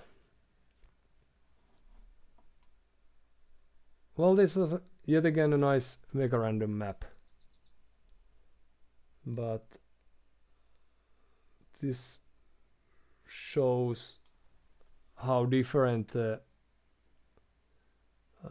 elo at this level is. Like, this could have been Philip Murasan 02's first game ever on ladder, and then they end up playing MegaRandom, which is,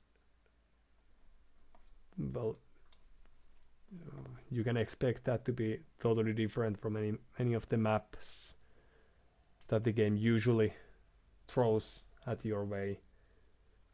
And when that happens, then that's the beauty of the game. To me, at least, I enjoy the fact that you have to adapt and create a suitable strategy on the go.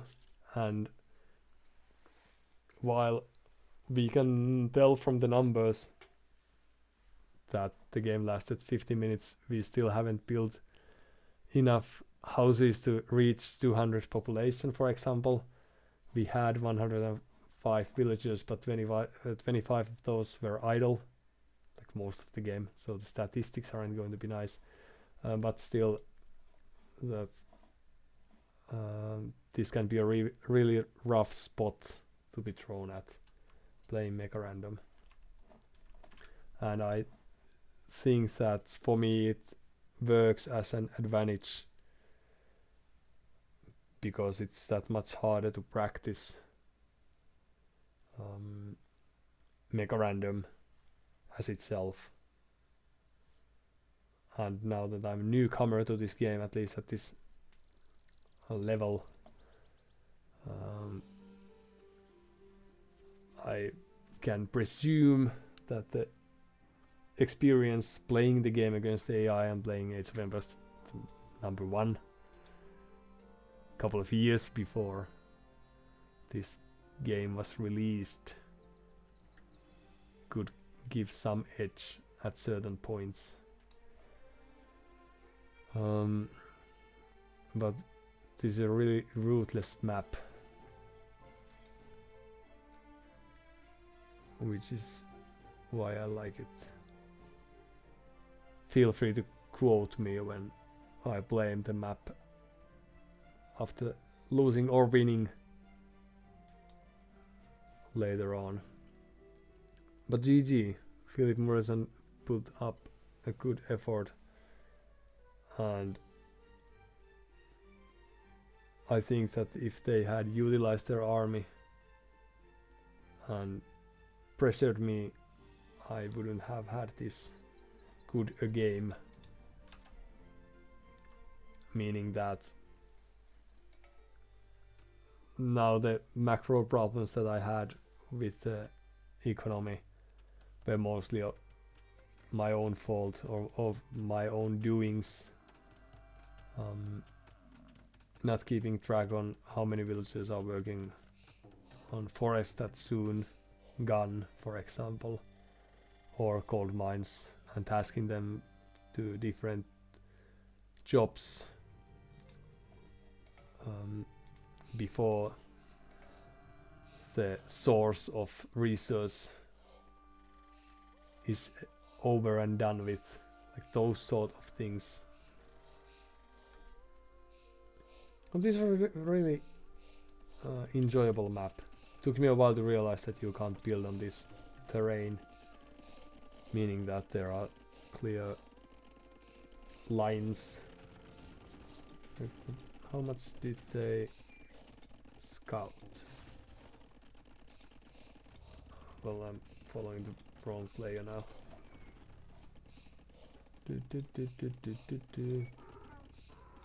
They already have a very solid understanding of the map. So that was good utilization of the horses. Probably way better than what I was able to achieve at that point. So what happened then? Perhaps the lack of food? No, but they have plenty of food. We are equal in villager numbers. Town watch is perhaps a bit unexpected thing to do. But then again, they also use the town bell to get the villagers to safety. I could have scouted that one earlier. And had I thought about that, I would have also realized that you can't fit a town center there. No, unless you chop some wood. So that's probably one of the reasonings for that. Like, that's safe back wood, but also after gathering some wood, you will have enough room for a town center there. And you couldn't also build on this shallow, rocky. I thought it was water, but it was just a really salty water.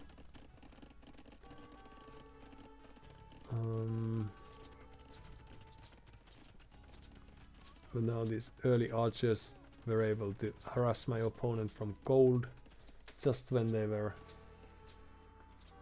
No, they had clicked to Castle Age already. Yeah, so that was not like end of the world having 180 cold. But of course, having access to that would have made it easier to produce any clever units like camels. But that village just stayed alive until the champion archer arrived and one-shot at 2 villagers. Well, good that I had that around. But kill death ratio 3 to 3. Of course, all my military units have been able to kill a villager as they went down. So eco kill death ratio is 4 to 0 for me. But now the small groups of army are ill-suited to thwart the defensive moves of my opponent. But luckily I had a few spears here and there, and while they were trying to build their eco, it's always hard to keep a track of your... Now this is the time where the archers could have been painful had I just scouted that. Or one thing, like as a note to myself, is to check where my opponent can gather resources. So I knew they had gold here. I could have witnessed the stone mining taking place, but I never wondered why there are no woodcutters here. Like the lumberjacks were all gone, and I didn't mind that. So while it would have, if I had given that any thought, it would have made sense that perhaps they are on the outer edge of the map. So I could just maybe send one archer walking here. That would have ended the game. Having to abandon that if I had noticed that, for example, these archers could have moved all the way here, since our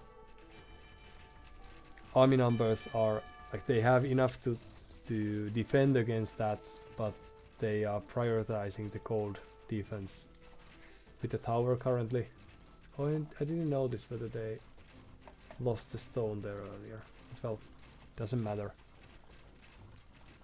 whether I was able to destroy the tower or not.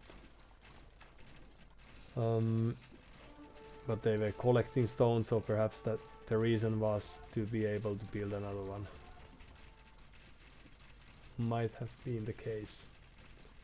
And now we are going towards the back finally, but at that point there is this town center to defend. Yeah, because now I had realized that there were houses, and now I'm losing all of the units. Yes, to the town center. So nice victory there.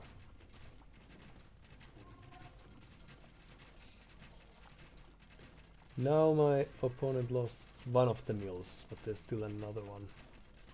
And they're securing the left side. But of course, since this map was like the setup of the map was that there was a lot of resources. Like the stone was in the... Oh yeah, I had stand ground.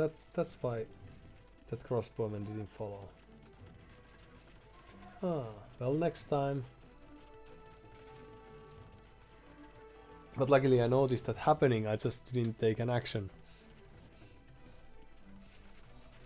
Which I could have done. Now I'm more or less like throwing units around and causing havoc, but not doing it in a very efficient manner. As you can tell, the knights aren't destroying anything I could have tried to destroy houses, for example, and utilizing the coal here that we had and the stone. And now the archer is finally moving here, trying to kill those poor villagers that have had a chance to collect some 100 or so, couple of hundred, 350 per. Okay, so 160 was what they were, 150 and plus 153, yes, they were able to collect. Now I had enough army that I could have killed the pikes, utilized the knights to get rid of the skirmishers, but at least I was clever enough after 30 or 40 games to pull my army back a bit, to give them a chance to attack later. And this was really nice, like as an idea, just idling and or harassing an odd woodcutter here and there, a farmer sometimes. The horse could have moved a few steps towards the forest, but still this is very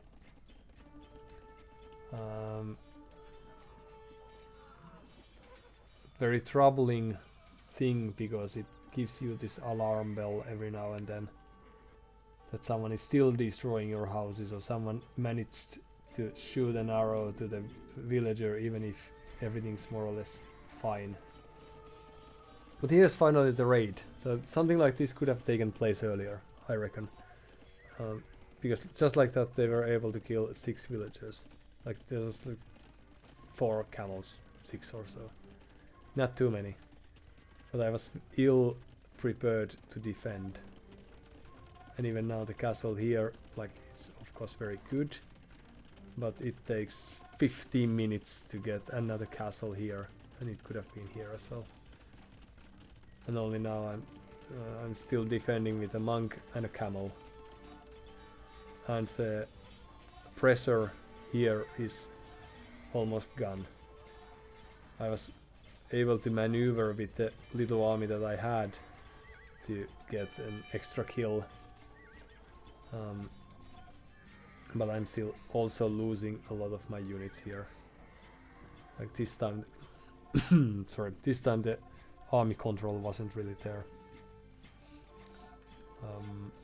But that's something that we are practicing. And now the push,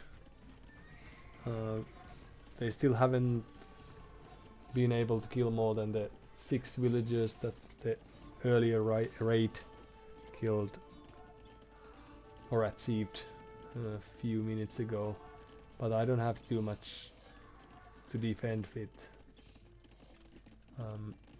Our army numbers are more or less equal, so I have 3000 score lead, couple of thousand of resources to produce anything, and it's still something that's just slowly happening.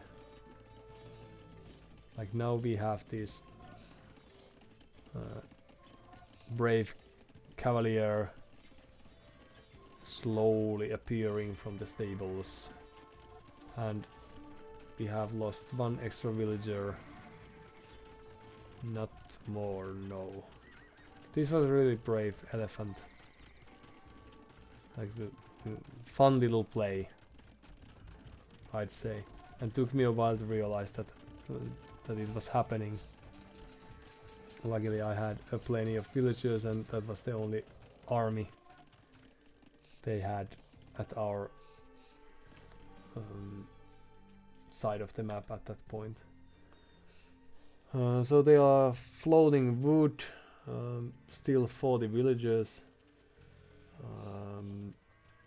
Imperial age is probably like in the works, but the constant harassment is too much. It is enough to idle the economy.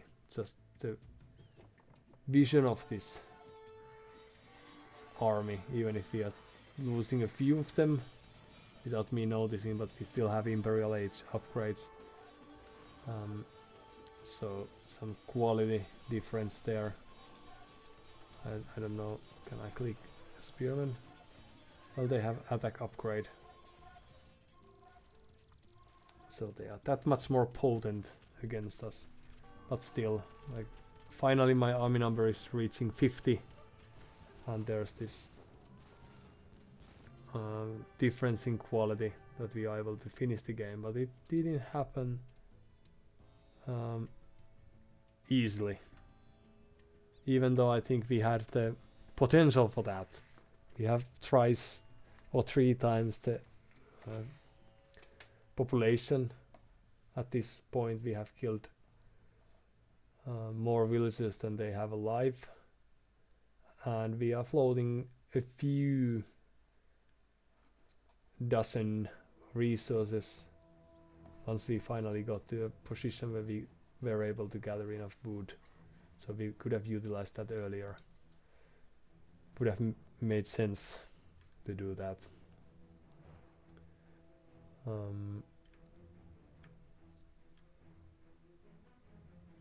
But a really nice game, even though we played it this slow, I'd say. Good practicing, so thanks Philip Moresan 02 for the match. Right, so what have we learned? Let's wrap it up. So we have hovered around the 1k elo. At this point in time it doesn't tell us too much, but still, let's upgrade this. Just give me a second. Wall of text incoming. Stream will end shortly. So what have we done? We have played a few games on the ladder. We have been focusing on not losing villagers and military units left and right from the start. Not always to perfection, but that's what we are here to learn. And at least the last game gave us enough, our opponent gave us a chance to practice that by also giving or keeping a firm control under their or with their military units, of their military units, so that they retreated and gave me this chance to try to retreat myself as well, instead of chasing them to the edge of the map and while I was not watching, brutally murdering them. But still takes more practice, since our kill death ratio is more often around 0.5 or below, even if we win games, than for example 2.0 or even over 1.0. So we are usually spending quite much army, especially in the early and mid game, until we finally get a chance to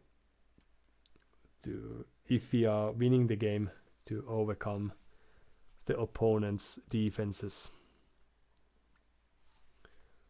and then beautify our statistics with the last push. Spending resources and reallocating villages if loading any. Well, we did better work than yesterday, but there are still a few tricks we should try to practice. Analyzing the games as we go is what we did just a minute ago. The last time, and the reasoning, in case there are new viewers around, is to try to learn from the better players that have been playing the game, as most of the people we can face on the ladder have played hundreds or thousands of games already. They usually have a reason for their way of playing, and by watching the recordings we hope to learn something from those, and also witness our decisions and hone our decision making skill, so that we wouldn't think that we won because we made the right call, but that as often if we manage to win, it's because we got lucky or our opponent made a poor decision. So in order to stay humble, it's so far at least it seems like and it feels like it's a good idea to watch the recording and see what went wrong, even if it takes a few minutes of the active game time to do that. Rejoicing we indeed did. Thanks to you all viewers online, and also the ones who have left our company but are watching these as recordings later on. For example, it's been really fun to perform in front of you. Thanks for the support and follows, compliments, and just existing is also a thing that brings joy to my little heart. Making friends along the way is something we are working on, and it already has happened, so the possibility is there. And perhaps it's something that is going to be the most important achievement as we proceed with this activity of ours. So we have made some takes, things we have learned or things we are trying to learn from the past 8 days, such as knights with eagles and cavalry in general. We could probably try to think of something to be able to win our first arena game, since that's the only map where we have not managed to win, even though we have played almost 10 games now, I think.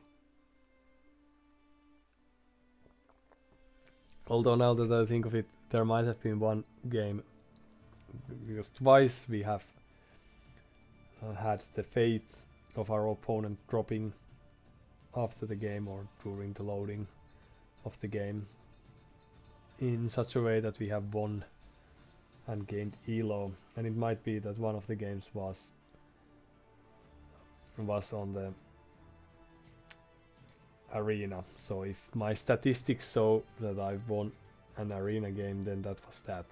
And if there's another one, then we will have to watch the recording and think how we managed to pull that off that time. Now, game sense. Right, we are still here.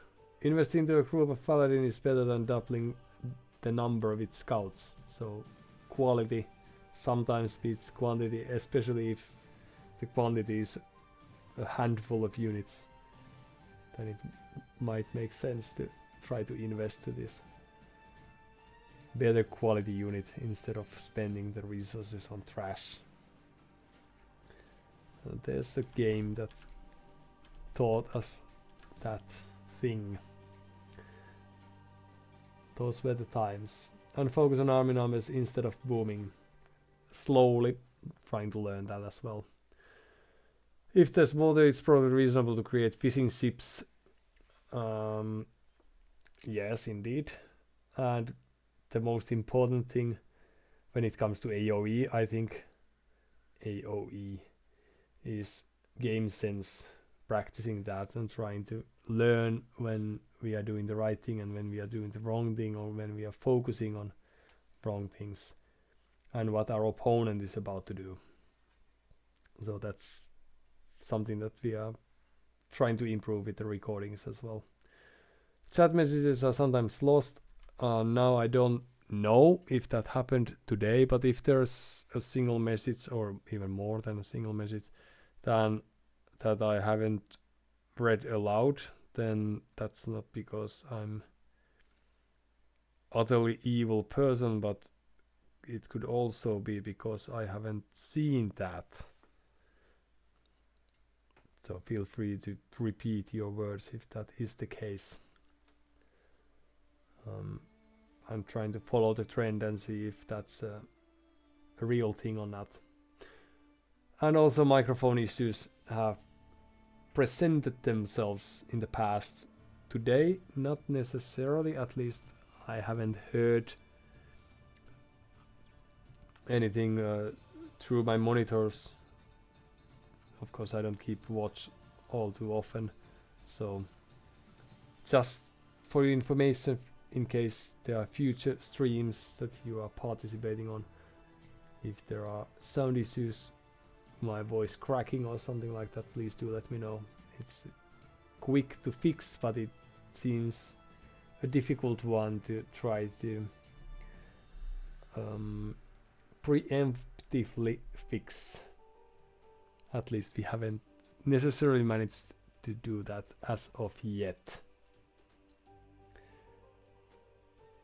Alright, for the next session, some arena gameplay improvements, ideas would make sense, even if the last or the latest arena game, while a couple of games ago was a promising sight, still there are a few things that one might want to learn when it comes to booming and making the right decisions, and like how to invest the early resources in order to not to waste those important couple of hundred of resources that could make a difference between having the third TC, for example, right away, or having a few extra units on the field when the attack finally, or the battle finally commences. So I think I've been quite wasteful and trying to learn to take care of the units and the resources could help on multiple fronts, since that would also presumably give us a better chance to finish some games faster. So like the last one, we played for quite some time, even though we were in a really good position. So there probably were ways how we could have forced the game to end, but we just didn't realize or utilize those. So there are multiple things that we are slowly trying to practice and learn here. Alright, but that would be all from my side. Thank you all for staying alive and staying tuned on this channel, and I'll spend a short time trying to see if there are any streamers that happen to be followers or kind enough or trustful enough to allow a nobody like me to raid them, just in case or mostly for the sake, of course, your entertainment is very important thing for me, but also the trying to learn the Twitch's whereabouts is something that we are slowly trying to practice here as we go. I'll just verify whether there are people I know. You see AOE. Let's give that one a try.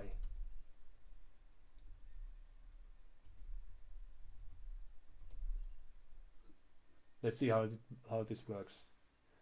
Thank you all for tuning in, and hope you enjoy your time with Jussi, and thank you for all the support. Let's see how this works.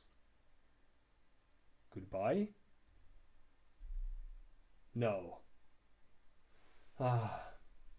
People with their settings. Now this is probably something that I'm going to do like week from now, when something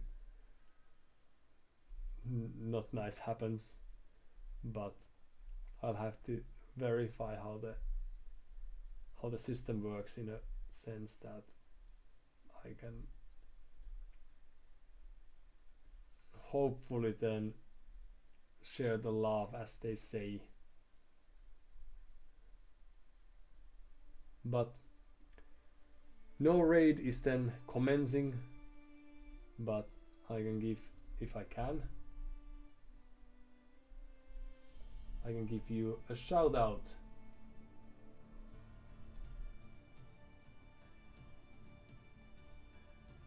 I don't know how this works.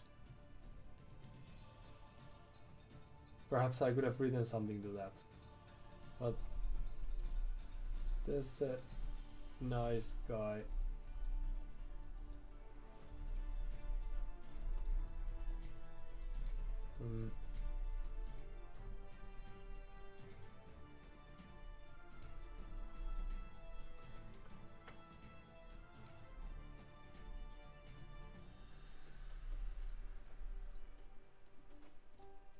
Now there's a nice guy whose stream is worth checking out. Enjoy your time. Practicing while not being able to raid properly. Alright, thank you all for your time, and until next time, enjoy and take care. Goodbye.